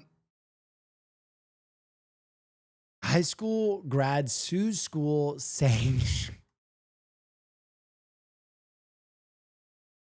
stop. Did you ever think you'd be going to college here? No, never. Never in a million years. In some ways, Alicia Ortiz is living an American dream. The 19-year-old began her freshman year at the University of Connecticut in Hartford this fall. She's excited to study public policy, the culmination of hard work after moving north from Puerto Rico as a child. Do you remember when you first came to Connecticut? Yes, I remember I was very nervous, but I know it was gonna be better opportunities for me to learn. But Alicia says those opportunities never came Where are to you fruition. moving? Tahiti, French Polynesia. Even today, could you read this, or would it take you a long time? It's impossible. I just see his words everywhere. Alicia graduated from the Hartford Public School System last year, but she says today she is illiterate. She still doesn't know how to read or write. When she was in early education, They would just either tell me to stay in a corner and sleep, or just draw pictures, flowers for them. and when she was in high school, she relied on speech-to-text programs and other apps to read and write essays. So, if you had an assignment where you had to write something, you'd open up a document like this and then do what? I would go here to use the text-to-speech. It says dictate. Dictate, yep. I love pizza. This is how you would do your assignments. And then Cats of the World VAK sporting a twin-prop airplane. If you had to read something, that's how you do it. She said her mother, who does not speak English well, tried to get answers. she advocated so much. She went to the school. The principal will promise her that they will do better. And sometimes there will be people from the district or the directors promising her that they will do better. Now, Alicia is suing the Hartford Board of Education. It's fucked, but it's also like, what? And the city for negligence. The suit alleges the school district documented and acknowledged Alicia's learning challenges through multiple grades, but because they were not adequately addressed, she continued to struggle academically and began exhibiting maladaptive behaviors in the classroom. Sometimes I will feel proud to be the bad child because at least I was something to them, and I wasn't invisible. While the city of Hartford and an educator named in the suit declined to comment when contacted by CNN, in a statement, Hartford Public Schools wrote, "While Hartford Public Schools cannot comment on pending litigation, we remain deeply committed to meeting the full range of needs our students bring with them when they enter our schools and helping them reach their full potential." What's the dog, man? Dr. Jesse Turner is the leader of the Literacy Center at Central Connecticut State University. He feels the main issue here is inequality in public education. America should be asking a question. Do we really care about our children, all of our children? And I would argue that maybe we don't. A 2019 report from EdBuild, which promotes equity in public schools, found that majority non-white school districts get $23 billion less than districts that serve mostly white students. Minority enrollment in Hartford's public schools is at about 90%. The Department of Education's a big con job. Plus, Turner fears a crucial guardrail will be lost if the Trump administration follows through with abolishing the Department of Education. How do I protect the special education children? You know what's crazy? I will admit something. I remember I did not learn to type in school. I learned to type playing Diablo. Like I remember that very distinctly. There was like a computer course in school and it was just not good. And I actually learned to type playing Diablo because I was trying to dupe items in Diablo 2 and I couldn't type fast enough. I was trying to dupe items and I couldn't type fast enough to like people to have me learn how to dupe. Diablo 1, yeah. So I had to learn how to type faster so I could communicate. I go to if I close it down. College has presented its own obstacles, but Alicia says UConn has been accommodating, but she doesn't want any other student to go through what she experienced. I know we can do better, and I know we have a powerful community that wants to do better. I want to be the voice for them. Danny Freeman, CNN, Hartford. That's also very impressive. She got into school and passed high school fucking doing text to talk. That's crazy, bro. That's wild. Oh. I don't think things are going to get better for the next few years, but man, that's tough. New York City today, the dramatic high-rise rescue, 2 window washers twisting in the wind at the 78th floor. Their scaffold smashing into windows, glass falling to the sidewalk below. Here's Stephanie Ramos. Tonight, this terrifying scene high above the streets of New York City. Wow, it's spinning like crazy right now. 2 window washers now. I'm sorry, that guy's voice took me out. Wow, it's spinning like crazy right now. Tonight, this terrifying scene high above the streets of New York City. Wow, it's spinning like crazy right now. 2 window washers not secured to safety lines swinging out of control off the 78th floor of a skyscraper in Columbus Circle. There's people in there, workers dangling. Their scaffolding swinging in the wind, nearly 700 feet in the air, smashing apartment windows with residents inside. Razor-sharp glass raining down on the street below. Oh my God. Firefighters racing to the scene. We currently have the workers tied off on safety ropes. They are secure. Breaking windows to pull both workers to safety. This poor fucker's bathroom. It's a couple too. Look at this. You got some makeup, you got a brush, you got some fucking Old Spice. Some poor couple, they're fucking went. Less than 20 minutes later. I couldn't believe what I was seeing, the fact that they weren't tied off. David, those 2 workers are in stable condition. Incredibly, officials don't believe anyone on the ground was hurt. Authorities are investigating. David. All right, Stephanie Ramos. Steph, thank you. Wait, I'm sorry. What? Will Neff. I saw a window washer unconscious at the end of a rope hanging on a high rise in Toronto. Skin ripped off his hand because he tried to grab the rope to stop himself as he fell. Ugh. Oh my God. Oh. Ah. Father-son duo survives night in Utah wilderness after finding miracle backpack. Stranded, helpless, and alone. A father and his 12-year-old son were lost for about 12 hours while hiking the Red Mountain Trail area of Dameron Valley. It's the same spot a 15-year-old boy got stuck at overnight earlier this year. As they share with us this evening, whether it be a bizarre turn of events or a miracle, however you choose to describe it, their two experiences link the strangers in a way they say they don't plan to soon forget. Top pack. I had a jackrabbit call. A pack well prepared. I had a set of lockpicks. That's been 15-year-old Levi Dittman's passion project. This top pocket, I have really just extra ammo, some electrolyte packs. And that's where this story all begins. Look, I'm sorry. I do not trust Levi Dittman.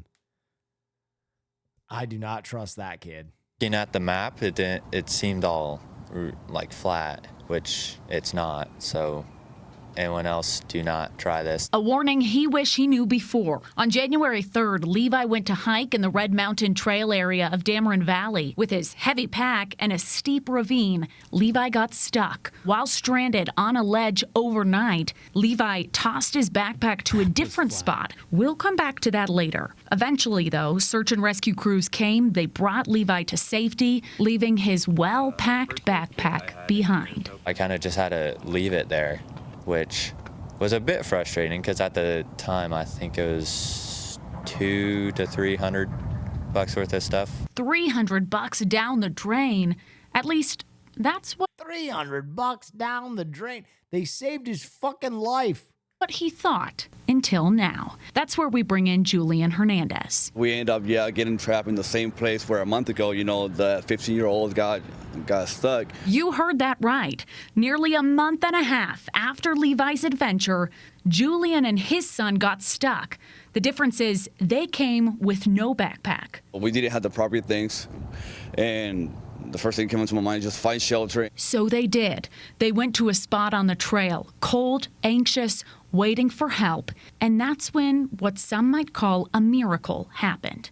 Can you guess what it was? The moment that we found that backpack, it was lovely. Julian and his son stumbled across the backpack Levi left about 45 days ago, and Levi's mother might be most excited of all. It was just such a moment of just like miracle. Just felt like a miracle had happened. A miracle in the shape of a green backpack Levi had been building up for about 2 months. First aid kit I had in here is opened. I'm gonna guess they used some bandages. He's not happy that this father-son used anything to stay alive. He's not excited about this. Found some food in there, so that kept us pretty well. Also, he also had a water jacket, so it kept us, pretty well into the morning. I'm glad it could help someone. No, you're not. No, you're fucking not. And it was just great seeing it actually work. Some might call it luck, a coincidence, but Levi's mother has her own opinions. You really just have to have faith that God's doing and working, and he's doing his work, and sometimes he's using a backpack that's sad. Gotta have faith that God is doing and working, and that he's doing his work.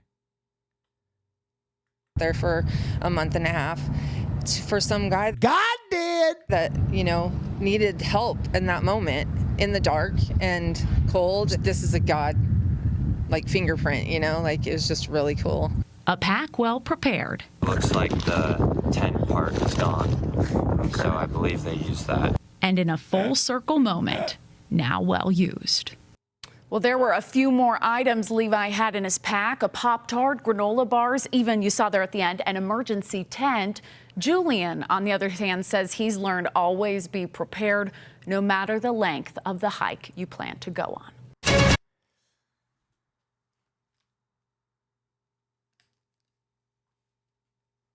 Wow. Does anybody read Hatchet as a kid? Kind of reminds me of that. He's got the hatchet with the fucking matches in the handle. God, that book is sick.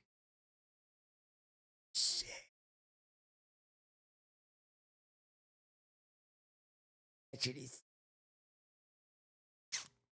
Man. Okay.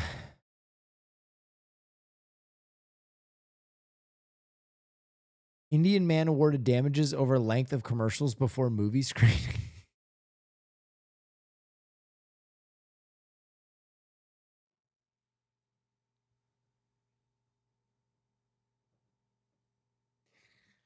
That's crazy. Fear and greed index. Extreme fear is driving the market. Oh, things are good. Extreme fear. Golly. An Indian man has been awarded damages in a legal case against the country's biggest movie theater chain after he complained that it showed too many commercials before the movie. A 31-year-old lawyer from the southern city of Bangalore decided to take action against the PVR Inox chain after he was forced to cancel work calls because the movie overran the scheduled finish time. In a case brought before Bangalore's Consumer Disputes Commission, he claimed that his time was wasted and that he suffered mental agony as a result of the 25 minutes of commercials preceding a 2023 screening of the film Sam Bahadur. According to the court document obtained by CNN, he bought 3 tickets to see the war drama on the afternoon of December 26, 2023. That is crazy. 50,000 rupees in damage. Wow. I like trailers, man.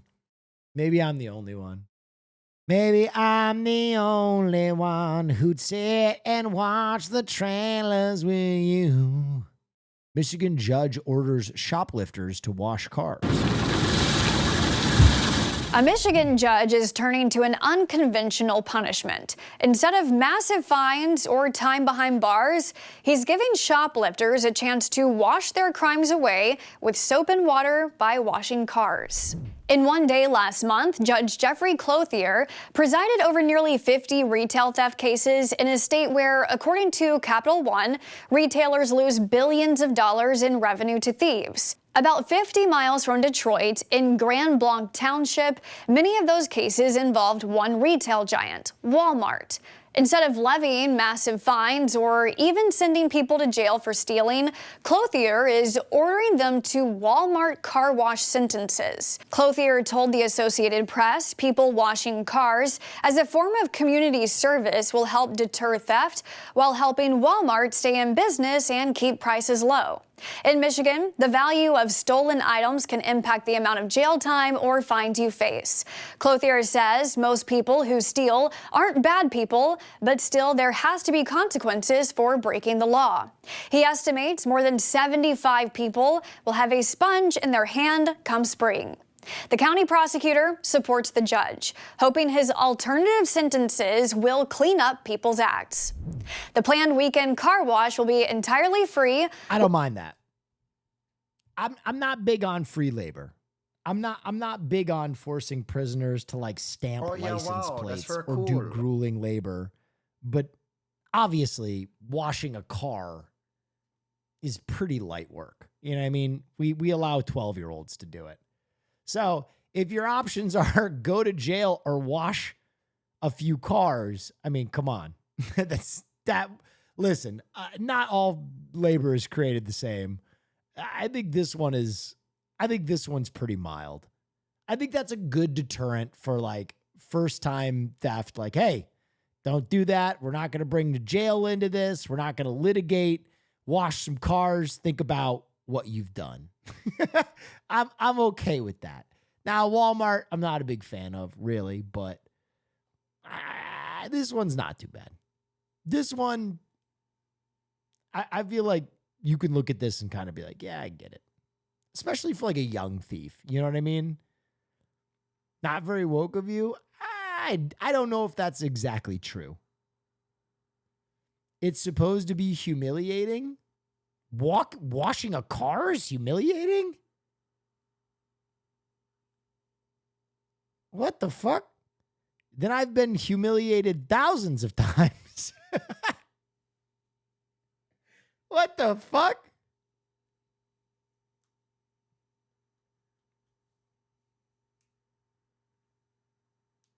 Listen, if he was making them fucking redo a roof, or you know what I mean, like shingle a roof, or like do road work or stuff, then I'm like, that's fucked up. But to wash a few cars, that doesn't seem too bad.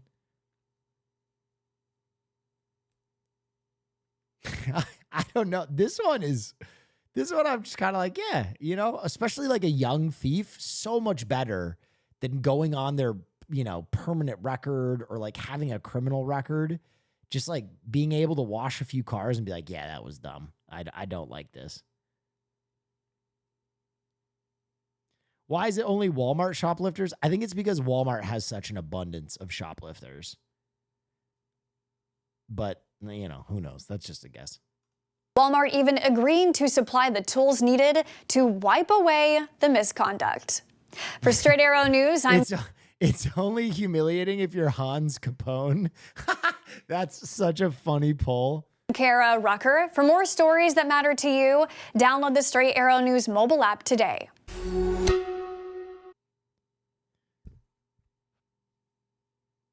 You're missing the point. Corporations profiting from prison system. I agree. But I think, isn't like the Walmart car wash free? Am I crazy?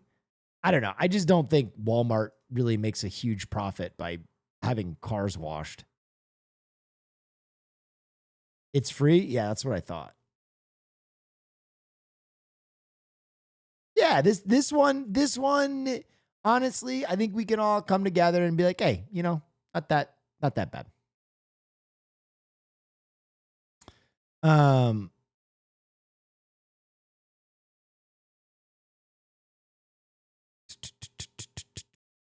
Washington man attempts to steal $8 million fishing boat. Honestly, the other thing I would say, maybe you don't agree with me. Maybe this is a radical take. If you get caught stealing from Walmart, maybe that time washing cars should help you reflect on that you suck at stealing. You fucking suck if you get caught stealing at a wall with peace and love. Peace and like, maybe that's what they should be reflecting on. You know what I mean? Like, I think we can all agree, if you get caught stealing from a Walmart, this is not your line of work, brother. You know what I mean? Like, maybe figure that shit out with peace and love. That's a skill issue, straight up. You know what I mean? Like, maybe you should commit to the car washing, because theft is not your theft is not your forte. You know, maybe you should pick up car washing as a vocational skill, because you just got no talent for theft, kid. Officers with Washington's Department of Fish and Wildlife responded to an unusual report of a vehicle theft up in Westport on the Washington coast. It wasn't the typical car or motorcycle that was stolen, but an $8 million, 80-foot commercial fishing vessel. Police say someone boarded the boat, woke up the crew and said they need to get moving. The crew members thought the suspect was an alternate captain and set sail on that boat. The crew figured something was wrong just before they crossed out into the ocean. He eventually brought the boat back to port and was taken into custody. Police say that man had $4,000 in cash and a large quantity of marijuana on him. Turns out the boat, he also boarded another boat earlier that morning, but was chased off by the crew. Washington's Department of Fish and Wildlife responded to an unusual report of a vehicle theft up in Westport on the Washington coast. It wasn't the typical car or motorcycle that was stolen, but an $8 million, 80-foot commercial fishing vessel. Police say someone boarded the boat, woke up the crew and said they need to get moving. The crew members thought the suspect was an alternate captain and set sail on that boat. The crew figured. Now that is speech 100. I wonder how many fucking cars that guy had to wash. My guy just walked on a boat Something and was said, wrong. let's get the, hey, kick it in the ass. Let's get fucking moving here. That's crazy. Mysterious ice chunks fall from the sky. And we start with a wild story. The FAA now investigating after this giant piece of ice, 6 feet tall, crashed through the roof of a home in Palm Coast. Good evening, I'm Greg Wormuth. And I'm Martha Sagowski. The Palm Coast Fire Department and the Flagler County Sheriff's Office responded to the scene just before 4 today. As Channel 9's Sabrina Maggiore reports, luckily, no one was hurt.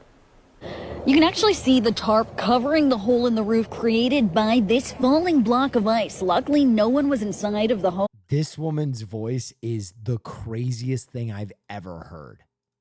You can actually see the tarp covering the hole in the roof created by this falling block of ice. Luckily, created by this falling block of ice. No one was inside of the home at the time, but the fire chief says this was not just a little bit of ice that fell here. It was over 6 feet long, and had it hit someone, this could have been fatal. We responded to the report of ice falling from the sky. It's a new one for us. In sunny Palm, that is not her real voice. That is a choice. I am sorry, when you talk to that woman in person, there is no fucking way that is a cooked voice. She's putting that shit on. That's like her news voice. She's doing this. Coast Florida, a falling block of ice the size of a human, 6 feet tall and more than 3 feet wide in some places, left behind these smaller ice chunks and this gaping hole in the metal roof of a home. Bro, I hope she knows she could leave doing news and be a fucking VTuber like this.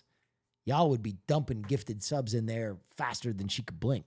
One of the things about the fire service is that there's never 2 days in a row that are the same, but some days are less the same than others. Palm Coast Fire Chief Kyle Berryhill says his crews were called to the scene right around 3:40. Fire chief said, ooh, thank you for the subs. They helped the homeowners remove the ice and drape this tarp over the home. But what caused this block of ice to come crashing down remains a mystery for now. You know, the witness saw the ice fall, so it wasn't that they came upon it. Channel 9 spoke off camera with a woman who says she saw and heard the ice seemingly fall out of nowhere. But data from Flight Radar shows 2 commercial flights flew through the neighborhood like less than Miley 5 Cyrus, minutes but before the isn't a first smoker. 911 call. Aviation experts say water does sometimes leak out of planes and can form ice on the Wow. outside of an aircraft. Wow. That can melt or fall off as That's a planes new descend fear. into warmer temperatures. Tonight, the FAA confirming they're looking into exactly what happened. There's a lot of traffic all the time. Small planes. Neighbors like Mike Bishop stunned at the bizarre news and grateful no one in the Seminole Woods neighborhood was hurt. You know, and that's time of the day that it happened. Everybody's out. This is the kind of place where people like to take their dog for a walk or ride their bike or Here say that ice crashing to the ground sounded like an explosion when it did come down. As for the home here, the building department did come out to inspect the home and it was deemed safe for occupancy. Reporting in Flagler County, I'm Sabrina Maggiore, WFTV Tonight. Huh. Will, I found it? Now let's go to Asian reporter Trisha Takanawa so we can be shocked at how well her people age. Trisha? Tom, I'm standing here with flawless skin next to the shedding, crumbling, dusty, ancient relics of white people my age.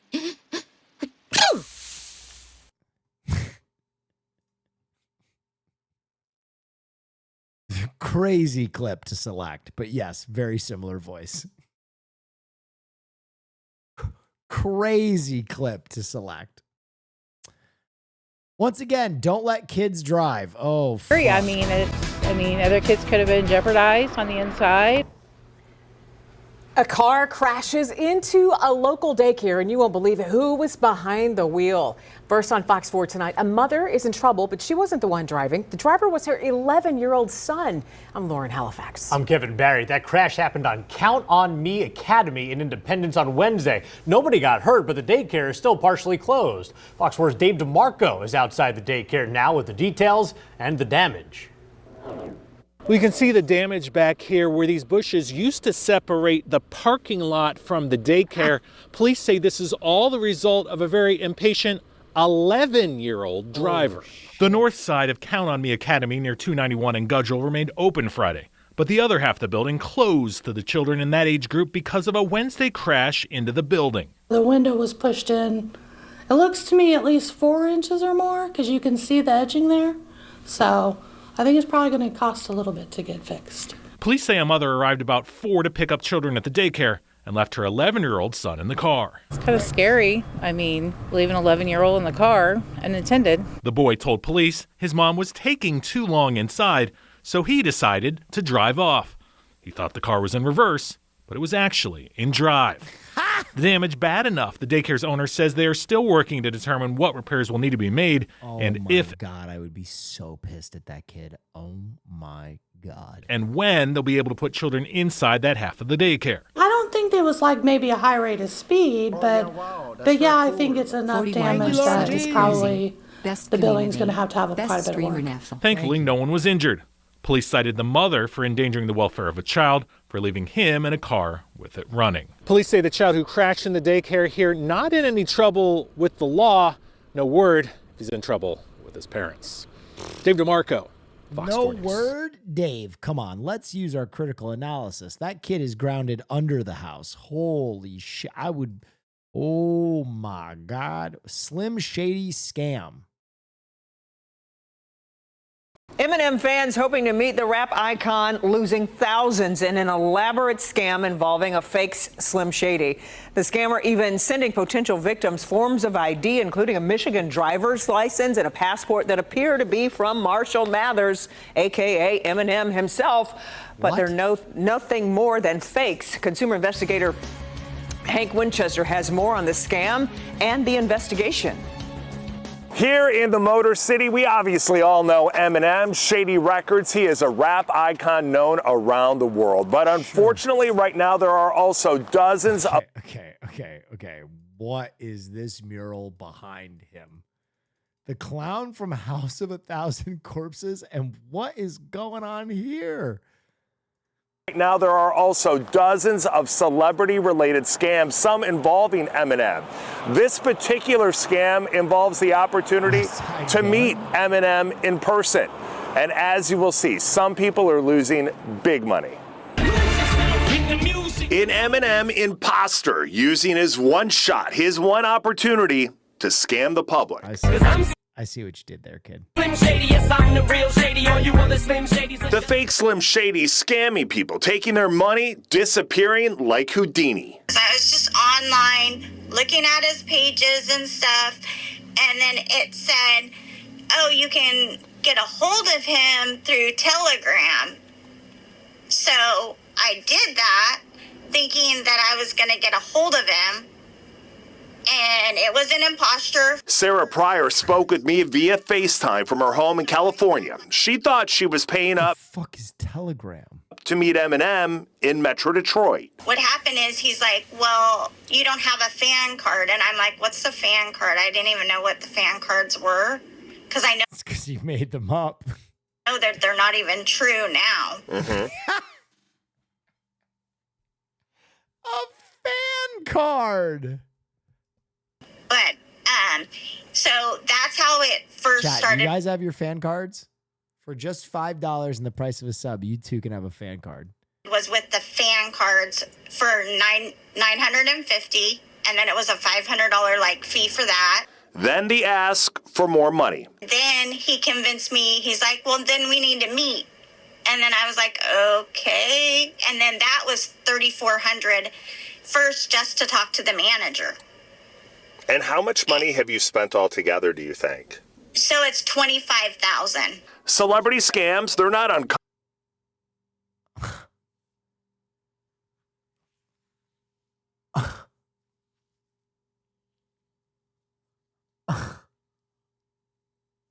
What in the fuck, man? Common. This woman told me she lost money talking to somebody she thought was John Bon Jovi. You know, it costs $1,500 to be a fan on a fan club if you really want to talk to me or associate with me. And this Eminem fan from Alabama.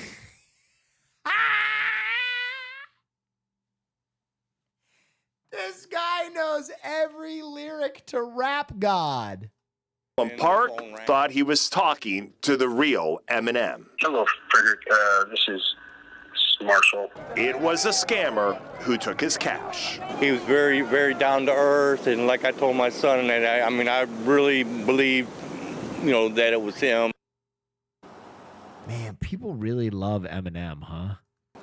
Back out here live, I was scammed by a fake Will Neff. I paid $20, thought he would show whole. No, that was me. Cases, they are just heartbreaking. Thanks for the 20 bandos. I mean, can you imagine $25,000, whether it is a celebrity meetup or a lottery deal? If you are being told to pay up front and you keep getting asked to pay more and more, understand it is likely a scam. The FBI now taking a look at this one.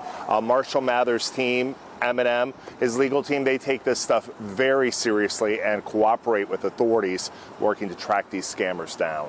We're live here tonight. Hank Winchester. Yeah, man, that's crazy, bro. That's really crazy. Help me, Hank. Back to you. Sometimes I feel like I'm a stud. Go ahead. Ballsy. I don't take no shit from anyone. Well, can we pay $25,000 to meet you and see whole? Yeah. $25,000? Yeah, I'll show you. No, listen, we'll take a brief aside that's serious. I honestly feel like in a situation like that, like I would say that something like 50% of the people that get catfished like that, they have to know deep down they're getting. And they're just so lonely that they like almost don't mind. Right? Like they are suspending their disbelief in what they know is bullshit because they want to take it as far as they can. I don't take no shit from anyone. Well, I paid $100 to talk to Hussein the first Monday in March and I got scammed. Can I ask for whole coin instead? $100? Talk to Hasanabi? No. If you give me $200,000, I'll figure it out for you. Sad. $6 million toilet heist footage released. Oh? And this is how you steal a golden toilet. Authorities in the UK have just released surveillance video of a 5-year-old crime. In 2019, a group of creative thieves struck Blenheim Palace, the birthplace of Winston Churchill. A group of offenders broke into the palace and stole a high-value toilet made out of gold that was on display. The toilet they grabbed was made of 18-karat gold and was insured for $6 million. Fucking why? Why? $1 million. 2 cars drove across the palace lawn in the footage shown to jurors in the court case. About 5 minutes after the thieves' arrival, they're seen taking the golden toilet out of the building. The 216-pound gilded loo was loaded in the back of a stolen Volkswagen Golf car. The pricey chamber pot is a piece of art that was showcased at honestly,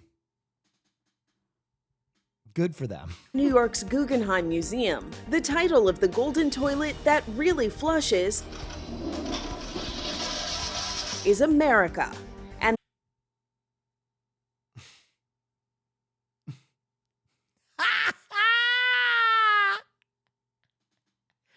yeah, fuck you and your toilet. Fuck you. I'm glad you got robbed, bitch. Not gonna find any sympathy here. The artist Marie Guggenheim this dick, bitch.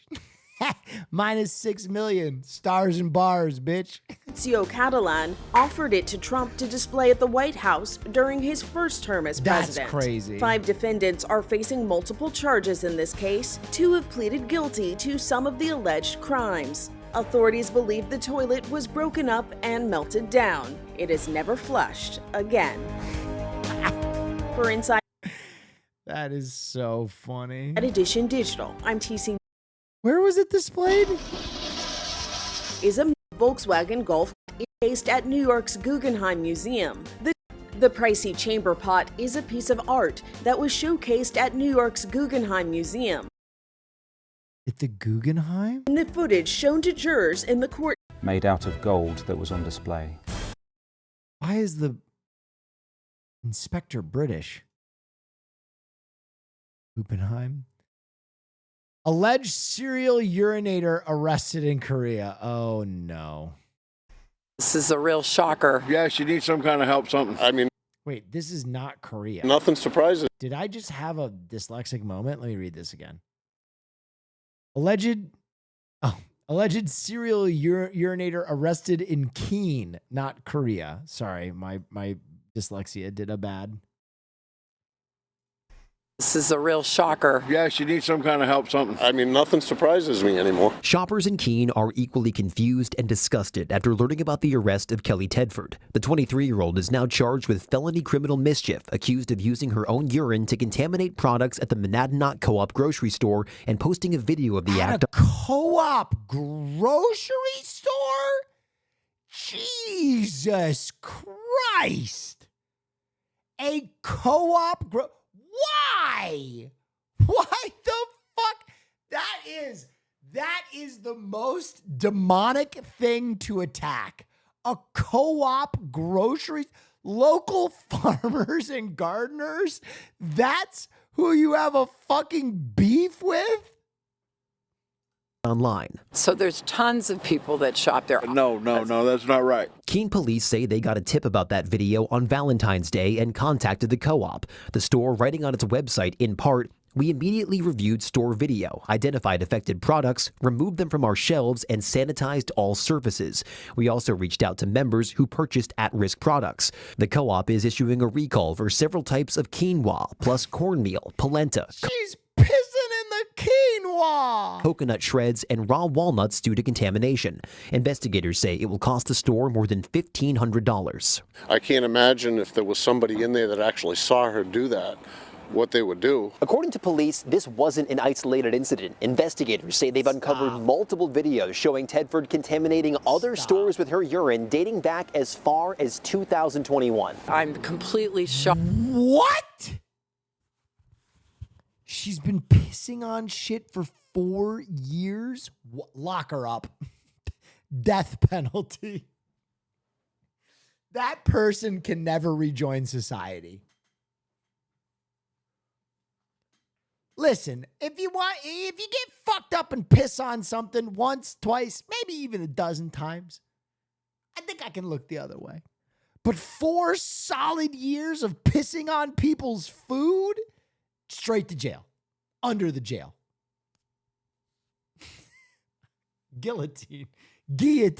Shocked and dismayed about what this woman decided to do and for how long she's gotten away with this. Police haven't said exactly where those other The gallows. locations are, but noted more charges may be coming. And we also have a lot of people that are trying to capitalize on the strangest things. Tedford was released on personal recovery. I mean, nobody died. DS3D gamer likes to get pissed on. There's no way you're defending this person unless you like pee-pee. I love you, DS3D gamer, but that's crazy. That's crazy, bro. Listen, it's okay if you like to get pee-peed on, but that's crazy. Cognizance. If I found out someone pissed in my fucking quinoa, I would be livid. Livid.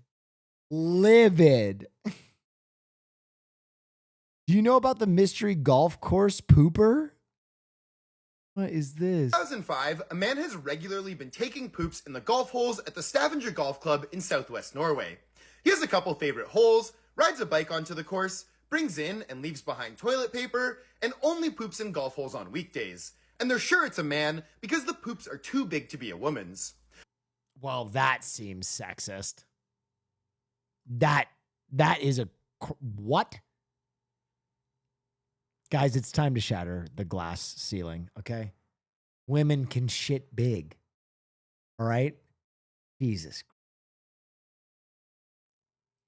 The golf club was denied a permit to install surveillance cameras, so to try and catch the pooper, the groundskeepers installed spotlights attached to a motion sensor in the trees around two of the pooper's favorite holes, hoping he would trip the sensor and they could catch him in the act.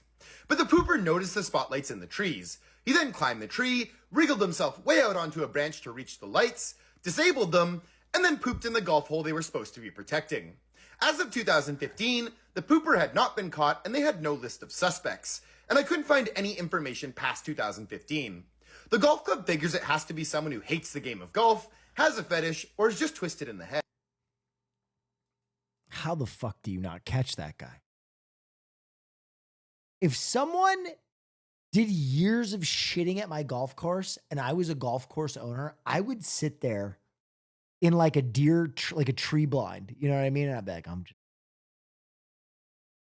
let's do this dance. Let's do this dance. Let's see. I'm waiting for it. Out there with like a paintball gun, you know what I mean? And just absolutely.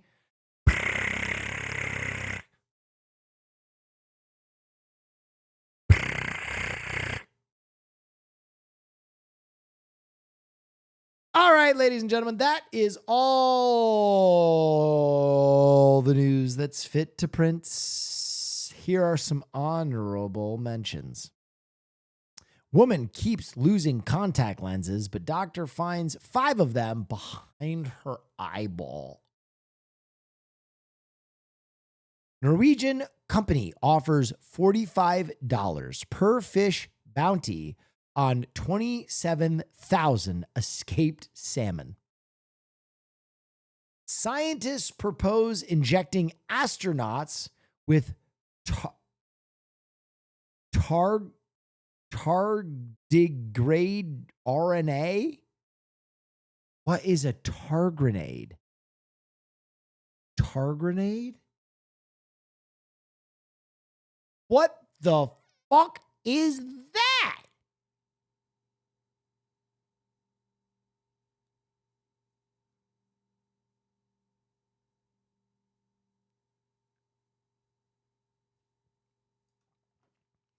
That's a targrenade.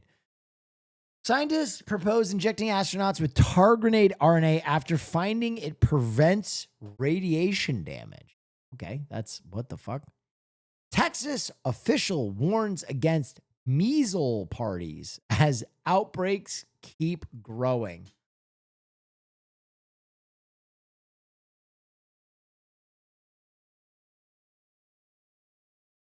And the final headline of the night: woman named Soon Bang charged with running New Jersey sex parlor. And ladies and gentlemen, that is all the news that's fit to print.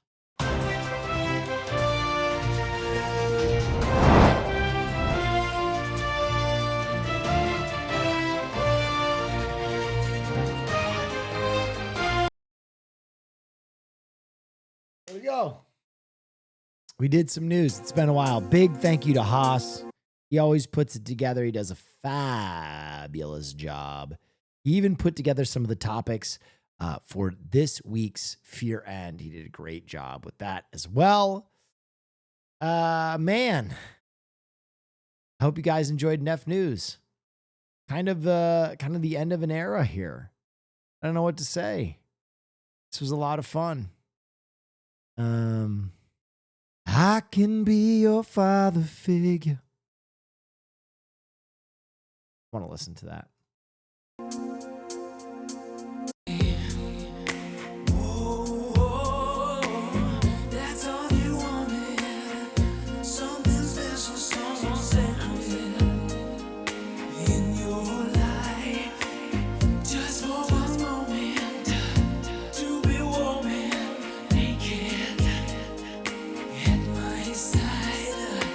Sometimes I think that you never understand.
Love you, Will. Hope you enjoy leaving the U.S. Enjoy your new home, my friend. Orange Heart. Thank you. Thank you. What a time. I got to go finish packing. Guys, it was an era. It's been a lot of fun streaming for you here. I'm ballsy. I don't take no shit from anyone. Will, since this is the last stream here, I have been forgetting to ask, who is that a picture of to your right? On the wall, and also will Nandre get to christen the new house with Tifa? No. That's MF Doom. That's Scara. That's Master Chief. I don't know who else.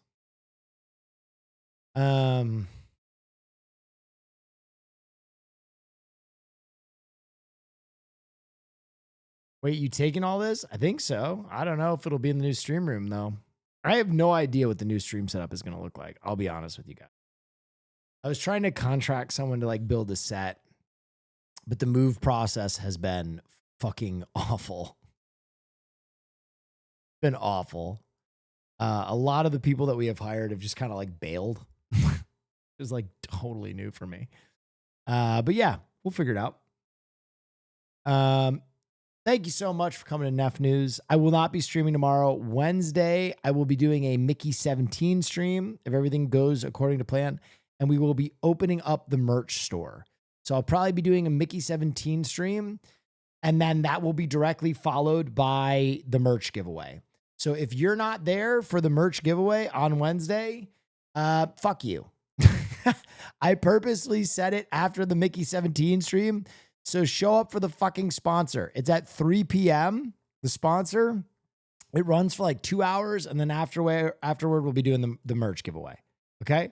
So there you go. There's your incentive to show up for my branded content that is like a movie thing. Yeah. Do it. Do it. Do it. Oh man, I'm feeling nostalgic. I'm going to play the first song I ever ended a stream with. Here you go.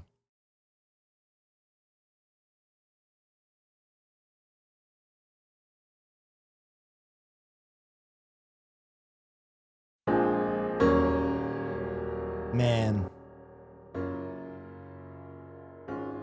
Video came out 14 years ago. I remember that like it was yesterday.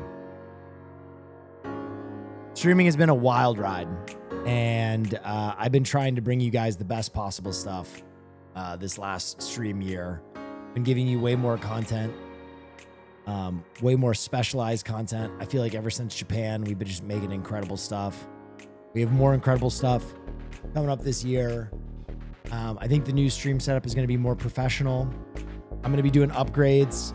It's going to take a while to get it right, but I really appreciate you. I really appreciate everybody that makes my stream possible, from the mods, the artists, to the chatters, to the VIPs, everybody here. It's incredible.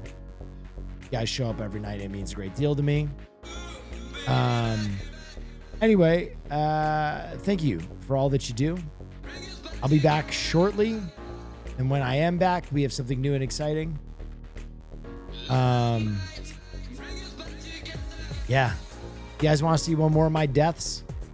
My Mickey 17 deaths before we go? I'll give you one more. Think we should do one more? All right, we're going to do one more. Here you go. We'll end with a death. Let's take a look at this one. Cool. Damn, and hope your move goes well, and thank you for the streams. Thank you so much. We all love you so much, Will Naffle. And with that, I've created Cold Fusion. Oh my god! Oh my god! Oh, she's dead! Oh, help! Somebody please! If you want to see more like that, make sure you show up for the Mickey 17 stream, god damn it. Show up for the Mickey 17 stream, god damn it.